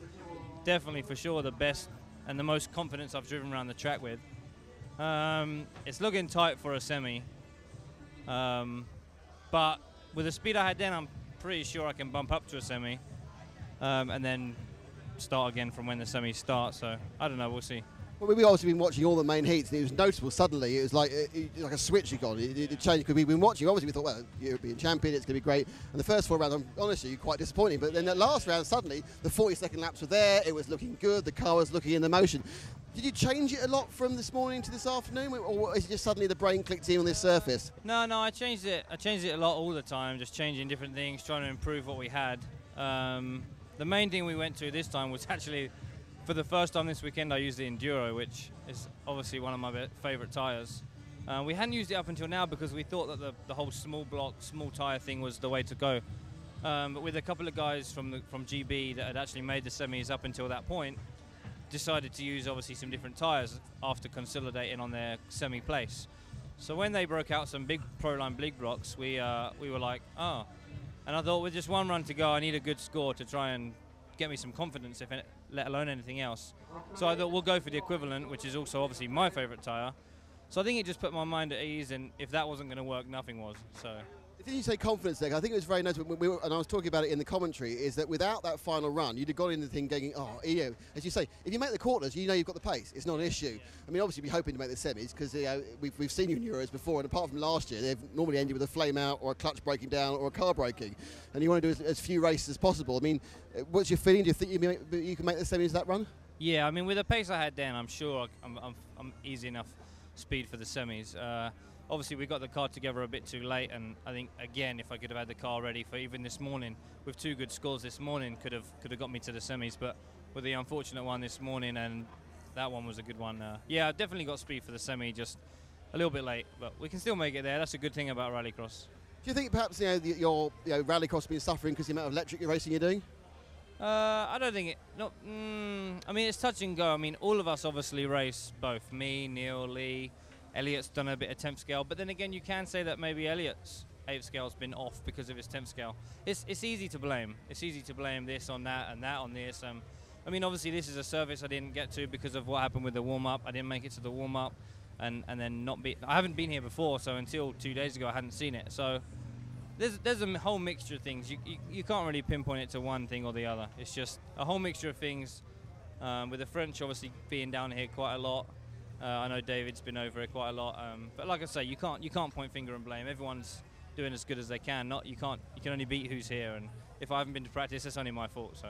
I must say, I personally was gratefully cheered to see your performance because we always want to see a Brit doing well. I'm sorry, I'm just like that, but it was great. Just looking forward. Let's look beyond the end of today. Are you off to Valladolid for the electric as well? Yeah, we Friday now. Yeah, Friday now. So lower mains today, high finals, and the main final tomorrow. And then after the finals tomorrow, we leave, drive home. We should arrive home around 3 or 4 a.m. Sunday English. In England, and then 10 o'clock I think I have to be to Heathrow to go to Spain. Yeah, so we're off to there. That's the answer to your question. Yeah, I'm putting stuff down in England, picking up a new suitcase, and 4 hours break, and then to the airport for the flight. And this year, do you have a 4-wheel drive car that was designed in the last 15 years? No. No, not yet. I don't know when anything's happening. I've just got the XX4. I mean, it was good last year on the dirt. Let's hope it's as smooth this year, and maybe we can do again. Thanks, Dan. Cheers very much. So we need to try and find our next victims, whoever that victim may be. A man on a bicycle is not a victim. Unfortunately, Robert Bataille just walked the wrong way, which is annoying. To the X-ray tail. I'm going to go and run after. Look, Nick running for Robert Bataille. Whoops, excuse me. Jean-Yves, good to see you. How are you? We're all on camera at the moment, actually. Robert, can we just take you up to the camera so we can talk about your qualifying? Jean-Yves, who was obviously the head of Mugen up until a few weeks ago, and he's obviously with Mugen's key driver. Rob, we spoke to you yesterday. I think by my calculation, that last round was good enough to put you second overall. Do you feel you're lacking some pace to David Ronefalk, or are you just lacking a bit of luck? I made the last qualifying. I crashed in the triple-double because there was a car there crashed, and I cannot see it, and I go outside, and then the marshal didn't allow me to see so good the car. So I crashed, but I think even without the crash, I couldn't beat David, so it's just faster than everyone. So how are you going to beat him tomorrow, or is a long race a completely different game than what we're seeing here in these 5-minute heats? It will be hard for sure. I mean, the track is so difficult to be consistent during mainly 45 minutes. So we'll see what happens in 45 minutes, because if you crash one time, it's so difficult to go much faster than the others. So I don't know, we will see what happens. Now, on a lot of tracks, tyre wear is a problem. Here, tyre wear is almost a plus point, isn't it? Because you end up with a slicker tyre. So are we actually going to see cars going quicker as the race goes on, as the tyres get more slick? I don't know, because for us, for example, with slick tyres, the car was not as good as with pin tyres. So the wear of the tyre is so good for us, mainly. So we'll not have any problem for 5 minutes, I think. But as I told you, first we have to bump up to the final. And then we will see, because mainly in this track everything can happen. We are so close, everyone. I mean, you make the TQ, but just for 1 second, half a second, so it's not a huge difference to say I will win for sure or not. So as you say, the first thing you'll have is a semi-practice before the finals. Will you use that semi-practice to try a lot of different things, or have you already decided on what you think your setup the final will be? I don't know exactly. We'll have to speak with my team and everyone to see what we'll do or not. But we'll not change. We'll not make a big change. I mean, the car it's much more okay. It's not bad. And as I told you, it's like to be consistent. It's not that make a qualifying, because you can make a fast qualifying, but then you can crash 2 times and you will get the 6th position. So I don't know. We'll not make for sure a big change. It will be few things to change and not anything else. Well, thank you very much. And go and do a bit of wrenching. Now, I'm not sure, but I think somewhere behind here is where our 3rd place qualifier, Renault Savoia, lives. And in fact, not only does he live there, that's his, and there he is. Look, Renault Savoia. Renault, may I talk to you? We're live. We're doing it live television for a bit of a radio control first, live here in the pits here at the European. Renault, looking quite good and a few mistakes in the last round, but you TQ'd around. You must be really pleased with that. Yeah, I mean, I TQ'd the 4th round, and the 5th round we tried something on the car, harder compound, harder springs on the back. The objective was to try and make the car better for tomorrow and not getting the TQ. So the car wasn't better. I crashed, so I didn't manage to get a better round, but I'm really happy with today's qualification anyway. Qualified third overall, and you are the top Frenchman at the French tracks. That's got to be good, isn't it? Yeah, I mean, we have a lot of people behind us. I think tomorrow is going to be a nice race. A lot of people. I think that the facility is looking really professional. So that's what our hobby needs, I think. So it's really good. This is a very, very close championship. The difference we've seen in qualifying between Hero and Zero, we say, is literally one accident. How is that going to play out in the finals, do you think? It depends on the car. It depends on the tires, on the drivers. But I think on that track especially, it's really hard to drive close together, because every corner has to be taken one way or the other, and it's either sliding or getting to the inside and really short. So many drivers, we have different driving style, and I think it will be hard to fight without crashing. Yeah, you should say that, because we were not watching on the qualifying that a lot of people were slightly faster. As soon as they came up on a car, in qualifying, they were getting slowed down by the other machine, and so actually overtaking, legitimately within the race. How easy or hard is that going to be? I don't know. I think if the race manager followed the race really well and announced the car that are faster, it would be okay. But we could see in qualifiers that, for example, with Elliott on the last round, he was maybe TQing the round, but because he got into traffic and they didn't really announce well, he lost time. Even if there is no touch or no crash or nothing, it's just because you're behind someone, you're just changing your lines, and it's easy to lose 1 second for that. So we asked this to Robert. I mean, you've got a semi-practice to come up. You tried something in the last qualifier. Will you be trying something different again, or will you try and actually nail down the setup for the race? Of course, yeah. I think 10 minutes practices for the semi is not a lot, so that's why we wanted to take the most of those 2 rounds this morning to try different things on the car, as the semi was already secured yesterday night. So we worked on the car this morning, was great. I mean, I TQ'd the round, it was clear.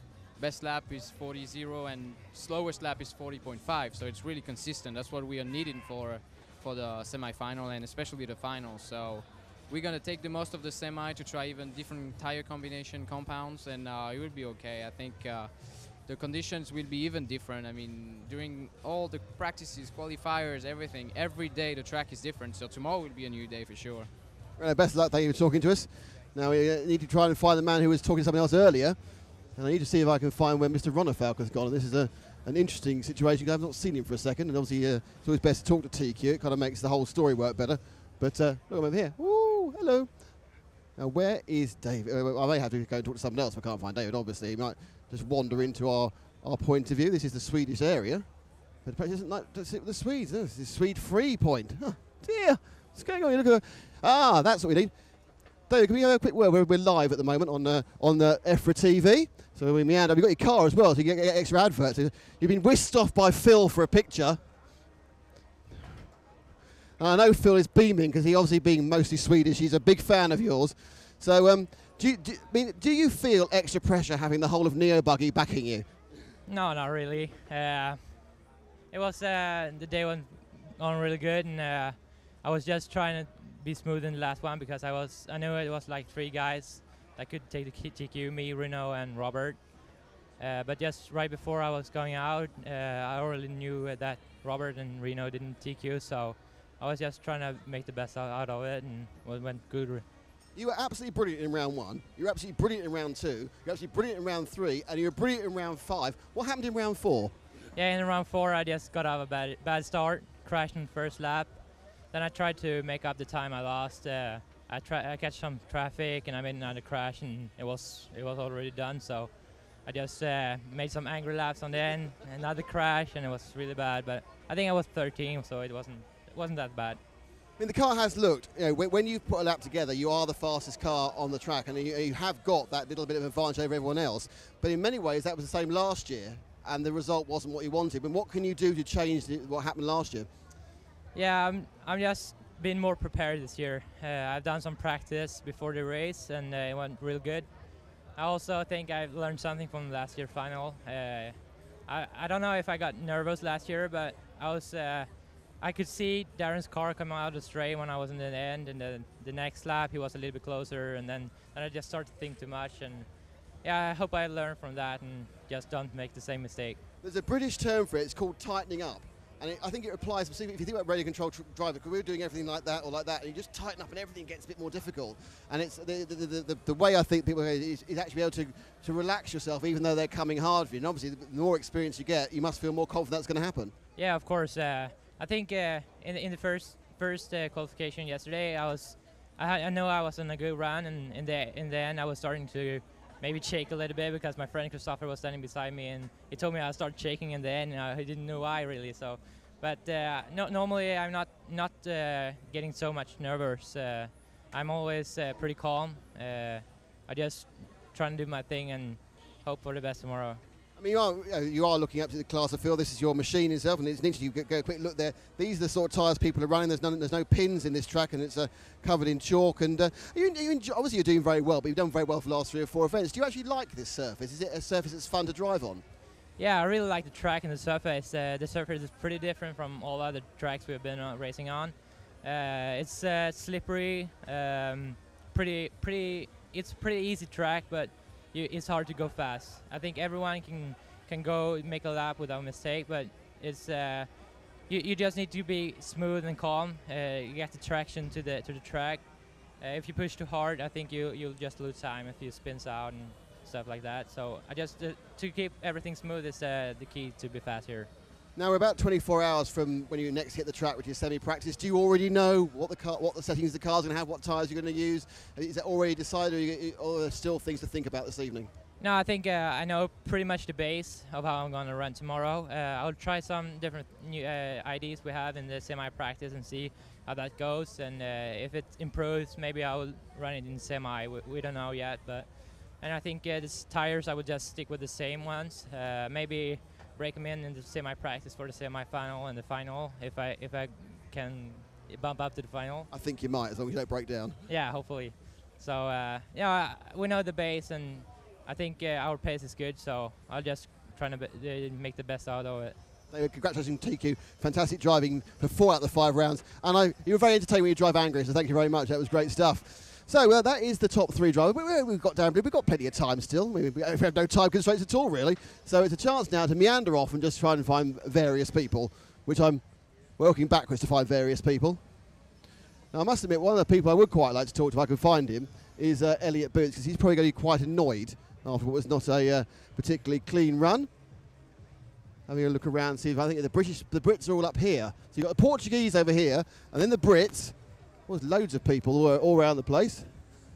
Now, I'm not sure if my target, who I'm currently at, I realise you can't see me now, so you'll be getting GVs and various other things. I meander up, looking at the Great British table. And it looks like a particularly irritating... Before the race. So did you come here with the correct tyres, or did you have to go and scramble around and buy some? Yeah, I trust the other guys and follow them, use the same tyres. So So I'm not sure which final you've made. I'm sure it was sort of 32nd, is it, or is it 16th probably? I mean, your plan is to have a nice long day and keep bumping up? Yeah, exactly. I think I'm in the first final, so I try to just bump up as much as I can. So explain to me the attraction of the buggy cars. When normally you're running 1/12 is completely different. What's drawn you to this? Yeah, it's totally different class. So what can I say? So you're a different class, but let's be honest. I think what we have established is that whilst one of the best in the world on the flat, here you're just very good. That's Simo there. Now we can't speak to Elliot because he's down he's having a bit of food, which is never good. So How far can you go? You can't go very far, can you, Matt? You're kind of limited slightly on the cables. So trying to see if we can. Interesting what happened. A lot of people have kind of abandoned the whole area now and decided to have a little bit of food, which is fine. We can accept food. We look around. Yes, it looks like most of the some of the more higher finishing drivers. There's a big kind of cabal around here. I'm not sure they've actually managed to release the results. I'm not sure. Let's see what's going on here and whether actually there is the final results are out of the 5th round. And they must be, because they've got the finals going through. So those are right. So just stay with it. Give some vistas, because I may actually be able to get hold of a set of results for us to look at, which would be not the ones I've been guessing, but the actual results, which is always a good idea to have actual results rather than ones I've been guessing.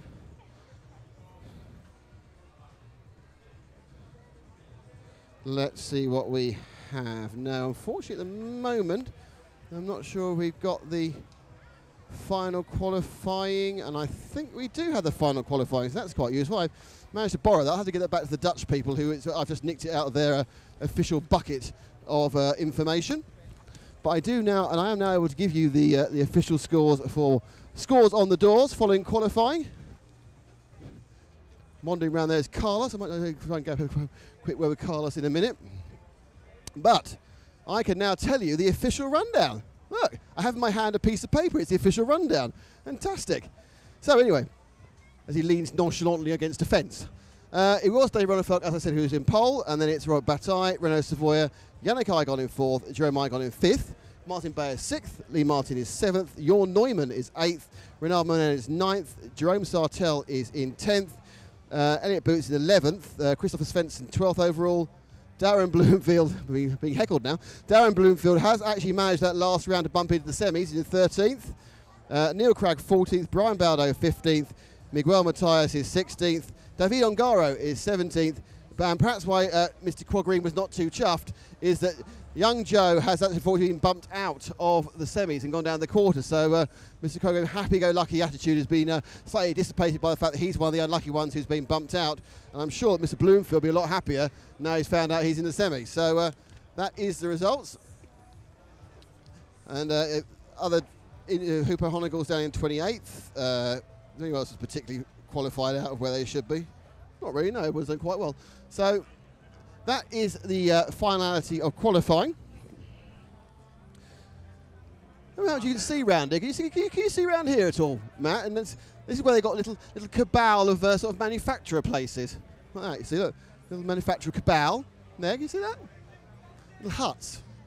Now, often these 8th events were used to being in kind of really large sort of superstructures, but not this time. They're in a little hut, and the weather is obviously very, very lovely.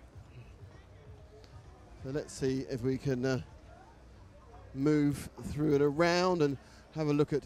Unfortunately, both Neumann and Hooper Honigel aren't here either. So Team Durango's gone for some food as well.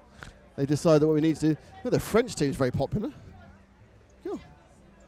Oh, there's a French team meeting going on. Goodness, who only knows what's going on there? From French team meeting, it's all got very wavy-handed. Oh, there's a meeting going on in the French. What can I do?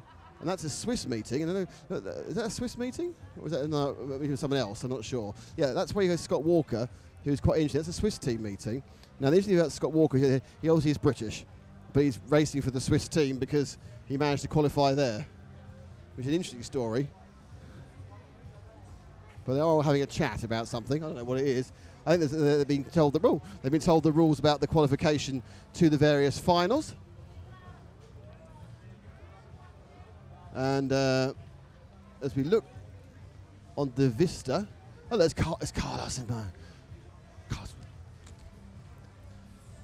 So we've over the garden fence with Carlos. This could be a new feature. Well, you'll never guess what Maisie's been doing. Oh, yes, and yes.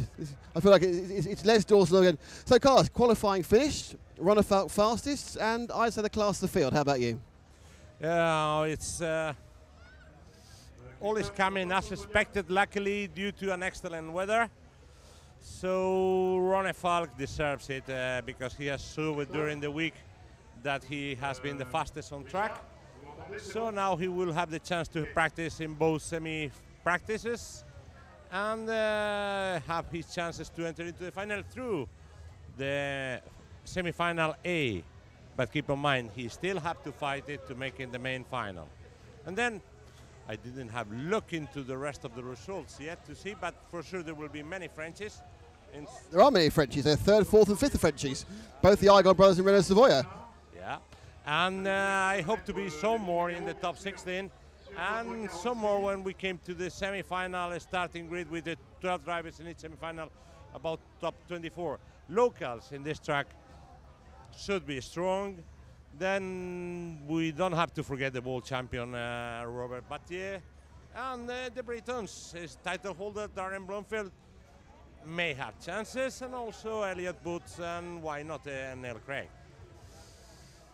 So, Carlos, who's going to win then? Jesus Christ. Yeah.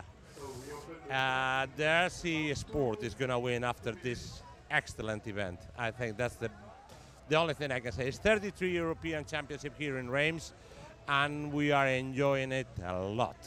Yep, it's a fantastic bit of organisation. The track's great, and more importantly, the weather's lovely. It's amazing how much the weather affects things, isn't it? Jesus Christ. I remember being here several years ago under the water, and even on the warm-up under the water, and the difference is, Jesus Christ, makes go to the next step. It's like that. The better the weather, the happier we are. Carlos, thank you very much. So we've all agreed the weather's the winner. You're pointing out, Yannick. Yannick, we can grab a quick word. We're live. So Yannick, you. Oh, it's all right. This is live television. Let's hide. It's not you. It's not Yannick Igon. It's Fred Smith. So Fred, qualified fourth, and you beat your brother. It's not a family matter. I'm happy because I came here with very little testing. We had a new central car 2 months ago. It has been good since we got this, but we have very little experience, and it worked good on this track, so I'm happy to be at this place. I have a good balance with the car since the beginning of the week, so I'm happy. So even though you're French and you live in France, you've not been doing secret practice here then? They are too strict or too rigid. Sometimes I say too stupid. Not this club particularly, but when we go to some country, we see like the local guys so well prepared, and we have not been able to test. I've been allowed to come here once after the Euros warm-up, so we spent with Renault Savoia 1 day together here, and that's it. It's a unique challenge, the track, though, isn't it? With its chalk surface, it's unlike anything else. So surely, therefore, practice is perhaps more important here than anywhere else, or is it just a big leveler? I think it's changing so much and so quick that even the guys from this club who know the track perfectly are lost every time, because like it's changing so much and so quick, and from one day to another it's always a different story. So yeah, it's just a matter of accepting sometimes it's not perfect and deal with this and drive and do your best. So you don't get on the track again for basically almost another day before the warm-up of the semis.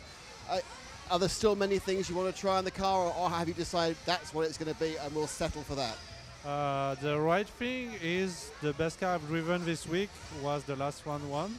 So basically I changed nothing, just check everything, prepare my tires, and we will check, we will test the tires on the summer practice tomorrow, and that's it. No change at all. Alec, thank you very much. I'll let you get back to your meeting before you get in trouble. You weren't here though. He wasn't here. That was a great interview with Fred Smith there, talking as he was about him not being here whatsoever.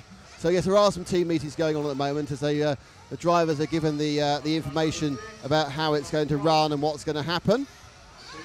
Well, let's see if we can. I can see Timu. See if we can grab Timu. I'm over to the fence for Timu. And it's young Timu. Now, I think Timu getting close to the person we've interviewed. He's gone back to get his hat, I think. Sunglasses, who we've interviewed at the most different places, because of course only quite recently. Timu, how are you doing? Good to see you. Not seen you since Bangkok last year. Obviously, Timu was TQ in our last live event at the Worlds. Now I'm trying to look at the rankings. Where did you end up in the 20th? But the good news is the last run was much better than the others, so you found some pace in the car. Yeah, I ran the too soft tire the whole week, so I changed the harder tire first time, and it went good. I had to, I think 2 seconds mistake, so without that, yeah, looking good now. So you're straight into the quarterfinals. Are you going to leave the car alone now and run it as it was in round 5, or are there still things you want to do? No, now it was good. Just need to keep driving with it because always it changes. You don't know how it goes, but now it felt good, so I look forward tomorrow. Now, of course, you're running with the HB car, the car that has won Worlds and comes second and third, but there's not many HB drivers here. Is that a big disadvantage? Yeah, of course, a little bit, but you always need to find your setup for your own because everybody drives different way the car, so it's hard to compare the setups if driving style is compared to different. Like compared to Thai, it drives different, Hara drives different. We all use pretty much different tires, so it's not so easy. If you use same tire, it's much more easy. Because tire here, the tire is just the key. Yeah, I mean this is a very different circuit, and obviously experience comes. You're one of the 3 or 4 drivers who spread themselves across loads of classes, you and Hara and the gang. So, I mean, how much of your time do you dedicate at the moment to 1/8 IC off-road compared to 1/10, compared to touring car and everything else? Yeah, it's really hard to put the time on each class, so it costs you a lot of, because you cannot put all the effort in the one class when you race all kind of different classes. So what is your focus this year? Yeah, I mean, obviously the Worlds and for the various events are all next year. I mean, will you be going to Japan for the 8th Worlds? Will you be going to America for the off-road, or are you just concentrate on Euros this year? Yeah, probably we go to I go to the Japan to the Worlds, so I really look forward. I never race 8 scale 1/8 on road, so but I look forward. I think that should be good for me, that class. It's a lot of traction, a lot of power. 10 scale went well last year, and these classes have more power, more traction, so I don't see any problem. So are you doing both the electric and the IC 10th Euros, or just the IC ones? Actually, this is the only Euros what I do this year. I don't do the 10 scale Euros. Yeah, so kind of missed that, but that's how it is. So that's how it is. Have a good luck tomorrow. Thank you very much for speaking to us. Thanks a lot. So another one of the globe-trotting RC stars you see popping up all over the place. France, Thailand. And many, as you see now, that actually the lower final track action has started. So some people will start getting important. I think that we may, let's see if we can find some more victims. But I think that actually we've kind of been beaten by the lure of McDonald's in many ways, and the people are actually out gaining lunch rather than gaining. It's all right. There's Hoopo. Can you see me here, Hoopo? Look, we're on camera. You see him? That is the correct response being told you on camera. Always wave. Hoopo, we spoke to you yesterday. Things were ticking along. How's it gone after 5 rounds? Happy, sad, not where you want to be? Of course, I want to be in the semi-direct, but I got some extra practice in the quarter, so it's okay. It's not. How much have you been changing the car from heat to heat? Actually, my car felt really good from the beginning, so I didn't change much. I was playing with tires and tried to suit the tire to the conditions, but I'm still not very happy with it. Yeah, interesting. A lot of people talk about tyres the whole time. They were saying that they were either on a soft tire and they've gone hard, or vice versa. It doesn't appear like there's any real particular methodology. It's just it's what we call trial and error. Just keep trying things. Yeah, I think here it's completely opposite than normally. So I'm a bit lost, honestly. It's all right. Hoopo, you're actually sitting right here. There's Hoopo. So it's Hoopo from Team Durango. I must just see where Hoopo is. I think he's about 20-something. I can't. There he is. He's 28th. So the top 32 go into the quarters. So, and we're still looking around. Now, are there any other victims? Or should we let the racing say its own thing? In fact, I think what we'll do is we will perhaps pick up some more people on tape. But that is it for our live show. I hope you enjoyed our first meander around the pits, which was arranged at short notice because we've done this all on a wire.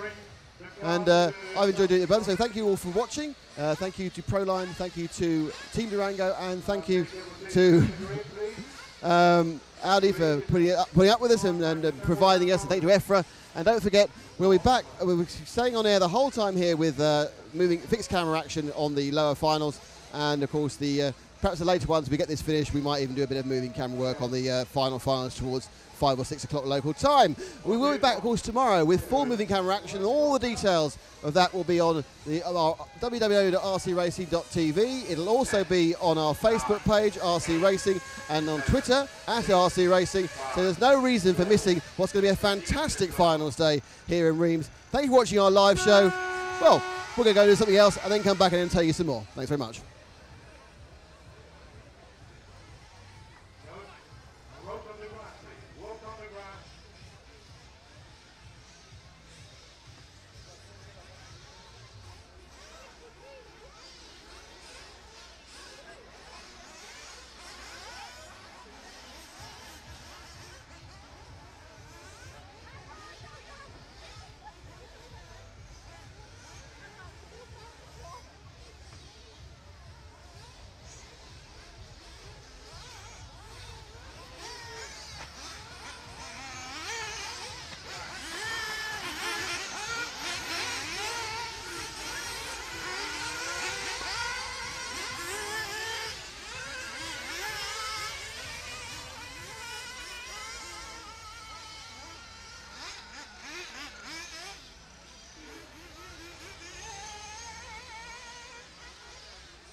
Thank you.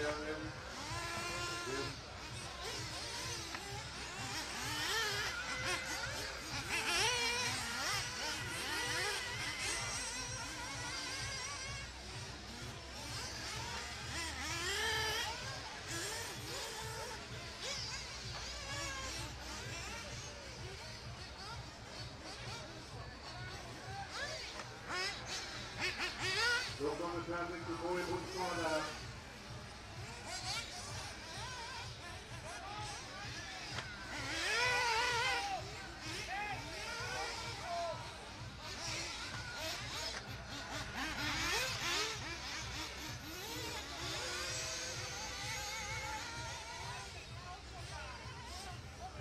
Stop starting, don't lean over.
The range order is 386.299.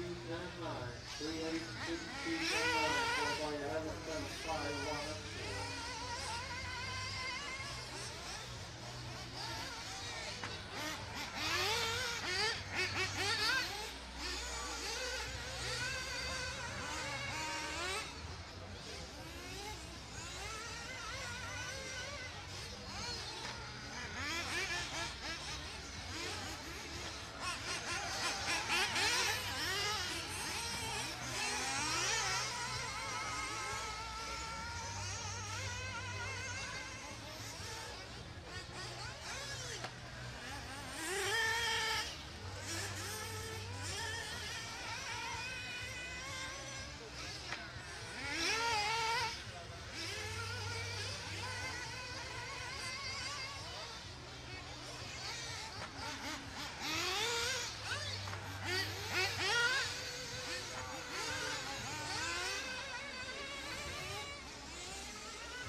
So the next final, about 15 minutes or less.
track.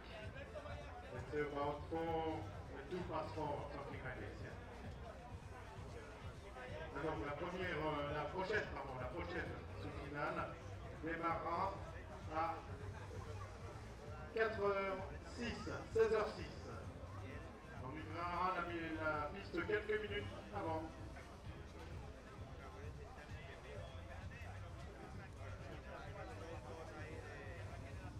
Also, it is compulsory when you leave your car at the technical inspection to leave your fuel bottle, and with enough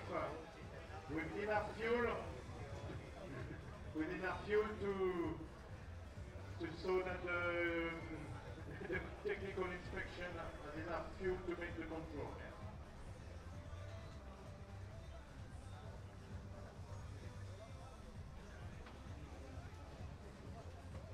Donc on demande à tous les pilotes quand ils laissent, c'est obligatoire de laisser la pipette avec la voiture au contrôle technique et de mettre suffisamment d'essence, de carburant dans la pipette pour permettre le contrôle technique.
Check your numbers for the next finals, for those who are coming from the 2048.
So the technical inspection was okay for all the cars.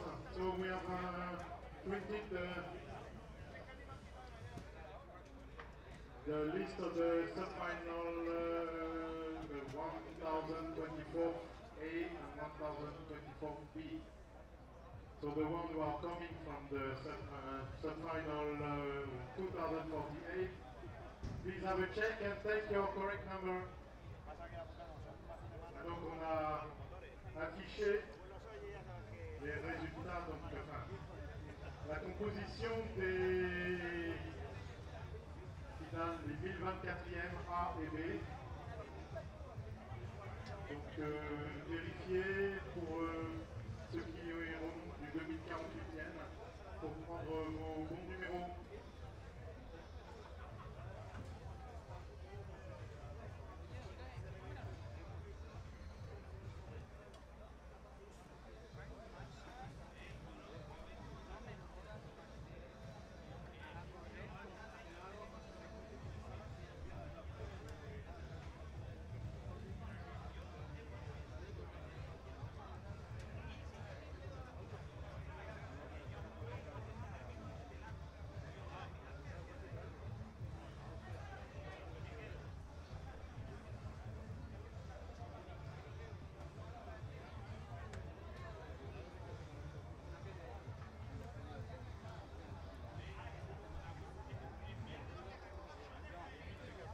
So we will open the track in more or less 5 minutes.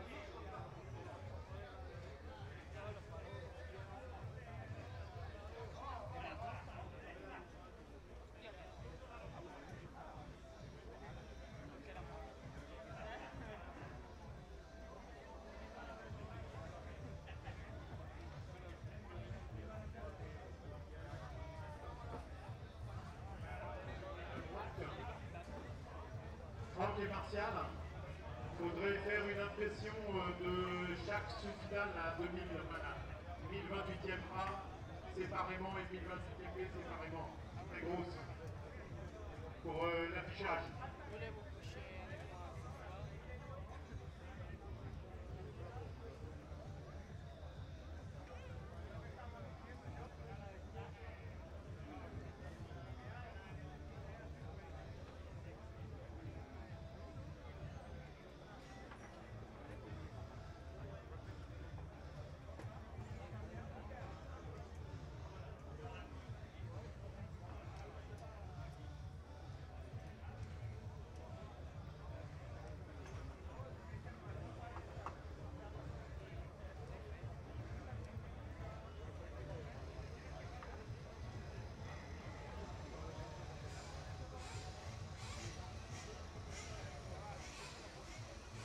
Voilà, donc j'invite les pilotes à commencer à se préparer. So I invite the drivers to get ready. Take your position on the rostrum. So now we will have the 1024 sub-final A.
So I call all the drivers to be ready in a few minutes. Merci aux remarqueurs de se préparer. Quelques minutes.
Next position, Woodward driver, please, mechanic.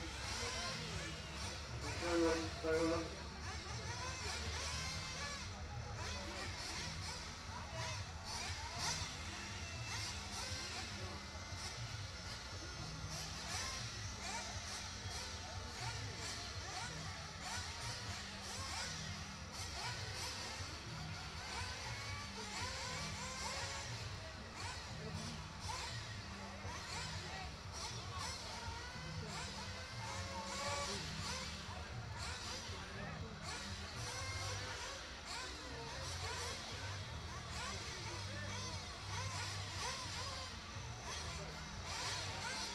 Good one. Mechanical on the square. Moving. Okay, the track is open.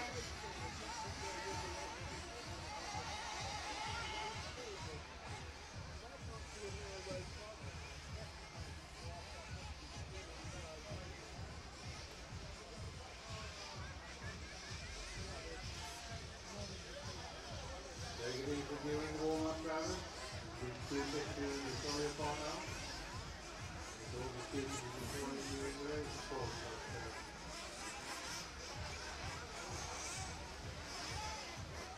Let you know that.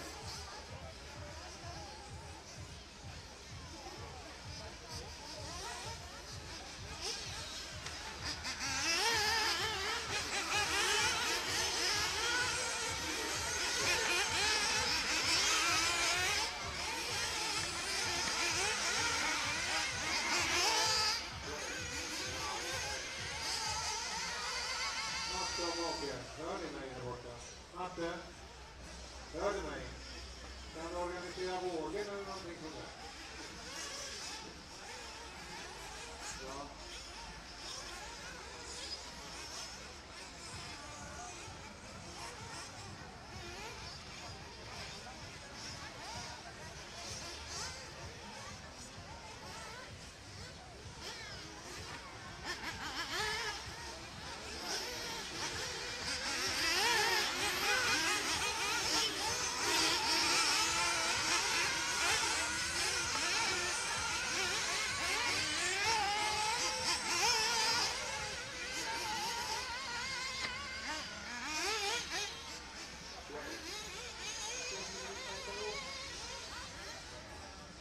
Okay, so all the cars back to the pit lane.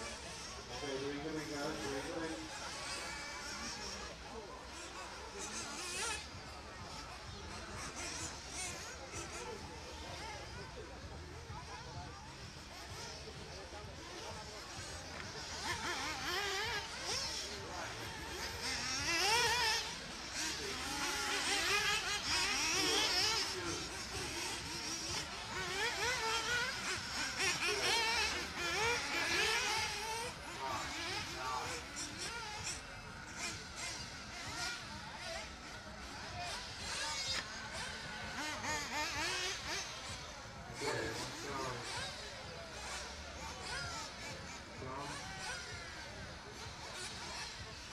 Okay, so the one mechanic bring the car to the grid, please.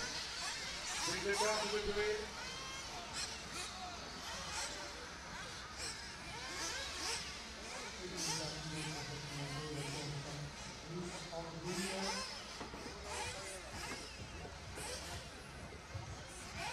Yves, c'est pas l'important.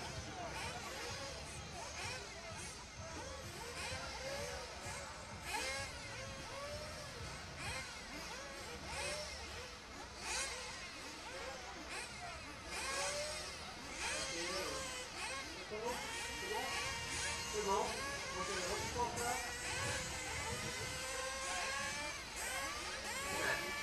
9, 8, 7, 6, 5, 4,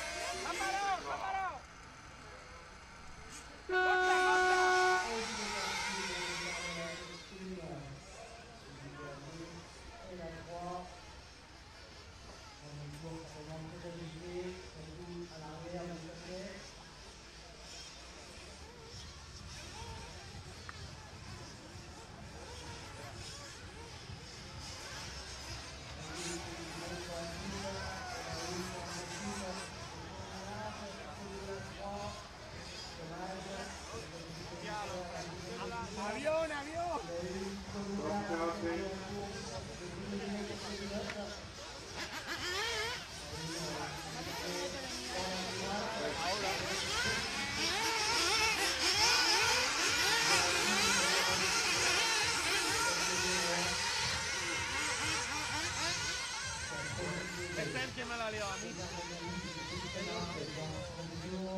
Es el que me ha enganchado de la pillo ahí un rato.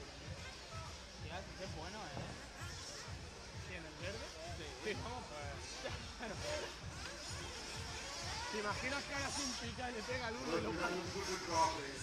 Mira, Ramón, Loshi no tiene de eso. Claro, Horizon. Tiene la mejor marca del mundo de avión, el Marca. Oye, ¿quién lleva eso? ¿Quién lo lleva? Un pollo por ahí.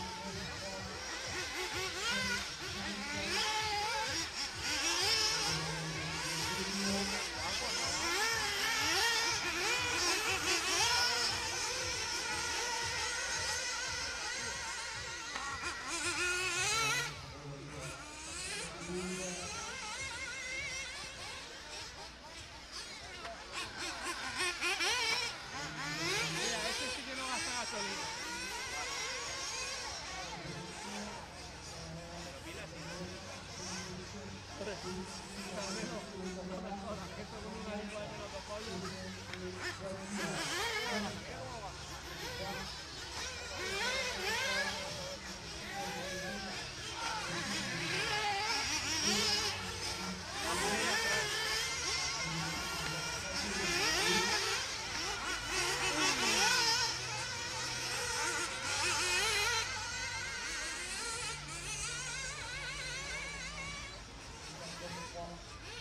¿Quieres la crema?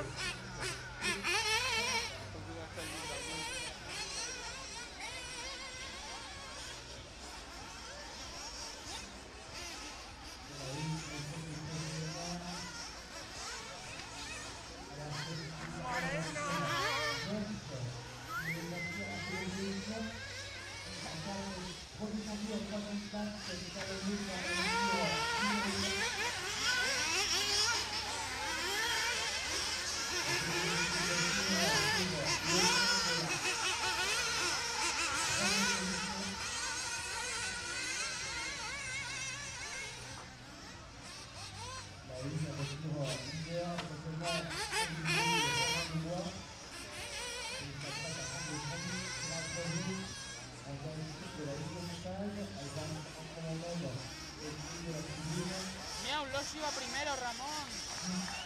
Claro, coño, como que el tuerto es el país de los ciegos del rey. Que el tuerto es el país de los ciegos del rey.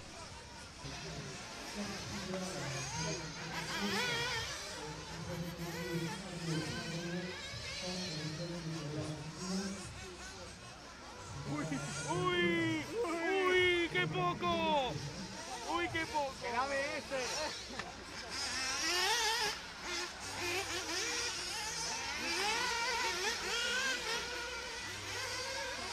¡Quítale freno a la zapatilla! ¡Quítale freno a la zapatilla! Frena mucho de la derecha.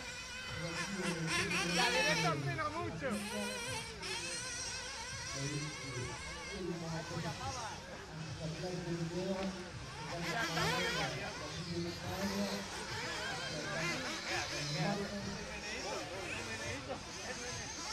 ¡Que se parte, que se parte! Lo malo es que tenía manos de arriba.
Estos son unos cabrones, tío. Yo lo vi allí y digo, tío, mira ya. ¡Empanado!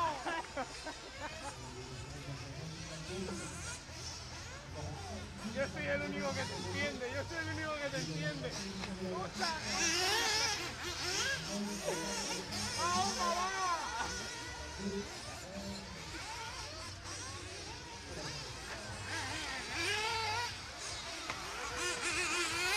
¡Rojo 21! ¡Rojo 21!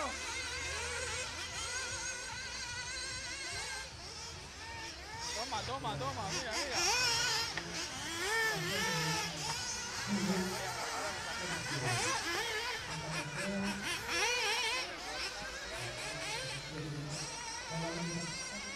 Aquí con todos los bloques también, ¿no?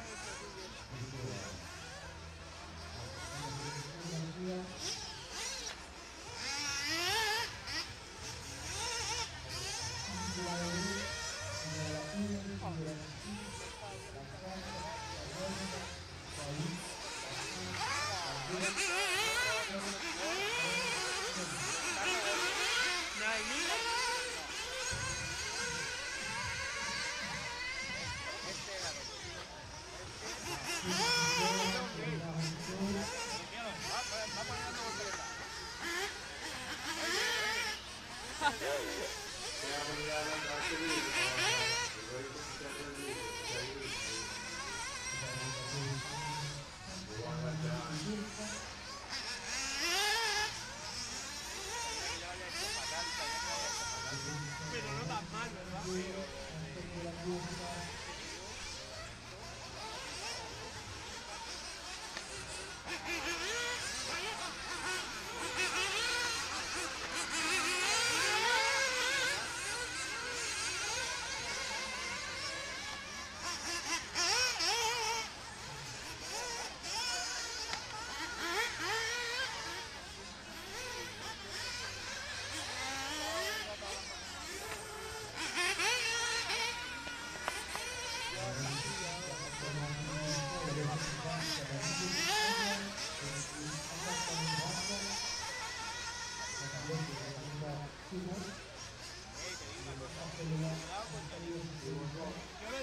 Lo llevo diciendo todo el tiempo.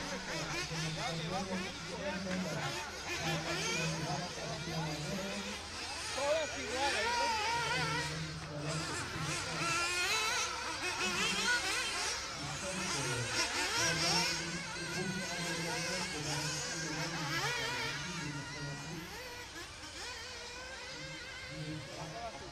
Yo lo llevo diciendo.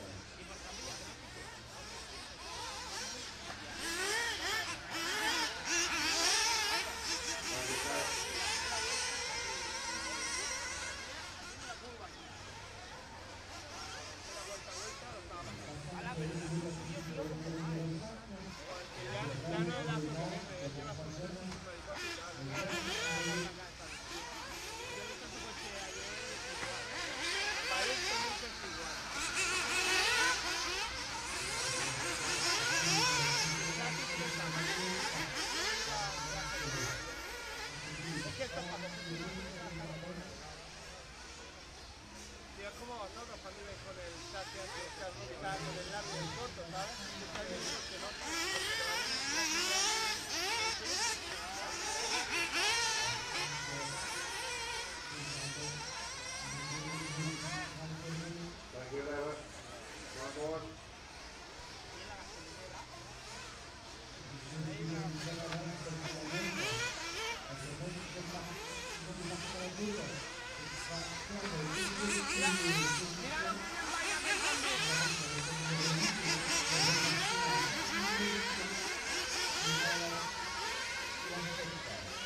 Mira Ramón, tu amigo el 12. Mi amigo el 12, míralo. Ahí va mi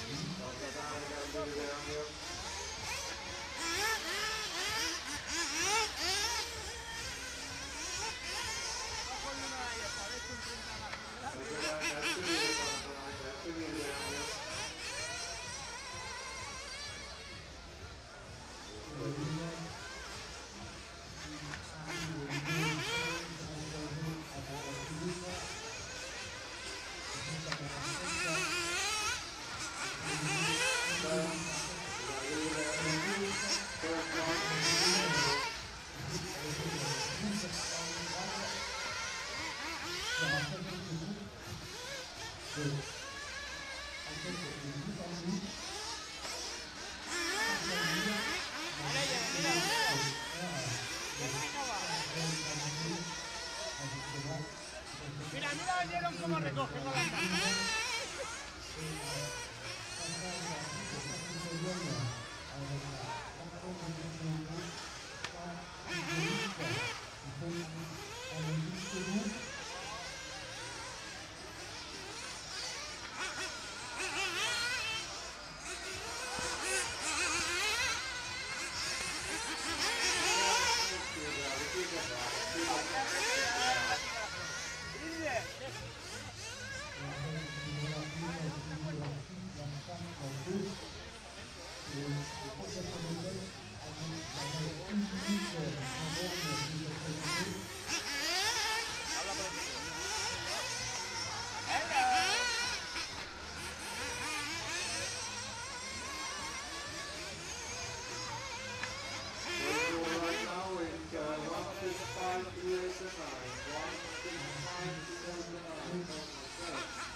Mira, mira cómo recoge. Sé que hago el sello esta vez.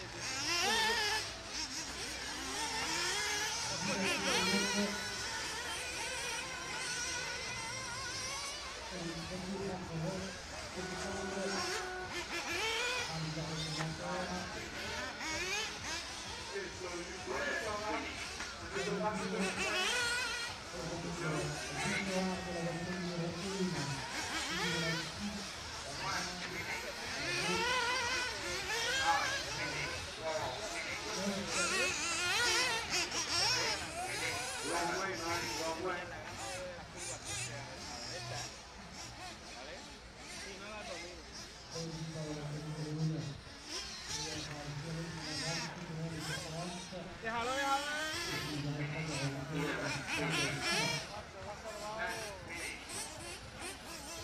O era el 6, ¿eh? No, pero había pasado ya. Porque con 20 habría hecho en 19 y pico. Habría pasado. ¿Habría pasado? No sé, ¿eh? ¡Ay, pollete! Míralo cómo se ríe. No para el cabrón en toda la...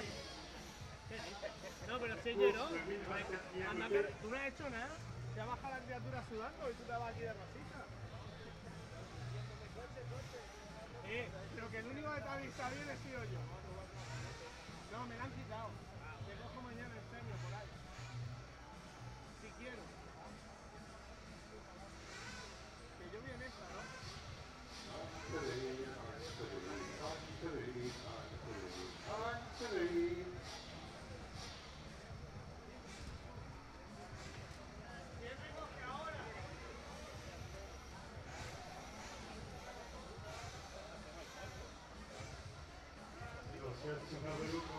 La punta para llegar.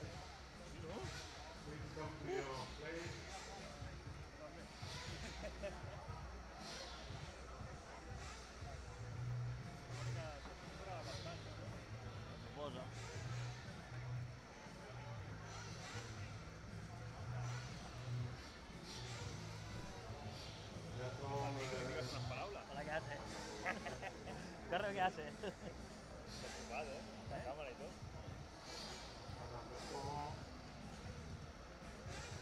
Quita el micro, lo enchufa ahí. La cámara, aquí te lo dices tú. Yo creo que la tienen porque si no hay nadie que se escape, esta zona va a ser la polla, la última vuelta. No, de igual hay alguna. Yo creo que quien se escape va a ser mejor. O sea, de entrar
y como no les cuadraba, bueno, después iban a lleno a 6:40 y el que por eso pudo salvar el enganchón de la salida. Al engancharse la salida se quedó entraron todos a repostar, salieron y al saber el gato otro que yo iba adelante, entonces ahí ya los cogió y al traer salía con ellos.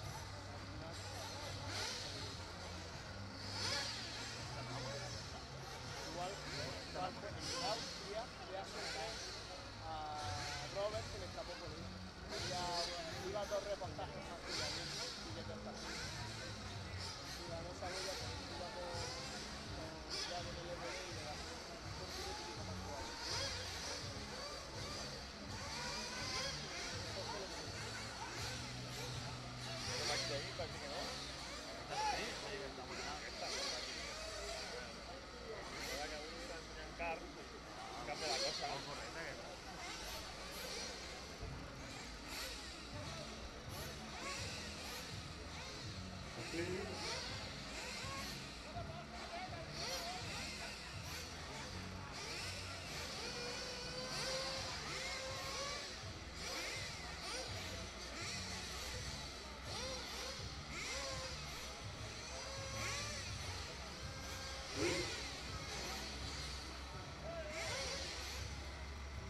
Oui, c'est bon, c'est bon.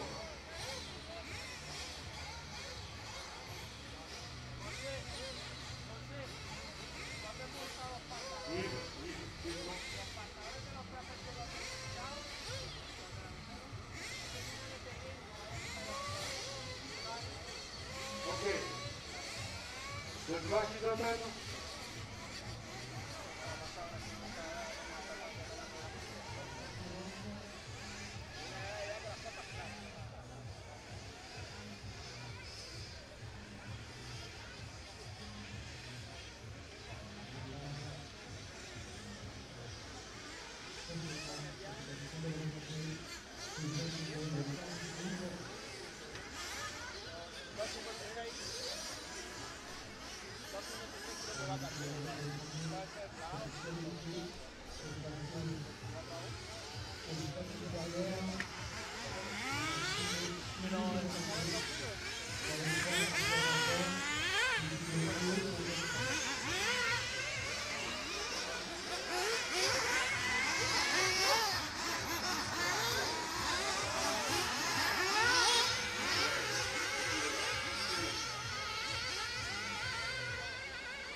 Toutes les voitures sont la ligne de ravitaillement.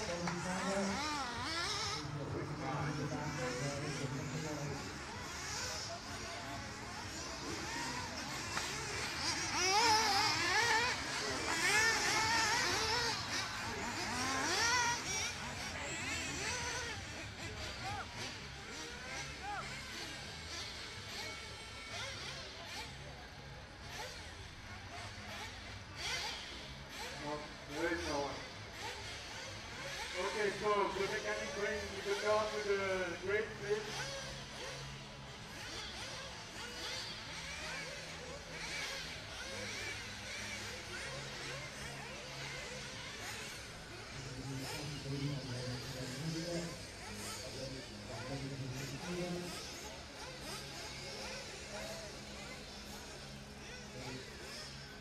Carlos, quan acabis la màniga de l'Albert, em portes aquest carro, que m'ha trencat el meu. Coche, coche.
Si quieres puedes, ¿sabes? Pero que nadie te obliga.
Ya luego van a enganchar allá.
One.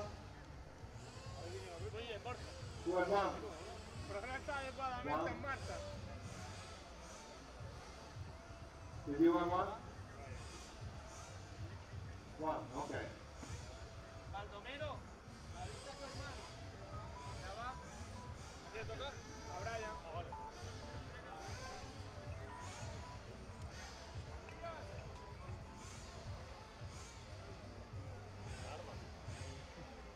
Buena hora de espectáculo. Ayer está ayer. ¿Alguno trabajáis por la noche o no? Porque tienes una putada de que me gusta el sol y, ¿sabes? Trabajar por la noche es que por un lado súper puesto, ¿no? Un euro cada una semana ahí y luego volver a trabajar por la noche.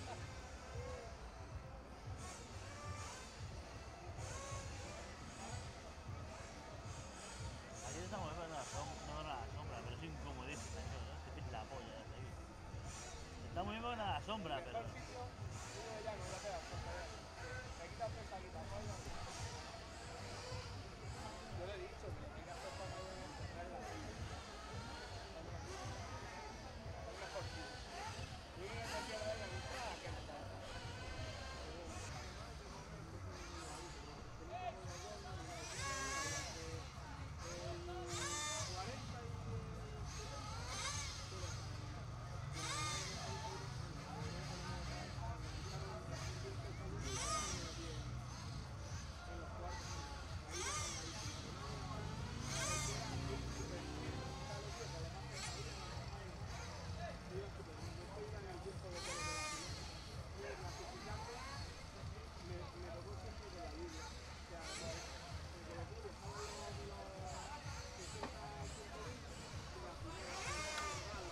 No había otro peor para España, ¿verdad? Otro sitio. ¿No has cogido la sombrilla? Bueno, no se Encima el Running Marshall, nene. no voy a cagar, ni se para nadie. Hostia, que no, aquí vamos. Ahora empezará a apagarse un motor, el otro. No hace correr ahora.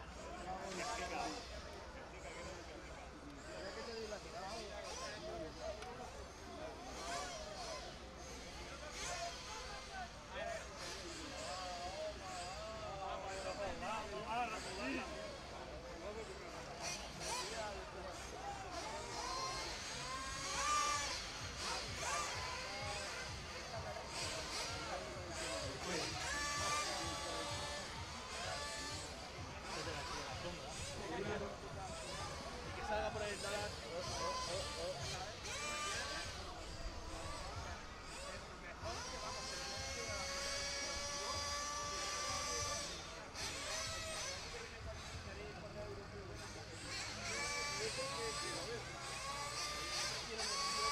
Claro, esto es lo que le he dicho, Brian, pero Okay, good practice, open.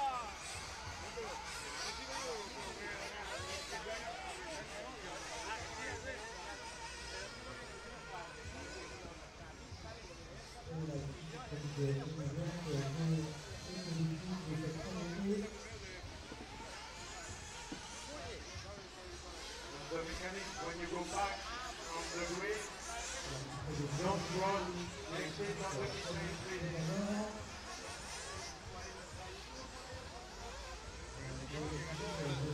Et donc, il faut rentrer le bras, il faut rentrer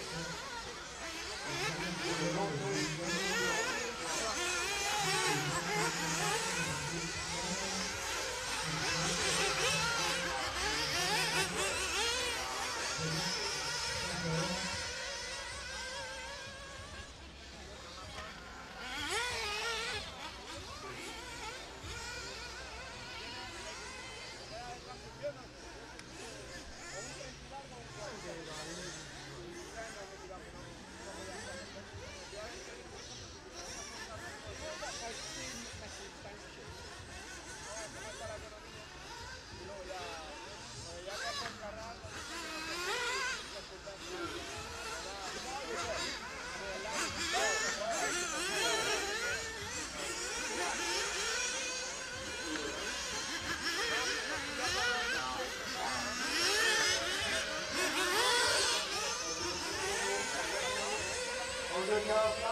you make a shortcut? Did you make a shortcut?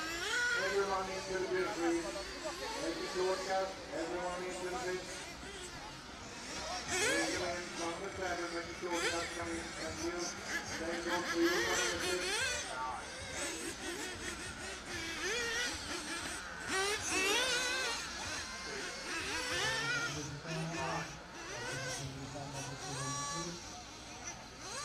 And again, remember to stop running during the countdown. You have to stay out there if the car storm. Okay, bring the car to the middle. Bring them out, please.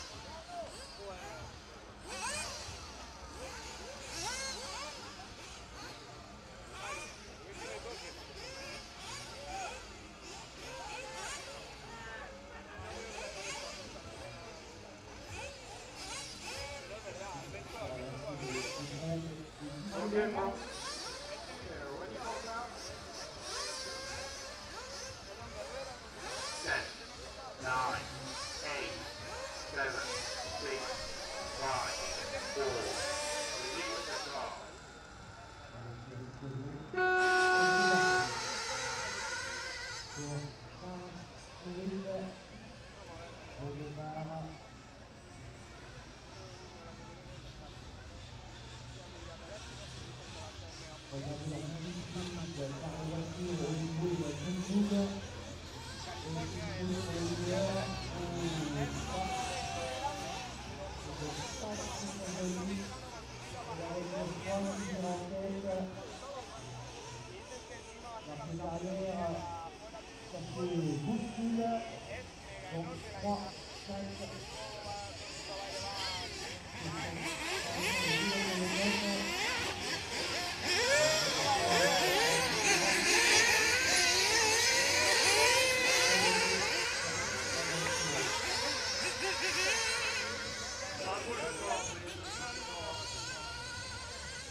cars to the technical inspection.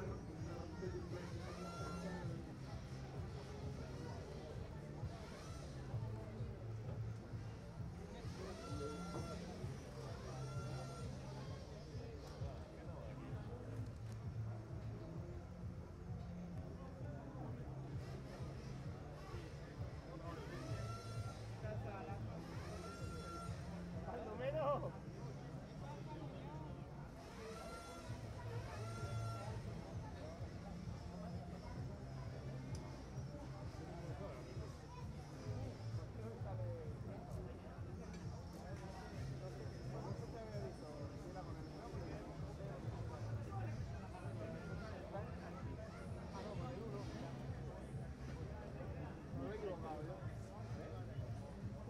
Ah, no, ese era el que tenía en la mano. Claro, va a colocar uno ahí. Mira, estaba. ¿Qué tal por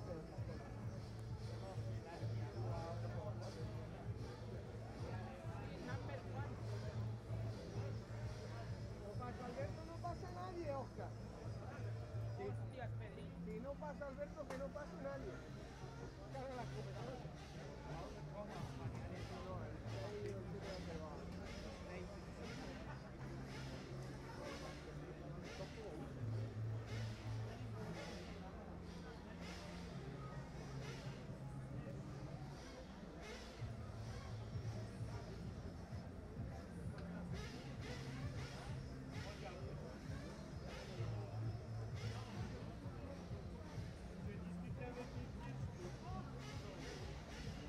Es lo que dicen, ahora estarán mirando ahí una alta para que se recuerde Alberto. En Portugal, es de Europa en eléctrico,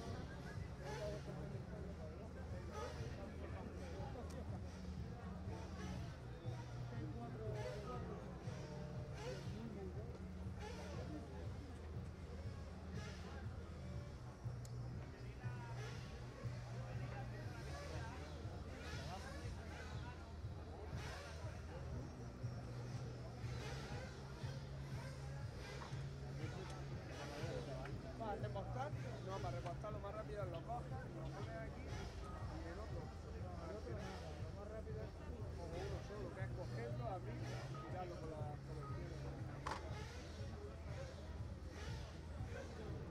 si vais dos es con uno, lo coges con las dos y lo pones. No, pero lo coges y lo pones. Y ya esta mano y la de la izquierda del otro mecánico es la aprovecha. Es que en verdad es una putada, o tienes que estar muy hábil para meter la pistola por debajo, si no es que como no lo hagas bien y pegas la pistola y la dejas inclinada, ni ves cuando baja o lo tiras todo fuera.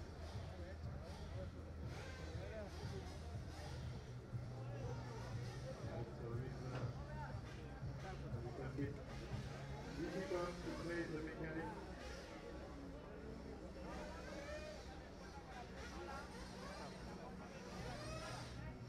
Si eres muy malo, lo coges así.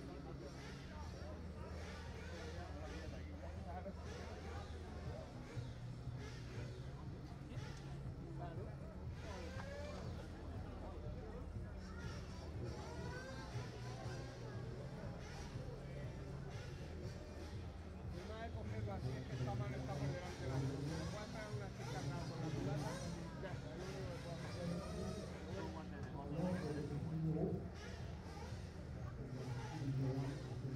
Estamos preparando como las pruebas estas de los asados, ¿no? La camiseta mojadita en agua para cuando te quemes.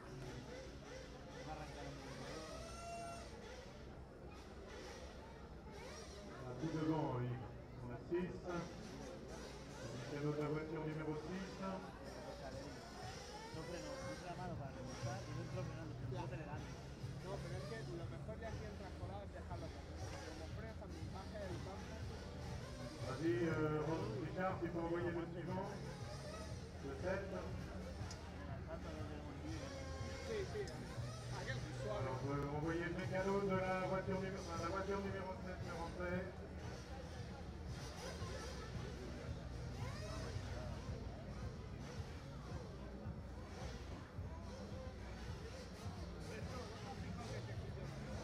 Voilà Richard, le numéro 8.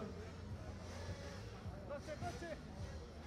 Voiture Voiture numéro 8, Greg. Merci.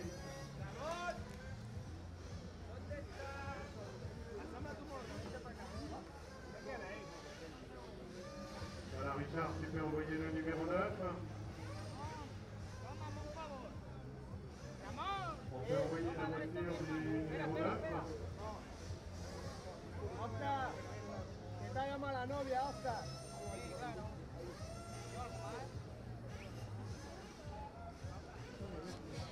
Voilà, tu peux envoyer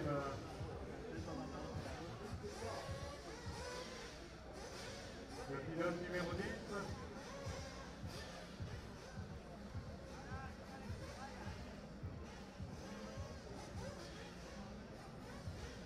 Voiture numéro 10, ouais, c'est un tour. Il y a 2 pilotes et 2 voitures placées.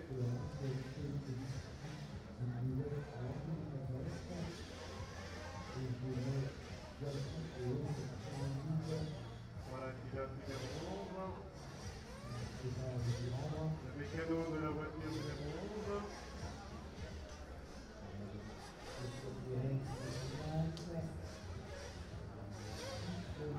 Greg, tu peux envoyer la voiture numéro 11. Et la 12 aussi.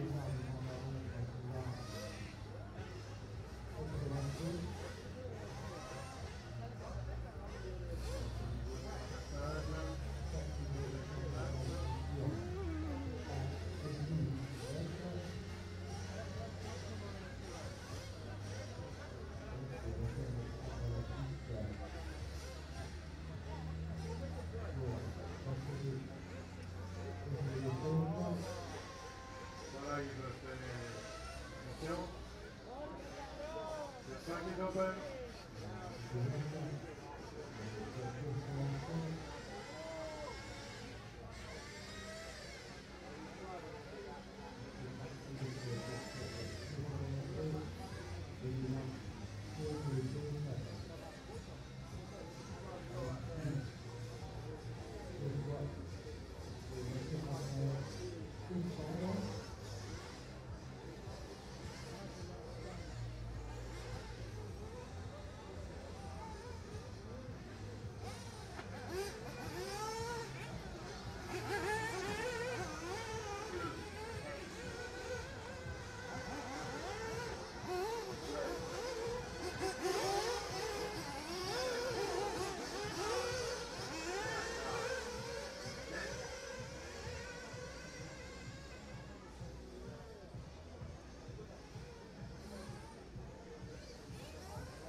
Bring the car to the grid.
Hello and welcome back to some voices speaking on the lower finals, and you're now going to hear the dulcet tones of Carlos Gomez, the head of the EFRa. Well, he guides you through the lower finals, and we're currently enjoying the action that is the 1512B, and there's about 3 or 4 minutes to go, Carlos. Off you go.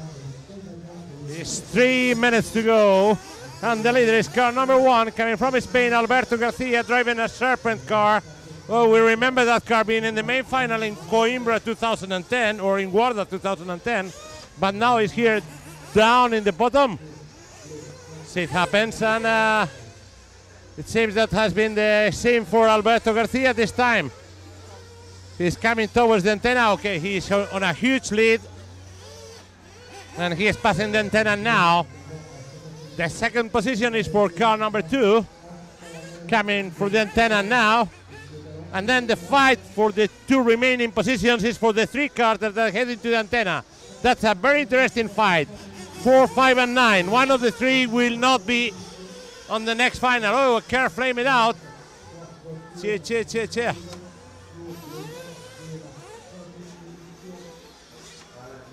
It looked like car number 10, so nothing so important. Remember, you race leader coming from Spain. El líder viene desde España. Testa de gara arriba de la España. Alberto García. The second position, car number 2. Sounding too heavy on the muffler. A slightly problematic muffler for him. And then third position, car number 4. And now it's 9 and 5, but they are changing positions. 4, 9, and 5.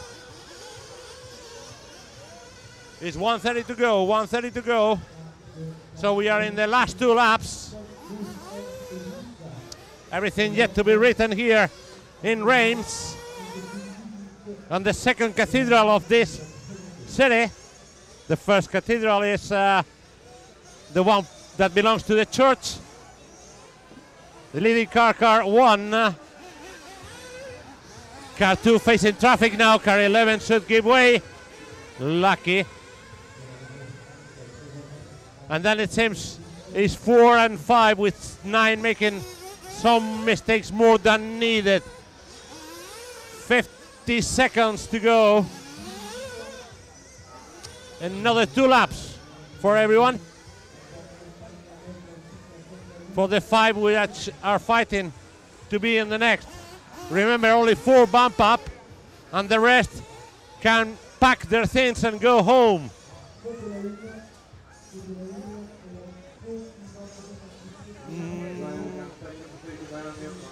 Leaders getting together, 12 in the middle of them, 12 giving way, leaders together, 15 seconds to go. And then 4, 5, 9, 1, 2, 4, 5, 9.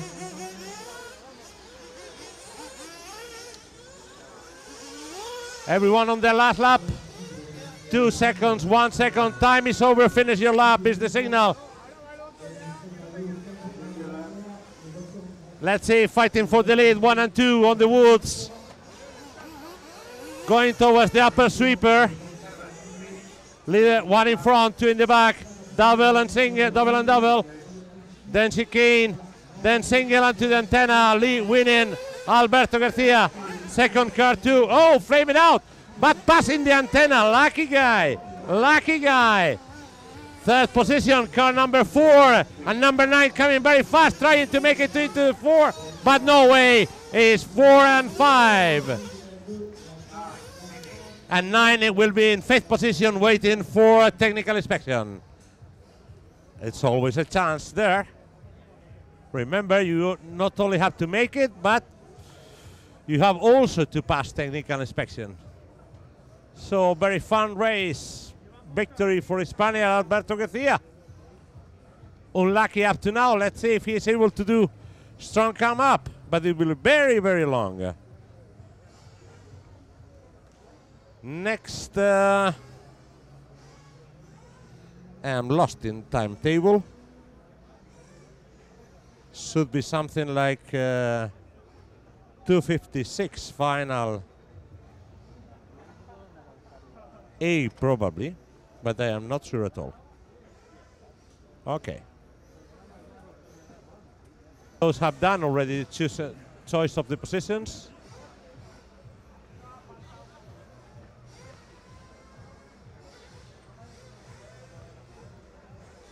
So seems to be Switzerland, Sweden, Spain, and the other one is a Team Lossy car, but I cannot swear where he came from.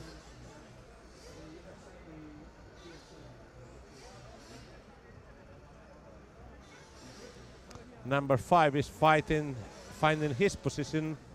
It's coming from the UK. It's another Top Gun. It's Mr. Simon Willets.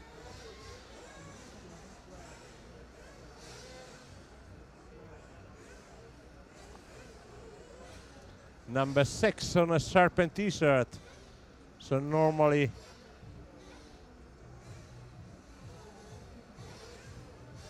it's not easy to be seen from here. Okay, we will find out.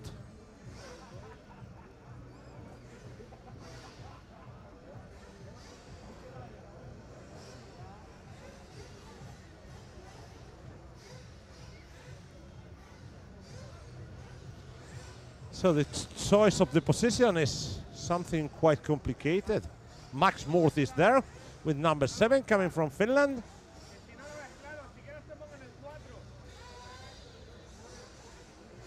Number 8 on Exit t-shirt choosing position as well.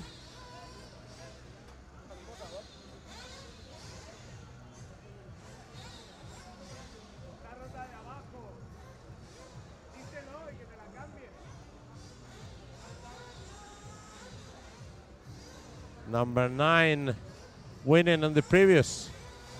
Taking spot number 1 on the restroom.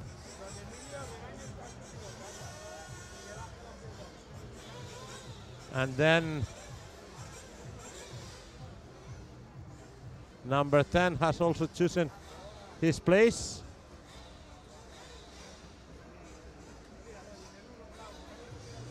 Seems to be from Finland. And then Messier Gautier from France is 11.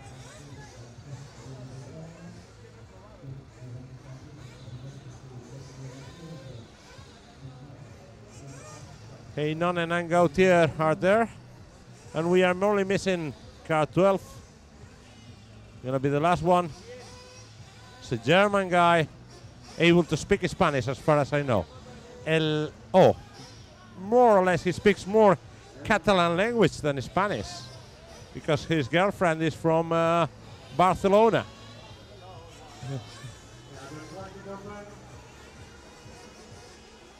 Track is open for warm-up minutes, something like 1 minute and a half or 2 minutes. Some traffic on the warming seconds.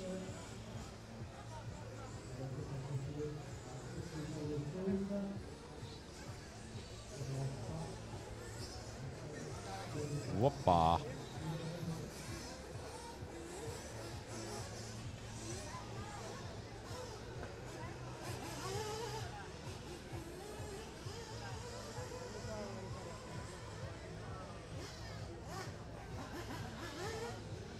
This warming up minutes.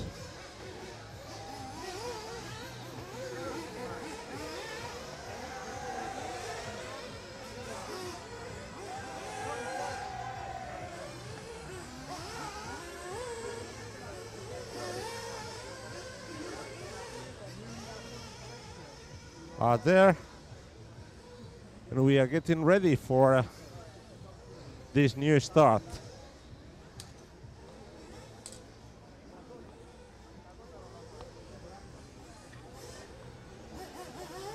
Let's see who is there.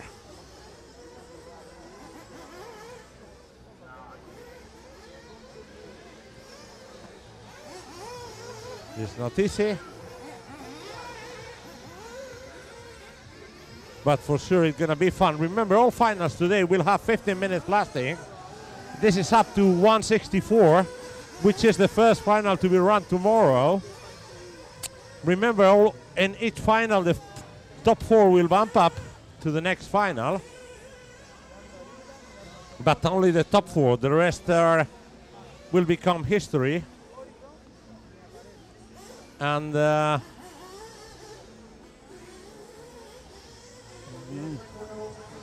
they will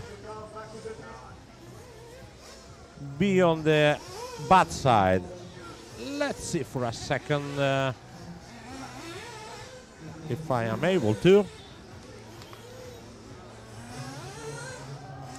With number 1, Ricard Hestred.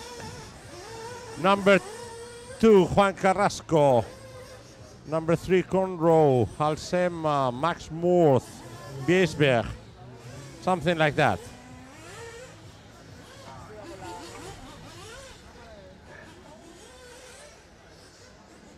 So all cars have entered into the pit lane, so now they are. The race director ordered the cars to cross the grid.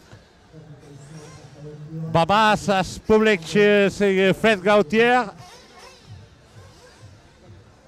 Babas is le mécanique de Monsieur Yannick Aigua.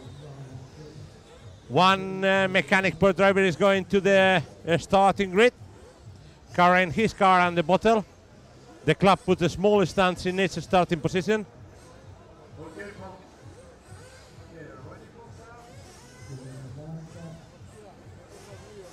So here comes the countdown. 2 rear wheels must be touching the wall. Release the cars. Yeah, quite a nice and clean start. A small pile up at the bottom. It seems 1 and 2 has made their way out. Yeah, 1, 2, 3 seems to be. 1, 2, 5, 9. 1, 2, 5, 9 and 4.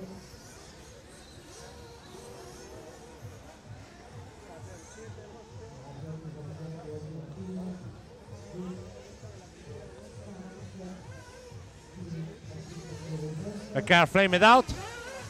1, 2, 5, 9. And then 4, 12, 11. Car flame it out was from Finland. Heinonen. Someone did a mistake at the deep end. Leading car number 1. Then is car number 2 coming, and then 5 and 9. 11 and 4 and 12.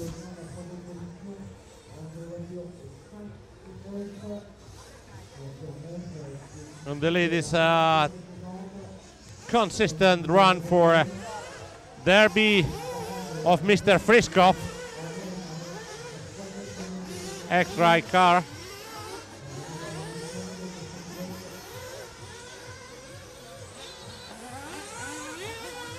Yeah, some noisy cars here. Leading car number 1, then 2. That's clear, 1 and 2 on the lead.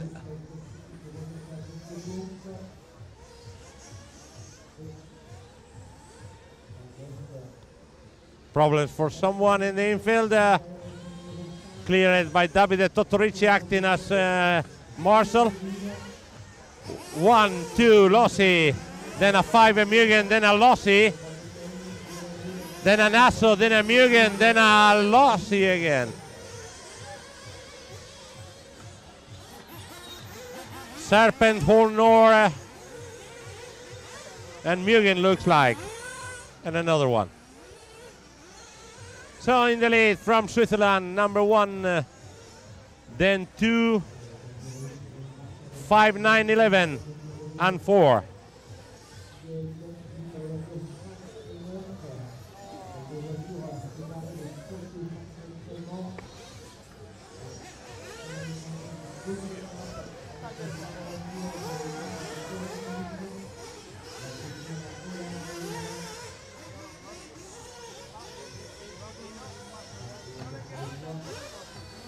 So Robin Friskop on the lead, Pascal Sass in second position.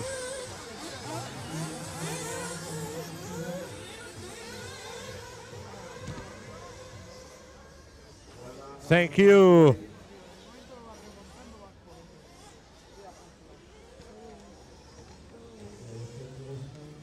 So Robin Friskop on the lead, Pascal Sass on second. Here comes he for the antenna, Robin, and then Pascal. then car number 9, and then the 5 of the British driver Anthony Conroy.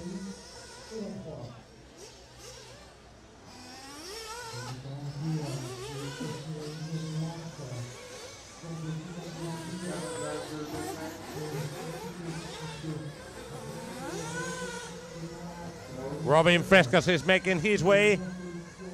His 4 minutes have gone, 11 to go.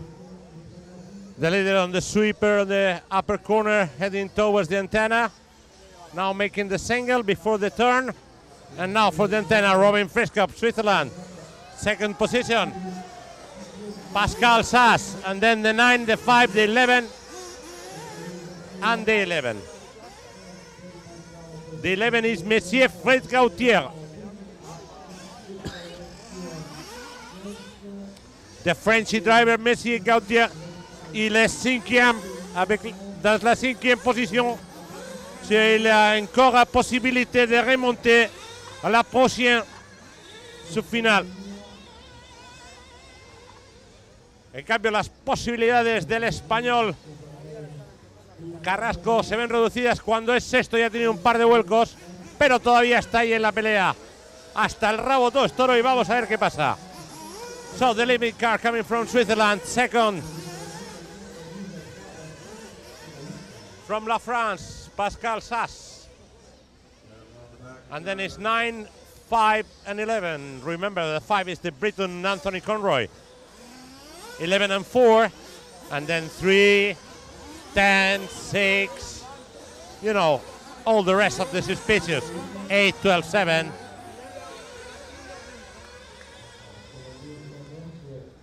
The Frenchy band headed by Babas, Mr. Chaffardon, is cheering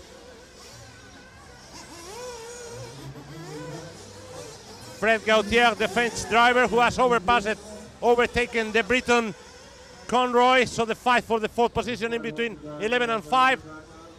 6 minutes to go. 11 and 5. Now the Frenchy in front, the Briton in the back. Keep in mind, on the top, on the leading position, is the Swiss driver of RB, car number 1. Wherever he is, Robin Frescas. He has refueled already, while the rest are yet to be done.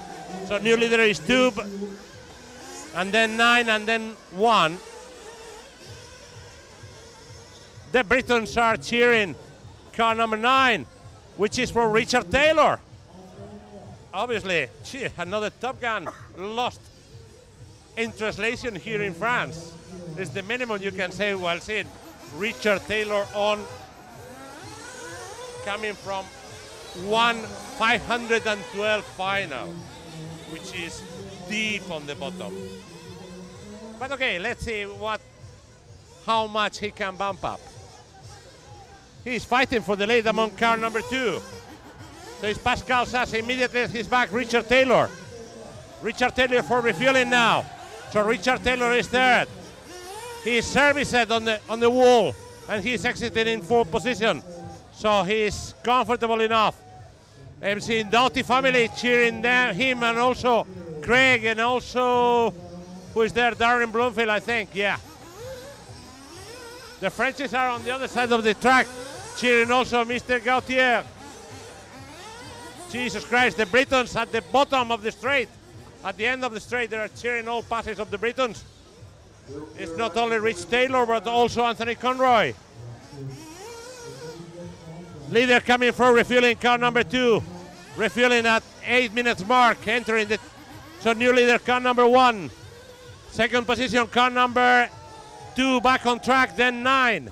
1, 2, 9. 1, 2, 9, 11. That's it by the moment. 1, 2, 9, 11. There is a... Okay, Opa. A small mistake for someone.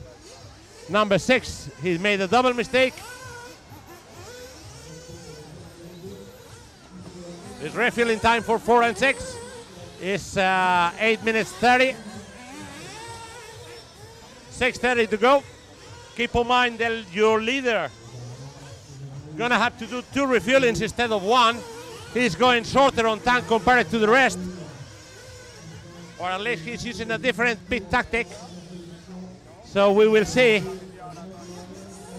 Now it is Robin Frisco, Pascal Sass, Richard Taylor, and the 11 of Messier Gautier.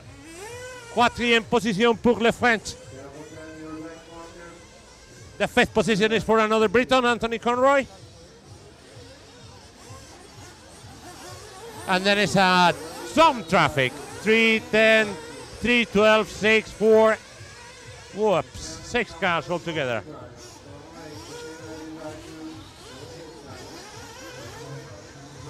I heard a drive-through penalty given by the referees. Let's see for whom it is.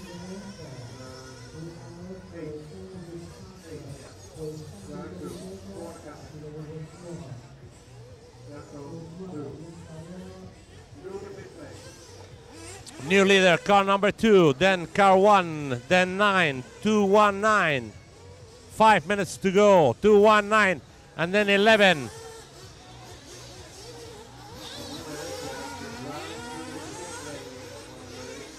Here comes the leaders to the antenna. First is the Lossy, 2, then 1, and then the 9 of the Lossy in brown colors of Mr. Conroy. Refueling for the Swiss. So the Briton is second. Someone flame it out. The leader flame it out. The leading car flame it out. Pascal Sass.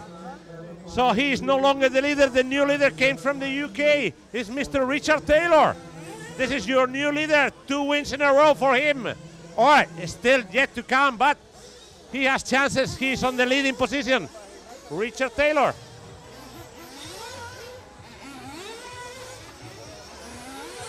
The race has changed now. Here comes your new leader to the antenna, Richard Taylor, Lossy 8. Second position, car number 1. Third position, car 11 from France. And the 4th position seems to be for car number 3. Rickard Hellsten, Sweden. Tack, says Hellsten, to the mistake done by Monsieur Pascal Sass. Or no, it's 5, it's the 5 of Conroy. It's Conroy, is the Briton in 4th. 2 Britons inside, 1 and 4.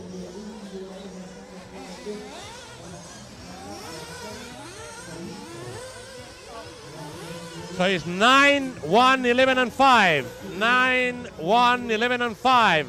And the 5th position is for Hellsten, for the Swede.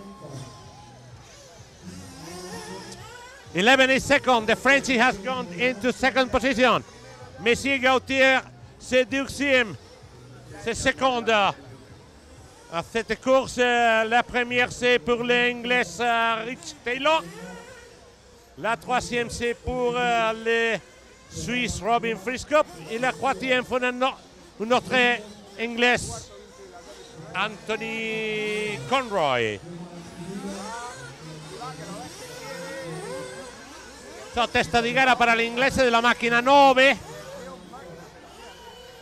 Secondo c'è un francese, Gautier alla macchina 11. Le due arriva a remontare la prima. La terza posizione per lo svizzero Robin Frisco. La quarta per un altro inglese, la macchina numero 5. Ok, el líder es el inglés Richard Taylor, que viene de remontar, lo mismo que en la segunda posición, que es para el francés de la máquina número 11, Fred Gautier. La tercera plaza es para el coche número 1 del suizo Robin Frisco, y la cuarta para otro inglés, Conroy. Nuestro piloto Juan Guillermo Carrasco está peleándolo ahí, ha estado cercano, pero ahora se ha hundido en la clasificación y es séptimo. 2 minutes to go, 2 minutes to go. Your leading car comes from the UK. It's Mr. Richard Taylor, Lossy car in brown colors. The fight for the second position is between 11 and 1 going to the antenna. 11 in front, 1 in the back. And the third position is for car number 5, comfortable enough. Yeah. Watch out, 3 is coming very strong. Jesus Christ, 3 is coming very strong. So Conroy cannot be that confident. 5 on the antenna, 3 mistaken, 3 by the antenna now. This gives him 2 seconds. But number 3 was immediately at his back. Now he has 1 second or 2 seconds gap. Leading car, car number 9. 1 minute 15 to go. Second position, comfortable, car 11 from France. Third position, also comfortable for car number 1. 1 minute to go. Won by the antenna. And for the fourth position, the fight is between 5 and 3. Conroy and Helston. Antenna for Conroy. Antenna for Helston. 2 laps, this one and another one to go. It's not only 1 lap, but 2 laps. So the Briton has not to make any mistake. That's the name of the game. The Swede is taking more risk compared to the Briton, but he's coming from the back. He needs to do it. They are all both on the woods. And now heading for the sweeper. 15 seconds to go. Briton in front, double, double, double, double. And now for the single and for the antenna. Briton in front. Hey, hey, the Swede in the back, immediately at his back. Less than 1 second, last lap. But this is the horn. Finish your lap. The fight for the foot. The leader is car number 9 coming from the antenna. He's making it now. Oh, flame out for the car number 1. Number 1, flame it out. So both are in. Conroy and the Swede are in. 1 flame it out. The Swiss flame it out. So second position for Fred Gautier. And then third position gonna be for the Briton Anthony Conroy, and the fourth for the Swedish car, Ricard Helston. Here comes the third, and here comes the fourth position. Yeah, Robin Frescop missed it due to the fuel. It can be. He beat it at 5 minutes.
Il n'y a pas de ramasseur no marchand number 9.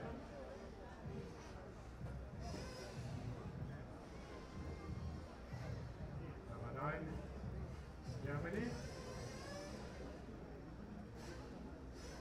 And number 8, France.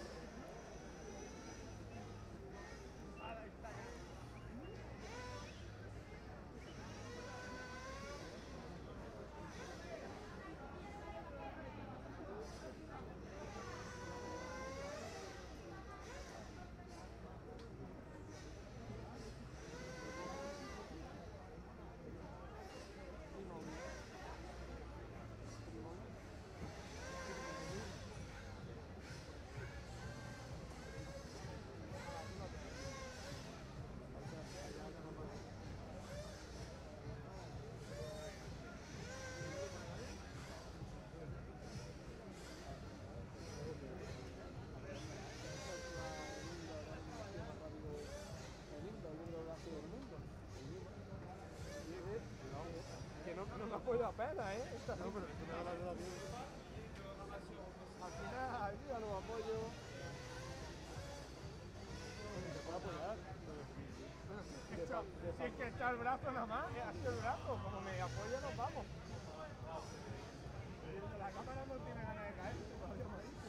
Eso no aguanta un poco. Sí, sí. Eso sí, ahora han puesto lo que se va a comprar.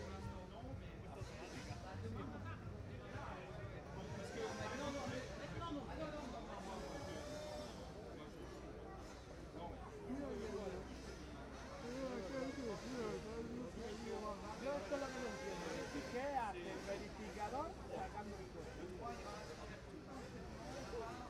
El carnete que está al lado de la hora que está mirando para arriba, ese es el de verificación, ¿no? Ese no es el que estaba verificando, ese es el que damos el día llevándole el coche para la curva.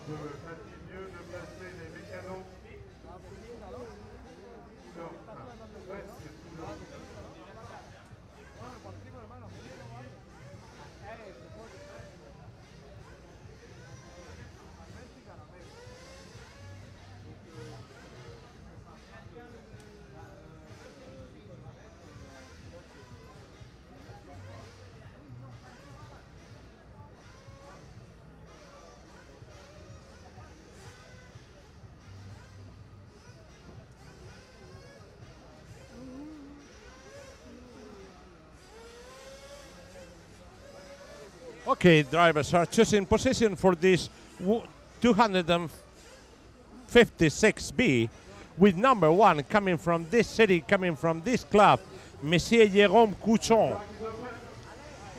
With number 2, Luca Kruger. With number 3 from Switzerland, Yael Zuflu.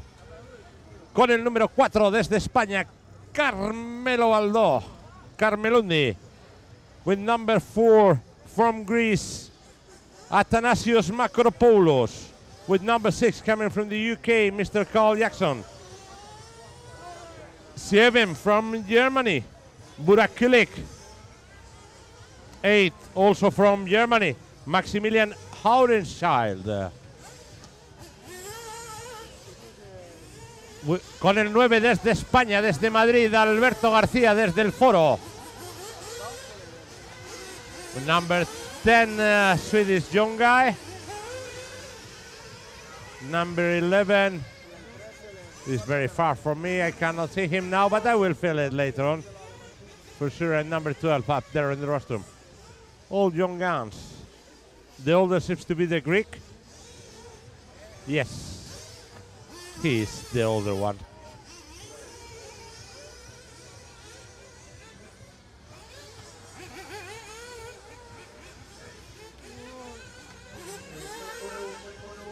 Remember, the race director has called all the cars back into the pits.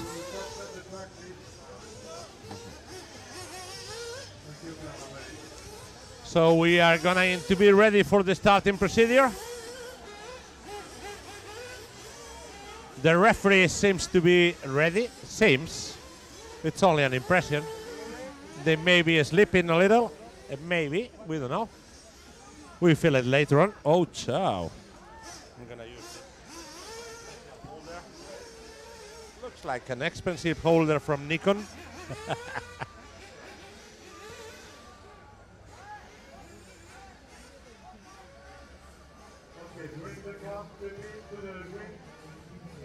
So the mechanics can cross to the grid.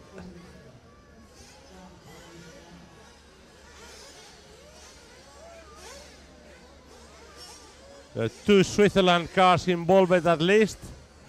1 Austrian. Car number 10 is from Austria. I'm seeing also Abdullah Kilik, the father of Burak Kilik, on the grid. 2 Spaniards. 1 Briton. 15 minutes racing, and we are nearly ready for the start. 10, 9, 8, 7, 6, 5,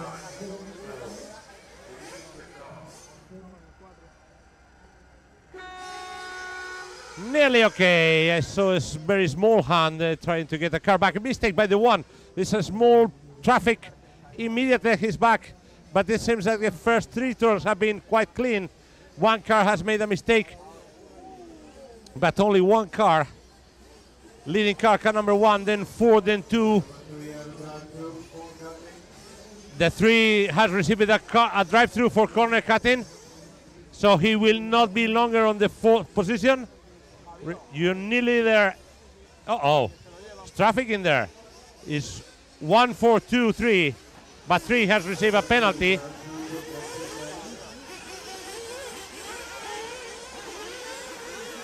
Number 3 from Yael Tuflu has received a penalty. He's doing the pass-through, he has done it, and he goes back into the track on the 11th position. That costs you a penalty from 4th to 11. Okay, that's not true. He was on his roof as well. So leading car number 1, Monsieur Jérôme Cousson.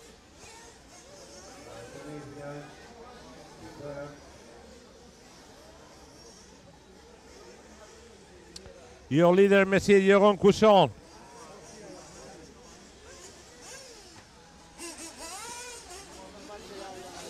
Second position, Luca Kruger. Third, Carmelo Baldo. And 8, 10, and 9 immediately at his back. And then 7, 5, 12, 6, 3, and 11. Jesus Christ. All are really, really packed.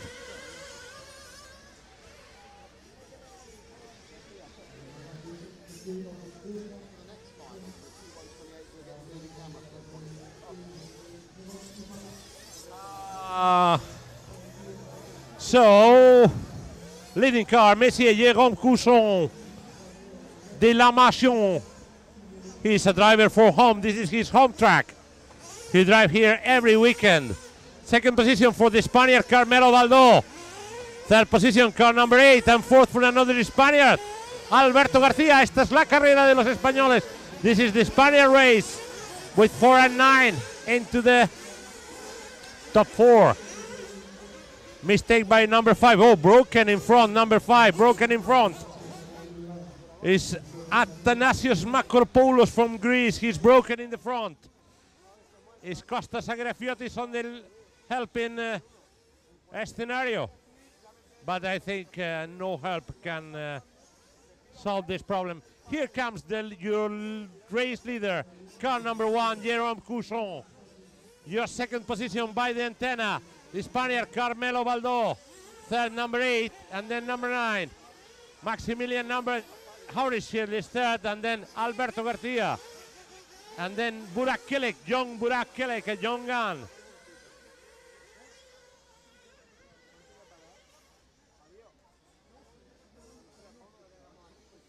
So on the lead is Monsieur Jérôme Cousson from La France. Okay. Okay. Then it's absolutely perfect. We see the leader by the antenna. That's something we cannot deny. Mistake by the Spaniard, but he is still in second. Third position is number 8. Car number 5 is in the middle of the traffic. So it's Baldo, Haurenscheil, and Alberto Garcia, and young gun Burak Kilik. And then number 10 of Patrick Spencer. And then Valentin Bader. Jesus Christ, a lot of traffic. Everything is still open. It still seems like the leading position is pretty clear for Monsieur Jérôme Cousson. Second position is for the Spaniard Carmelo Baldo, the uncle of the young guns Oscar and Brian. We remember the father of Oscar and Brian being a Top Gun, but no longer now is top mechanic. But his brother is still driving it. He is here in second position. Then is 8 and then is 9 of Alberto Garcia with the Serpent, who is putting a lot of pressure into car number 8.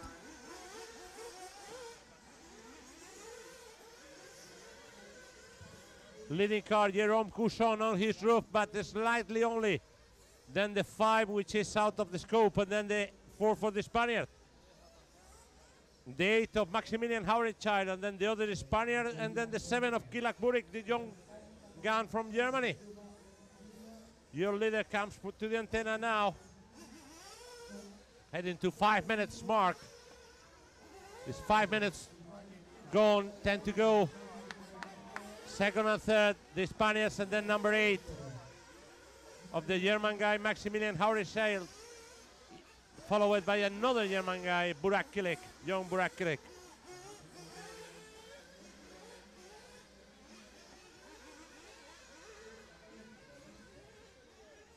In these finals, you normally can see also some good marshalling done by Top Guns. I am seeing here Jörn Newman and also Hupo Honing outside doing marshalling. Problems for the Spaniard, for the serpent of the third position, Alberto Garcia. He will be no longer there. He lost the wheel. Like a newcomer in this sport, he lost a complete wheel. He has been crying the whole weekend for bad luck. Well, this is the top of the bad luck. Toto Ricci has received his wheel from another guy, and he is willing to throw it to the running marshal.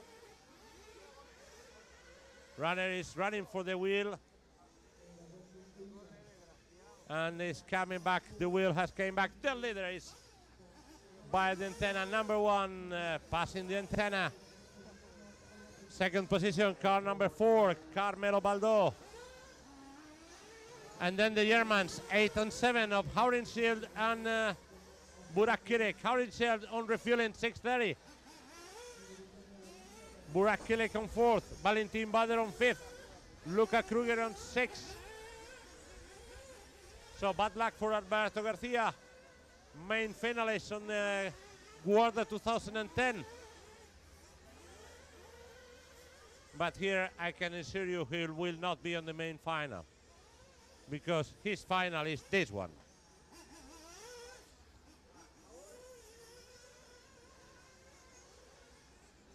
Leading has passed the antenna, and now he comes the second. Here comes Mr. Carmelo Baldo, second position, heading for refueling. 7:45 minutes gone. Excuse me, to go, 7:15 gone.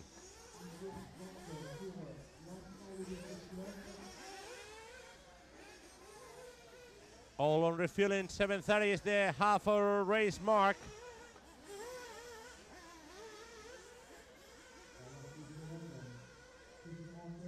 The leader is comfortable on the lead, Monsieur Jérôme Cousson, with his yellow wheels heading for refueling. 7:45, 7:15 to go. Leader done the refueling, leader out of refueling, running by the pit lane and going to the first turn. Easy for him. 7 minutes to go. Second position, car number 4.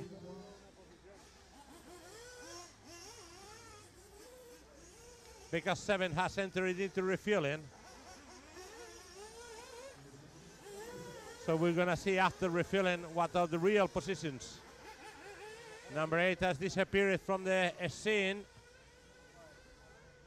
Back into 8th position due to a problem while refueling previously. So here comes the leader, car number 1, already refueled, no problems. Passing the antenna, less than 6:30. Second position, car 7, Burak Kilik. Third position, car 4, Carmelo Baldo. And the third position is for car number 2, Luca Kruger. No, car 12, car in pink from Switzerland, Valentin Bader. He's in the 4th position.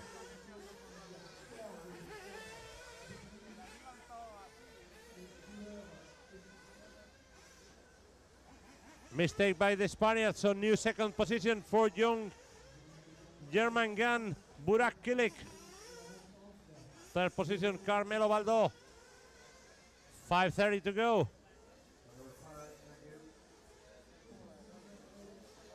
Burak Kilik in second position. Your leader is car number 1, and then 7, and then 4, and then 12. And after 12, they are coming 2, 11, and 6. Everything yet to be written, 5 minutes to go.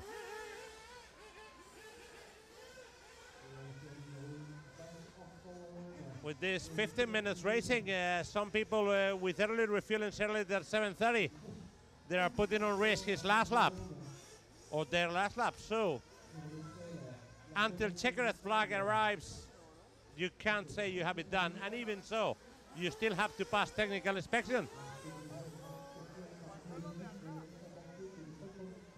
So that you cannot say you have made it. Leading car, car number 1, then 7, then 12, then 4. And then immediately at the back of 4 is car number 3 of Yael Zuflu. Remember, Yael received a penalty earlier in the race. Corner cutting on the first or second lap. Mistake by 12. The inner side is founded by the Spaniard. No, but they are fighting position.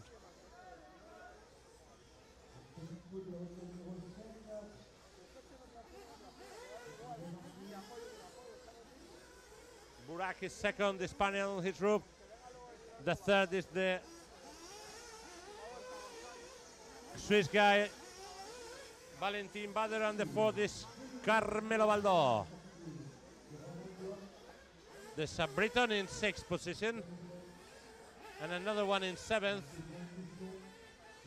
I can swear that, seeing the Britons cheering those cars at the end of the stage. Mistake for car 12. He's losing 3rd position and he's going to 6th position now, car 12. Big mistake for Bader, going down from 3rd to 6th position. The Greek is in the way of Burak Kirek.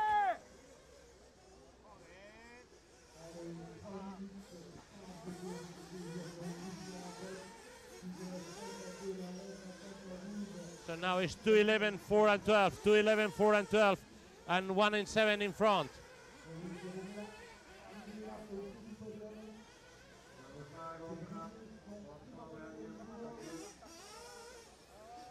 Leading car, Bardiantena, car number 1, less than 3 to go, less than 3.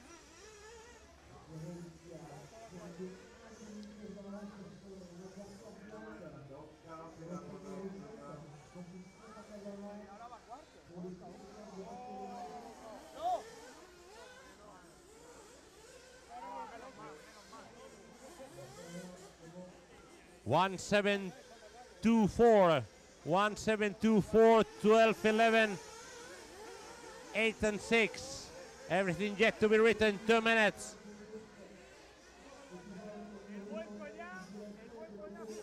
Mistake by 7, but he's still comfortable on 2nd because car number 5 has been lapped.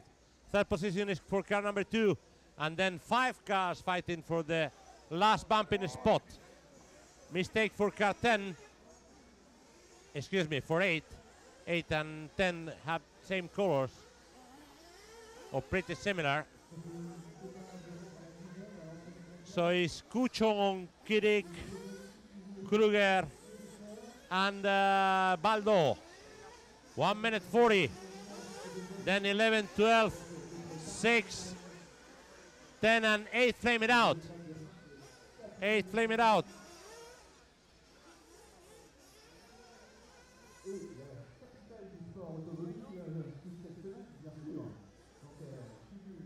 Bad luck, flaming out in front of the antenna is horrible situation.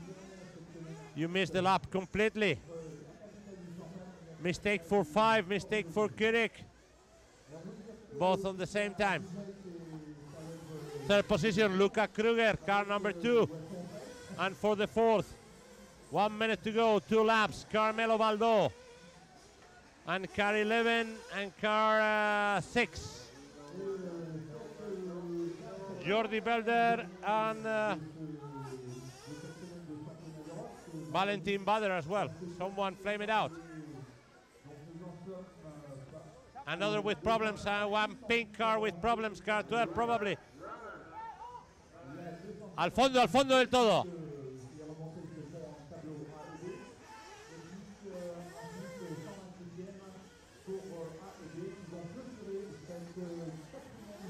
Second position, car 7. 3rd position, car 2, and immediately he's back, the Spaniard of car number 4. It's the last lap. 10 seconds to go. 9, 8, 7, 6, 5, 4. Leader gonna do an extra lap. And now the signal. Final lap for the leader, Jérôme Couchon, who's gonna be the first in making 22 laps. And let's see who's going to be second. Second is going to be car number 7. Yes, car number 7 going to be second. And then the fight in between 2 and 4 is 2 and 4, both bumping up. Luca Kruger and Carmelo Baldo. And the winner is Jérôme Couchon by the antenna. Race is over for everyone. Race is over. 1724. 1724. So it is Couchon, Kirik, Kruger and Baldo. That has been 256. And we are heading for the last ones of the day, the two 128 finals. We will be back with you in less than 5.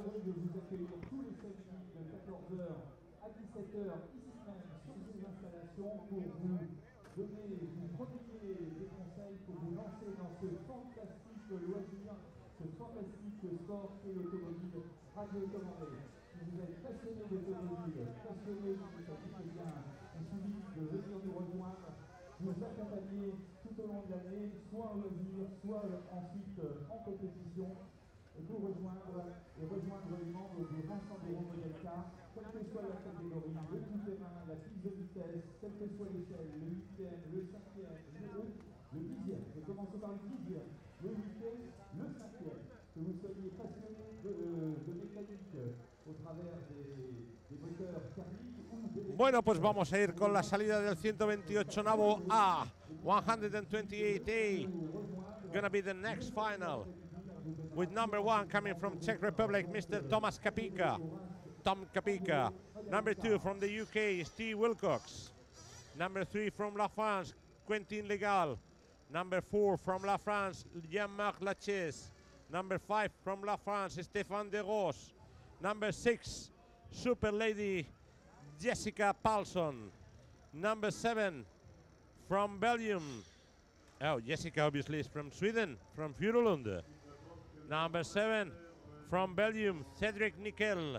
Number 8, I think, from Germany, Michael Biedmeier. Number 9 from the UK, Rich Taylor. Number 10 from France, Fred Gautier. Number 11 from the UK, Anthony Conroy. And number 12 from Sweden, Richard Helsten. So we have here 1 Czech, 1, 2, 3 Britons, Steve Wilcox, Rich Taylor and Anthony Conroy. We have 4 French guys, Monsieur Quentin Legal, Monsieur Jean-Marc Lachaise, Monsieur Stéphane de Roche, and Monsieur Fred Gautier. We have 2 Swedish drivers, Miss Jessica Paulson, Mistress Jessica Paulson, and Richard Hellstrand, and then 1 from Belgium, 1 from who is Cedric Nickel, 1 from Czech Republic, number 1 Tomas Kapika, and 1 from Germany, Michael Biedmeier. Those are going to be your 12 drivers. Remember, 4 of them will bump up and will have the right to go to the next final. You're watching RC Racing TV and you're listening to Carlos Gomez. It's become something of a tradition now for Carlos to take us through the lower finals on a Friday afternoon. And we're doing this in association with Proline, in association with Team Durango, and in association with Audi, and of course very much with the help of EFRa, which couldn't be more obvious now than the fact that Carlos is giving you commentary. We're about to start the 128th A final, and I will pass you over to Carlos for this. And he'll talk you through. It is Paul who's cutting on the cameras, and it's me who's cutting the shot. So we've all had a job swap for a while this afternoon. And now Carlos will take you through the 15 minutes of the 128A final. Okay, we are seeing on the track when Marshall is ready. All marshalling people are ready. Race director is with the microphone in hand, so I think they're gonna call something. Let's see what's the action going on. Everyone is ready. Seems to be no. They have taken positions up to driver 10 and 11. So it's Anthony Conroy choosing position 1. And then we are only missing choosing position. There's with Rikard Helsten that must choose his place for his car 12. Yeah, at the end, nearby the referees.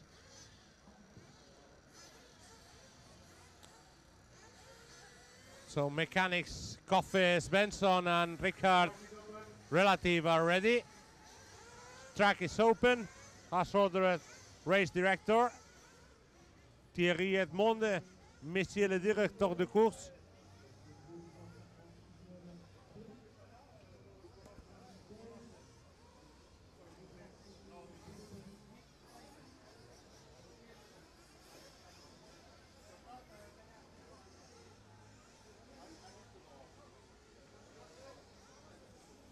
Okay, Nick has been called because he needs to move his car.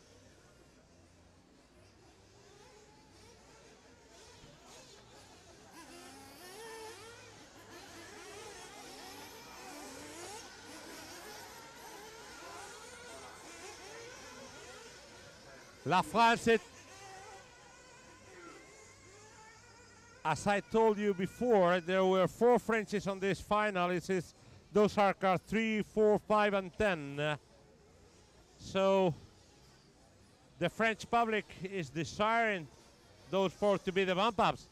But life is not so easy. They have to compete versus the rest. And against the conditions, because this track isn't easy at all. And also with your mechanical issues, all cars into the pit lane. That has been the order by the race director. Everyone is coming.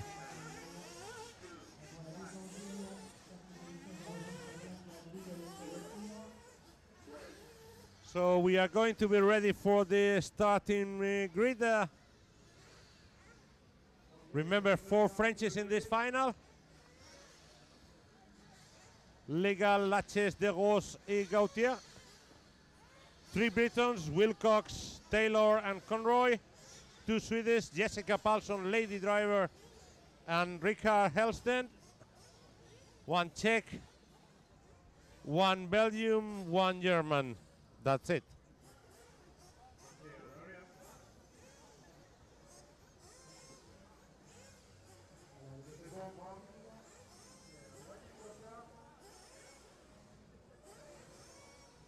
Race director.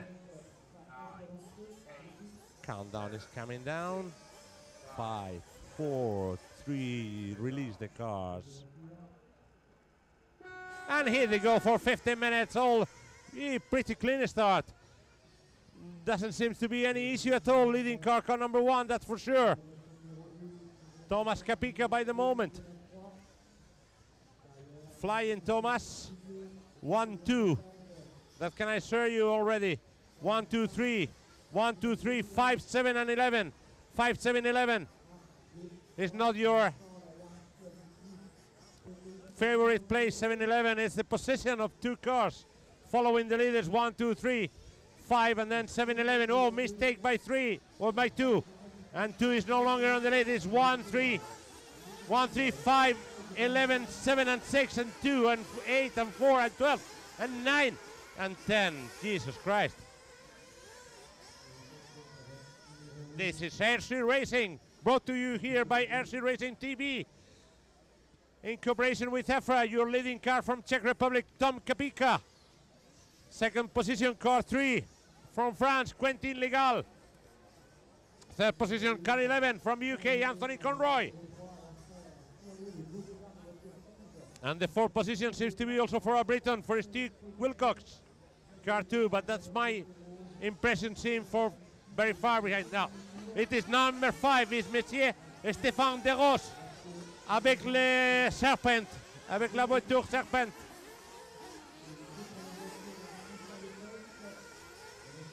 New leader, car number 3, Quentin Legal. Your new leader comes from France, is Quentin Legal. Mistake by the leader, mistake by 1. New leader, car 11, Anthony Conroy, UK. Second position, car number 5, then 1, then 3, then 7. Cedric Nicalis, 5. is in 5th position. Penalty for a drive-through for car number 8. Your leading car, car 11, then 5. Is Conroy, De Ros, Capica, Legal, Nickel, Stu Wilcox.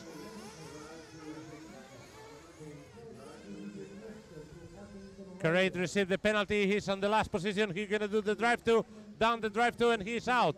2 minutes and a half have gone. 12 and a half to go. Your leading car, car 11, coming from previous bumping up. Anthony Conroy. Second position from France, car number 5. Messier de Ros.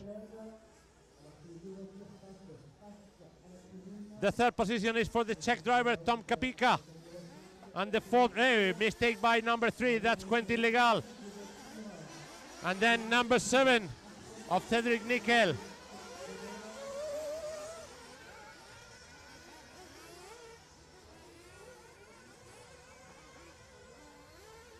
Who said it's gonna be easy?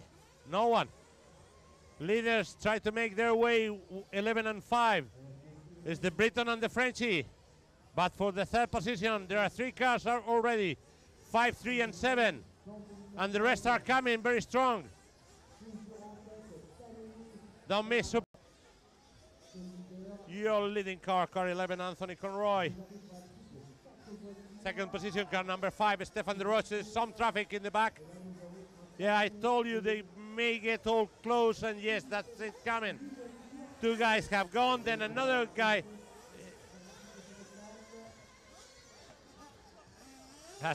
is in third position, and then 6 cars fighting for 1 place.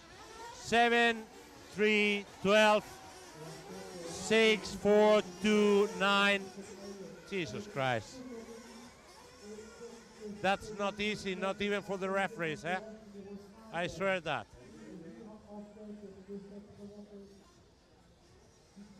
New leader, car number 5, Messier Stéphane de Ros. Dans la France. Second position from the UK, Anthony Conroy. Third position, Czech Republic, Tom Capica. And fourth position seems to be for car number 3, Quentin Legal. And then the 7, and then the 12. And then 4, and then 9, and then 6. And then 8, 10, 2. Small mistake by the leader, but still on the lead. 5 is on the lead, then 11. Okay, 6 minutes have gone, so let's see if anyone is going short on fuel. Anyone entering now will have to do 2 refuelings until he hits 7:20 mark, something like that. So it's 6.5 now. The 3 leaders didn't have entered into refueling. Not the 4th, not the 5th. So anyone is going 7.5 minutes. Everyone is going 7.5 minutes. Let's see now chances of running out of fuel for someone. Oh, mistake on service done by one of the Italian marshals, but it happens. Now they are all together, 5 on the lead, alone, and then a lot of traffic. Second position, Tom Capica, car 1. Then the 3 of Legal. And then 11, 12, 9, and 4. And 11 did a mistake, so 9 is now all on refueling. Some of the people on refueling, mistakes on refueling as well for 12. Losing 1 position on the pit lane. 12 has lost 1 position on the pit lane versus the Czech driver, Tom Capica. Jesus Christ. Your leader will came for refueling now is Messier de Ros. Entering for refueling, passing the antenna. Messier de Ros à faire les pleins. Les pleins pour Messier de Ros et Messier de Ros out. Second position, 12. And then 4, but those guys yet to do refueling. 12 and 4. So let's see Miss Jessica Paulson. refueling as well. Second position is car number 1, Tom Kapika. Third is 12. And then is 3 of Quentin Legal. So really it's 5, 1, 3 and 12. Should be like that. The 5 is coming from the antenna now. And then it's 1. And then it's 12. And then it's 3. And then it's 4. So De Ros, Kapika, Helston, Quentin Legal, and Jean-Marc Lachaise. Conroy, Paulson, Taylor, and Cedric Nickel. 6 minutes to go. 9 minutes have gone.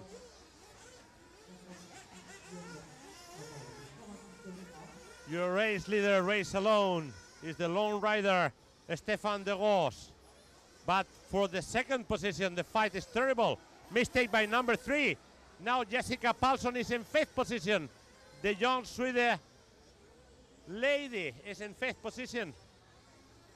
Second is another Swede, Rickard Helston. Then Tom Kapika is in 3rd. Then Jean-Marc Lachaise is 4th. And then Jessica Paulson is in 5th position.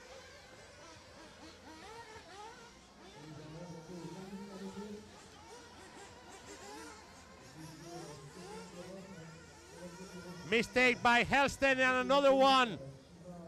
So new second position. Car number 4. Chrono car. Jean-Marc Lachaise, second position.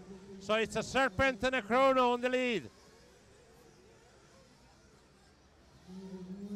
De Ros and Lachaise, 2 Frenchies on the lead. And then 1 Swede. And then Super Richard Taylor in 4th position. And then Super Lady in the back of him, Jessica Paulson. Come on, Rich, if a girl of just 12 years old beat you, then Jesus Christ, there's gonna be some fun in the UK. If you are beaten by a girl, then someone will say something. Forums will get on fire, that's for sure. And at Valladolid will be a lot of jokes if such happens. But okay, this is EFRa racing, so everyone competes one each other. There's no separate classification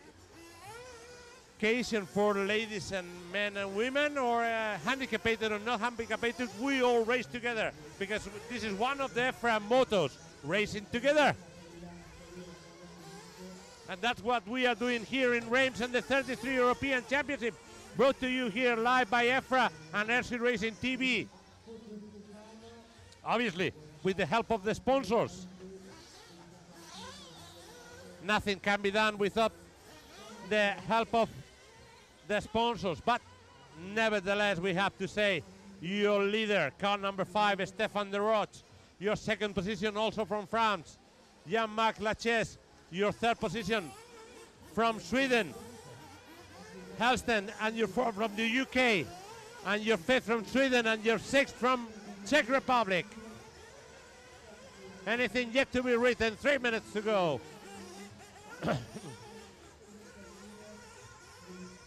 Your leader is in a car in white color. It's not the chalk of the track, but it's his white colors. It's car number 5, Stefan De Ros.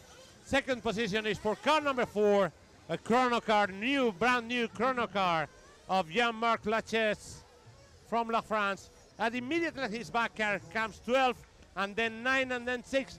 So everything yet to be written. And 1, and 11, and 7. All those guys still have chances. 2:20 to go. 12:40 have gone, 2:20 to go. Keep in mind, in Spain we say, hasta el rabo todo es toro. Up to the tail end, everything is a bull. The bull can kill you with the rear leg, with the back leg.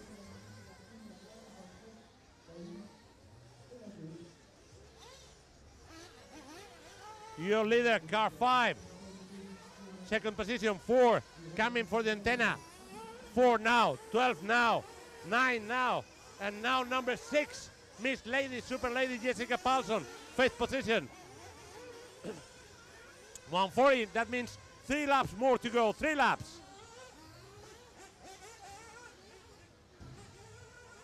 139, 130 now.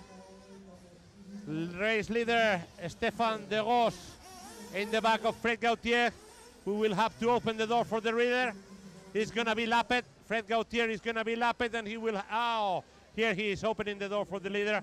Mistake by Quentin Legal, okay, but the traffic is immediately coming to the antenna. It's 4, 12, and 9. And then the 6 of Jessica Paulson. She's still there. And then 1 and 11. 2 laps more to go, 2 laps to go. Remember, race leader car number 5, easy, comfortable. But then the rest is not so easy. It's 4, 9, 12. The Briton Rich Taylor taking the 3rd position on a nice inside movement. He takes the inner of the curve and do a nice overtaking. And now he's getting, mistake. Conroy on his roof, Richard Taylor. But he back and forth, but Jessica is nearly immediately there. Quentin Legal needs to give way. Quentin Legal is in the middle of nowhere on a fight which is not his fight. Quentin Legal, thank you, Quentin. And now it's in between Richard Taylor and Jessica Paulson, Super Lady, fighting for the 4th position. Time is over, finish your lap. Here comes the winner, car number 5, heading to the antenna. It's done. And, whoa. Your 2nd position is coming to the antenna. Laches, 2nd, 3rd, and for the 4th is Richard Taylor and Jesus Christ, Super Lady is 5th, 1 second apart, only 1 second apart. But Richard Taylor has made it and has deserved the merit to race into Saturday Mains, the last day of the Euros. You know, it's not for everyone. That is a long run for Richard Taylor, actually, 3 bump ups. So he will have to wrench his car the whole night to bring here tomorrow morning, early in the morning, 8:30 in the morning, a brand new car to race in different racing conditions. Some moist in the morning, 8:30, early. That's 7:30 in the UK. It may happen that RC Racing may not arrive so early. Thank you, Carlos. Yes, and we'll hear from Carlos for the final 128th final, the last race of the day, which is the 128th B, in a few minutes. As he said, we can't be here without the help of our sponsors, which of course are Proline, Team Durango and Audi UK, but we are obviously ever grateful to EFRa, and Carlos, of course, one of the stalwarts of EFRa, along with Dallas and Willie and, of course, Jackie as well, and many other people who help out for the various sections. We are still deciding when we'll be broadcasting. We think tomorrow we're going to be coming on the air at about 10 past 10 in the morning here locally, in time to get both the 16th finals. So we'll be covering the 16th, the 8th, the quarters, both the semis and the final. So we'll be starting at about 10 past 10 French time, which is 10 past 9 the UK, and going all the way to the end of the day, which is something in the region of about 5 o'clock local time, 4 o'clock in the UK. The main event will start at 4 o'clock in France, a 45-minute final, 3 o'clock in the UK, 45 minutes final to find who will be the 33rd winner of the 33rd European Championship, not the 33rd European Champion, because many people have won it on more than one occasion, but it is the 33rd event, the longest continuous running championship, and certainly one which has become the biggest of all the European Championships over the last few years. And we would like to thank the Reims EMC Club, who even now we know are going to be helping us out overnight with a special camera position for the finals tomorrow. And as hear the engine revving up and the camera is locked on the rostrum, the interesting thing about the rostrum is that whilst in the heats it was 1 at the far end, 12 at the near end, here what happens is the drivers choose their position in order of qualifying. So car number 1, the fastest qualifier in this particular final, gets a card saying number 1, and he can stand anywhere he likes. Car 2, second choice, car 3, and so like. So if you qualify 12th, you just go where you have, and it's probably the only fair way of doing things, given the fact that obviously people will be standing in different places at different times. So who will be in this 128 final? Unfortunately, it's Carlos who's got the listing, so I can't tell you. I can say that stay tuned to RC Racing TV, the website. We're going to have a proper full qualifying roundup, which will include, which will be a version, a much edited and superfied version, and Matt's adding some great clips. He's adding some cutaways. We're adding some track action to give you the full feeling of qualifying. You can, of course, relive our entire 40-minute qualifying show if you should wish, or if you missed it early on. That'll be up on the archive as soon as we finish broadcasting here in about 20 minutes. The archive comes up almost immediately, and you can actually refer to it any time you want on www.rcracing.tv. Lots going on. There'll be some written reports on the website as well, rcracing.tv and EFRa.ws. But again, this is the last race of the day.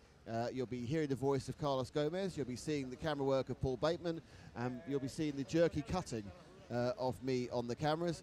Matt is away doing what Matt does best, which is making all our shots look beautiful and lovely. And I have, and by the way, if you do know of any really good restaurants in Reims, can you please send me a tweet or put it on the Facebook group, because we're after Toad in the Hole apparently. And I can see Carlos is chomping at the bit to get the microphone back. So back to Carlos Gomez, of course, who will be taking you through this final race today, the 128B final.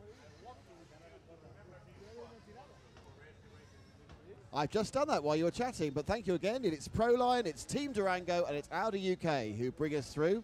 So thank you to those, and EFRa, of course. And now Carlos will, as the cars are warming up and they're staring at the machines, he'll tell you who is taking part in this 128B final. Okay, we are seeing on the rostrum, actually, the local star, Jerome Couchon, has chosen his position 9th, and now it's number 10 for Burak Kirek, young gun from Germany. Burak Kirek choosing his place, only missing 2 to choose places, Luca Kruger and Carmelo Baldo. The positions which are free or empty seems to be the position number 1 and position number 12, the 2 right ends. So let's see who is who here. Number 1 coming from Portugal, from France, Maxime Noble. Number 2 from Greece, Anastasios Paparegas. Number 3 from Ireland, Bradley Baird. This is the, Ireland. Number 4 from France, Thomas Anger. Number 5 from the UK, Ben Williams. Number 6 from Finland, I think, August Poutanian. Number 7 from Estonia, Georg Tilt. Number 8 from Russia, Nikita Pomogaev. Number 9 from France, Jerome Couchon. Number 10 from Germany, Burak Krilik. Number 10 from Germany as well, I think, Luca Kruger. And number 12 from Spain, Carmelundi Baldo.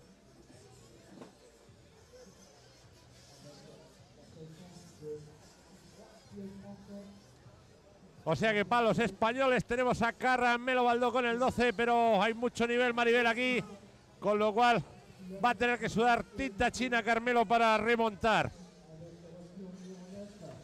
Estamos retransmitiendo en vivo para toda Europa, RC Racing TV en internet, con lo cual pueden estar oyendo perfectamente en Reus, o en Madrid, en la pista de Fuencarral, o en Ripoll. Et aussi ici à la France, dans Marseille, dans Paris, at Dijon, je ne sais pas. For sure in England, there's some people listening us as we have Ben Williams on this final. And most probably some Russians. Spasiba, Russia. Watching Nikita Pomogaev. There has been a car with some problems on the warm-up.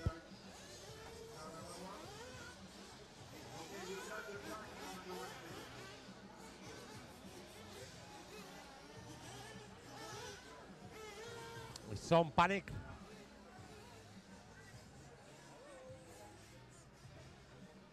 Remember you, 1 Noble, 2 Paparegas, 3 Bird, 4 Anger, 5 Williams, 6 Buitanian, 7 Teat, 8 Pomogaev, 9 Kuchon, 10 Kilik, 11 Kruger and 12 Baldo. Number 1 coming very late, Monsieur Maxime Noble. Maxime Noble. Pretty lady on service. That's something I am able to appreciate even from the long place. Vemos a Robert haciendo de mecánico de la máquina 12, de la máquina de Carmelundi Baldó, RB on engine, RB on car for car 12, Carmelo Baldó.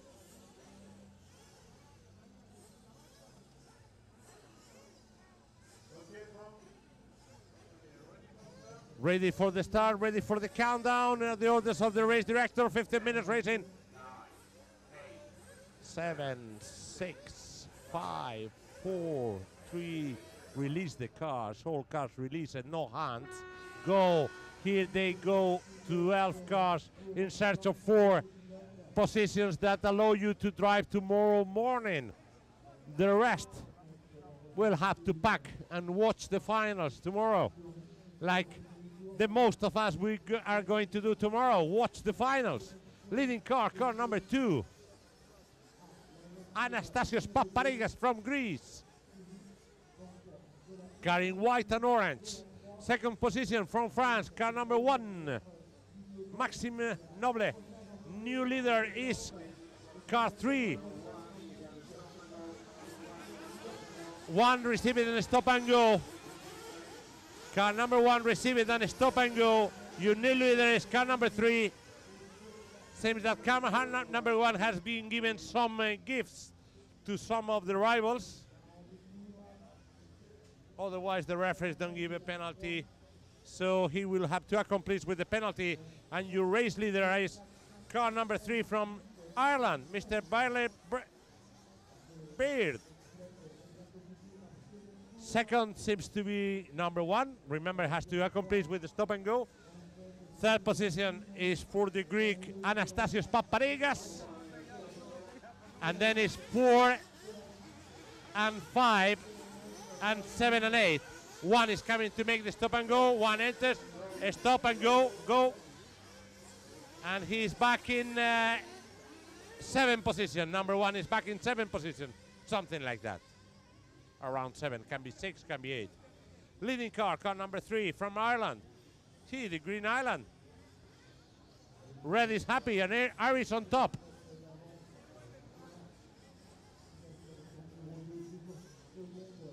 Second position for a Greek. So an Irishman on the lead, that's incredible, never seen. Then a Greek. Then car number 4, Thomas Anger, French car. And then car number 5 of Ben Williams.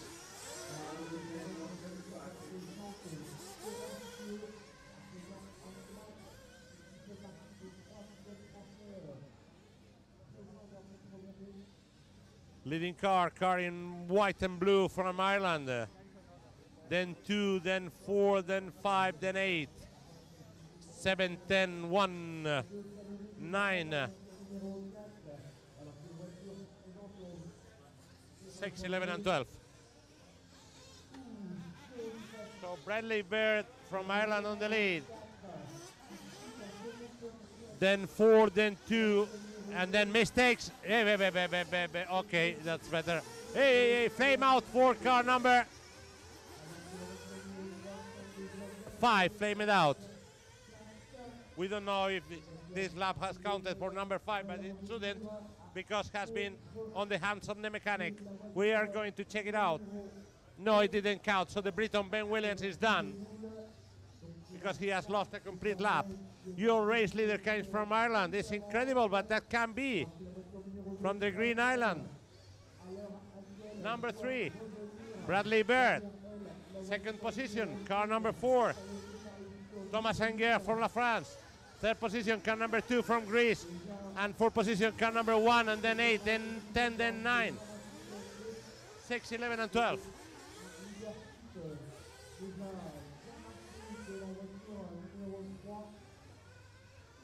Who is there? Oh, yes, Bradley Bear on the lead. Car number 3 going to the woods.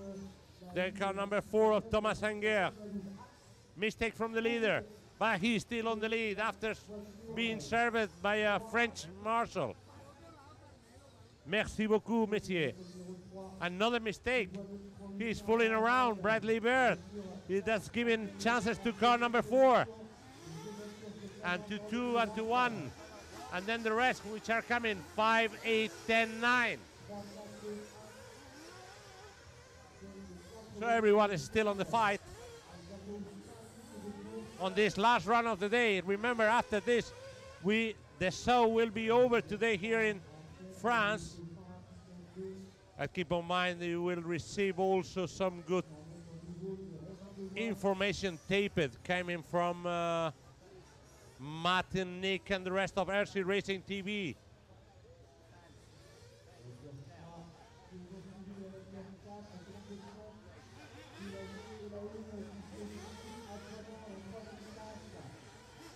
Your race leader, as said before, is car 3, then 4, then 2, 2, 1.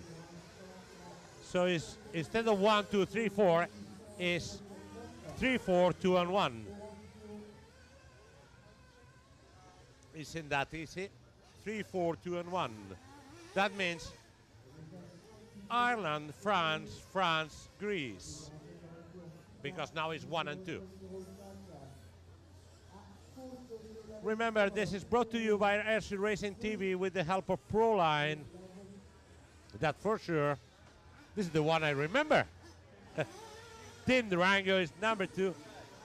And Audi UK, okay. Yeah, you like nice cars. Ouch. Oh, by the way, I may need next year one special ticket for Le Mans for someone I know.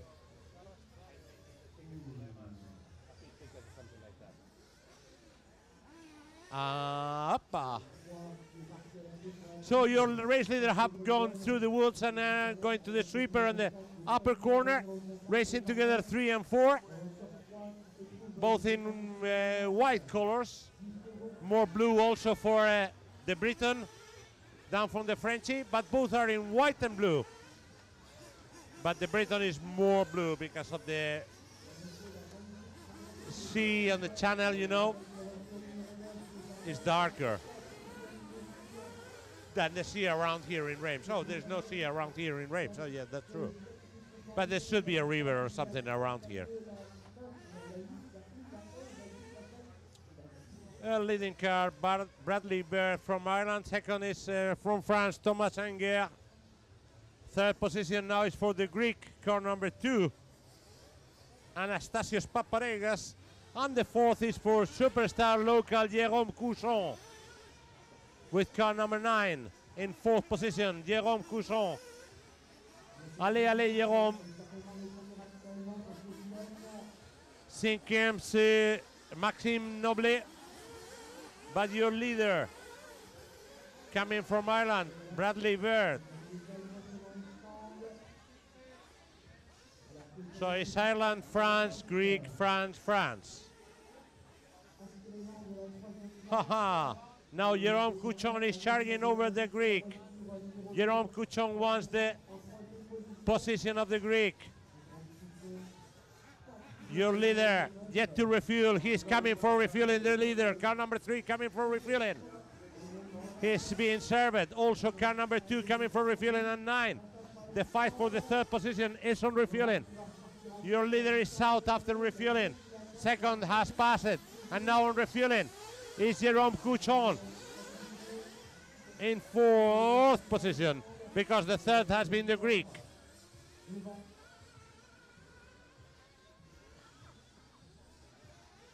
So it is 3, 4, 2, and 9. 3, 4, 2, and 9. That's real at the track. And then 10 of Burak Kilik in 5th position. See by the antenna, your leader, Bradley Bird, Ireland. Second, Thomas Sanger for La France. Then Anastasios and then Jérôme Couchon. And then mistake by car number 10, Burak Kirek. And then the 5 and then the 8. And then the 7. 6 minutes to go and the race will be over. And this show brought to you here by RC Racing TV Pro Line, Team Durango and Audi UK. And of course, EFRa. Can't be. Otherwise, this should be impossible, most probably. Your race leader, car number 3. Mistake by the 4th. He is no longer in second. Second position, Jérôme Couchon. Third position, car number 2, and then 4, and then 10. Oh, Burak Kirek entering refueling 9:30.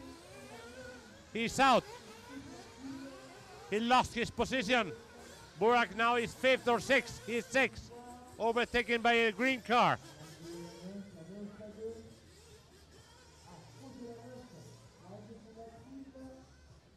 So,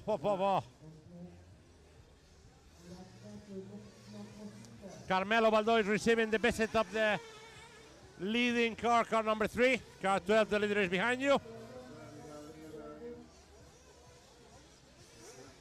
Second is 2, then 9, then 4.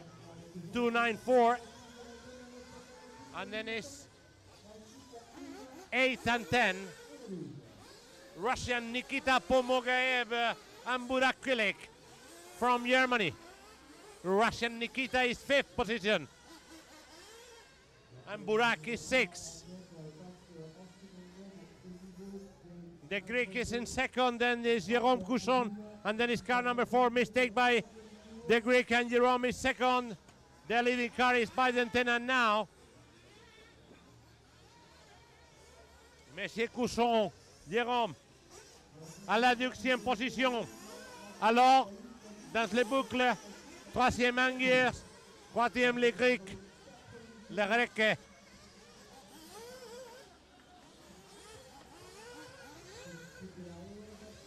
Carmelo Di Baldo in 10th position.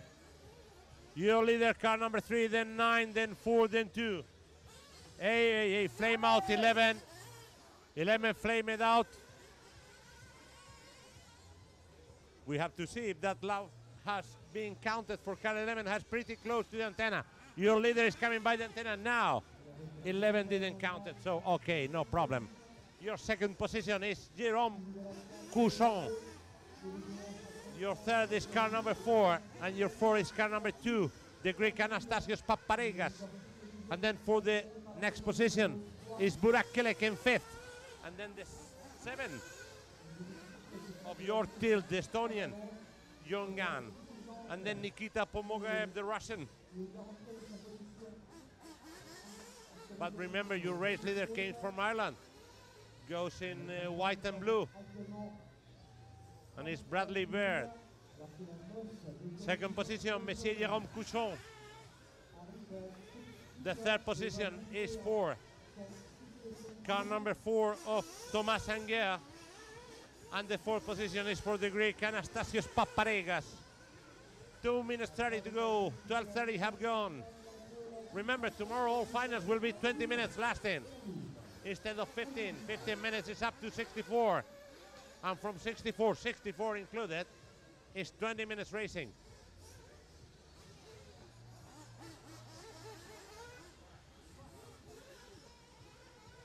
So less than 2 to end of the day. And your leading car is car number 3. Followed by 9. Comfortable on second. And then 4 and 2 fighting for the third position. But the small gap that allows them to live comfortable is 3 laps for everyone. 3 laps for everyone. Anything yet can happen. Who knows?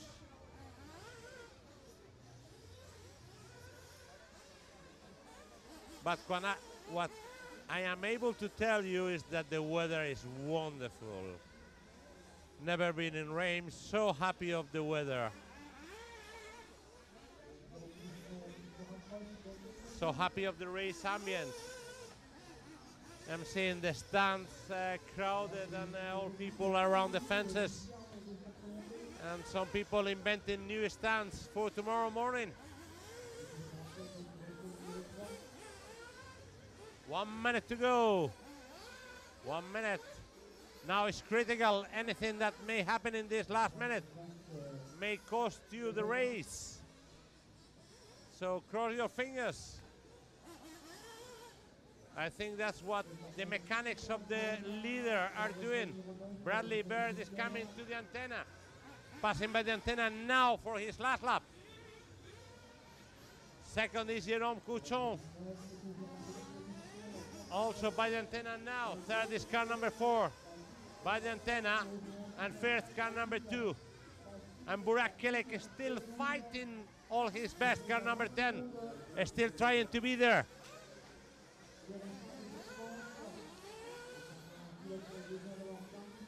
Let's see, the leader passes the wood, no problem for him. Now on the sweeper, heading to the double and double. And now it's a simple chicane, a single, a turn on the antenna. Winning, Bradley Bird now. Second, gonna be car number 9, Jérôme Couchon. He's passing the antenna now. Third, gonna be car number 4, Thomas Anger, passing the antenna now. And the fourth is the Greek Anastasios Paparegas, fourth by the antenna. Fifth position by the antenna, unlucky fifth position. Gonna be the Russian and the Estonian, and then Burak Kelek. And that has been the race, and now the mic goes to Nick. Thank you, Carlos. A fantastic commentary there, and more important, some fantastic pronunciations. That's always a bit that gets me. So as we come to the end of today's broadcast, I'm going to meander onto the track. So, as the crowd drifts away from the early finals here, it's been a fantastic final qualifying day and lower finals here in Reims for the 2013 European Off-Road Championship, run by EFRa, of course. We are RC Racing TV, and we are here thanks to Proline, thanks to Team Durango, thanks to Audi UK, and thanks to EFRa. And we will be back tomorrow morning at 10 past 10 local time. That is 10 past 9 in the UK, 10 past 4 in New York, and 10 past 1 if you want to watch it in San Francisco, and much later in the afternoon in places like Bangkok, quite early in the afternoon, I think, for us. Anyway, you can work it out. It's 10 past 10 in France, 10 past 9 in the UK. So don't forget, in the intermediate time, go to www.rcracing.tv. There will be a fantastic qualifying roundup video, a marvellous qualifying roundup report, and all our news on our fantastic, multifaceted, multi-scale, multi-size, multi-product news feed, and you can find anything on there. Also, of course, at RC Racing for our Twitter feed. RC Racing TV is our Facebook page, and by now I've said it so many times, you must know it as well. But I will say one more thing. I'm going to say goodbye. Thanks for watching, so many of you, all day, and we'll see you tomorrow, 10 past 10 local, or if you're British, 10 past 9. Thanks very much.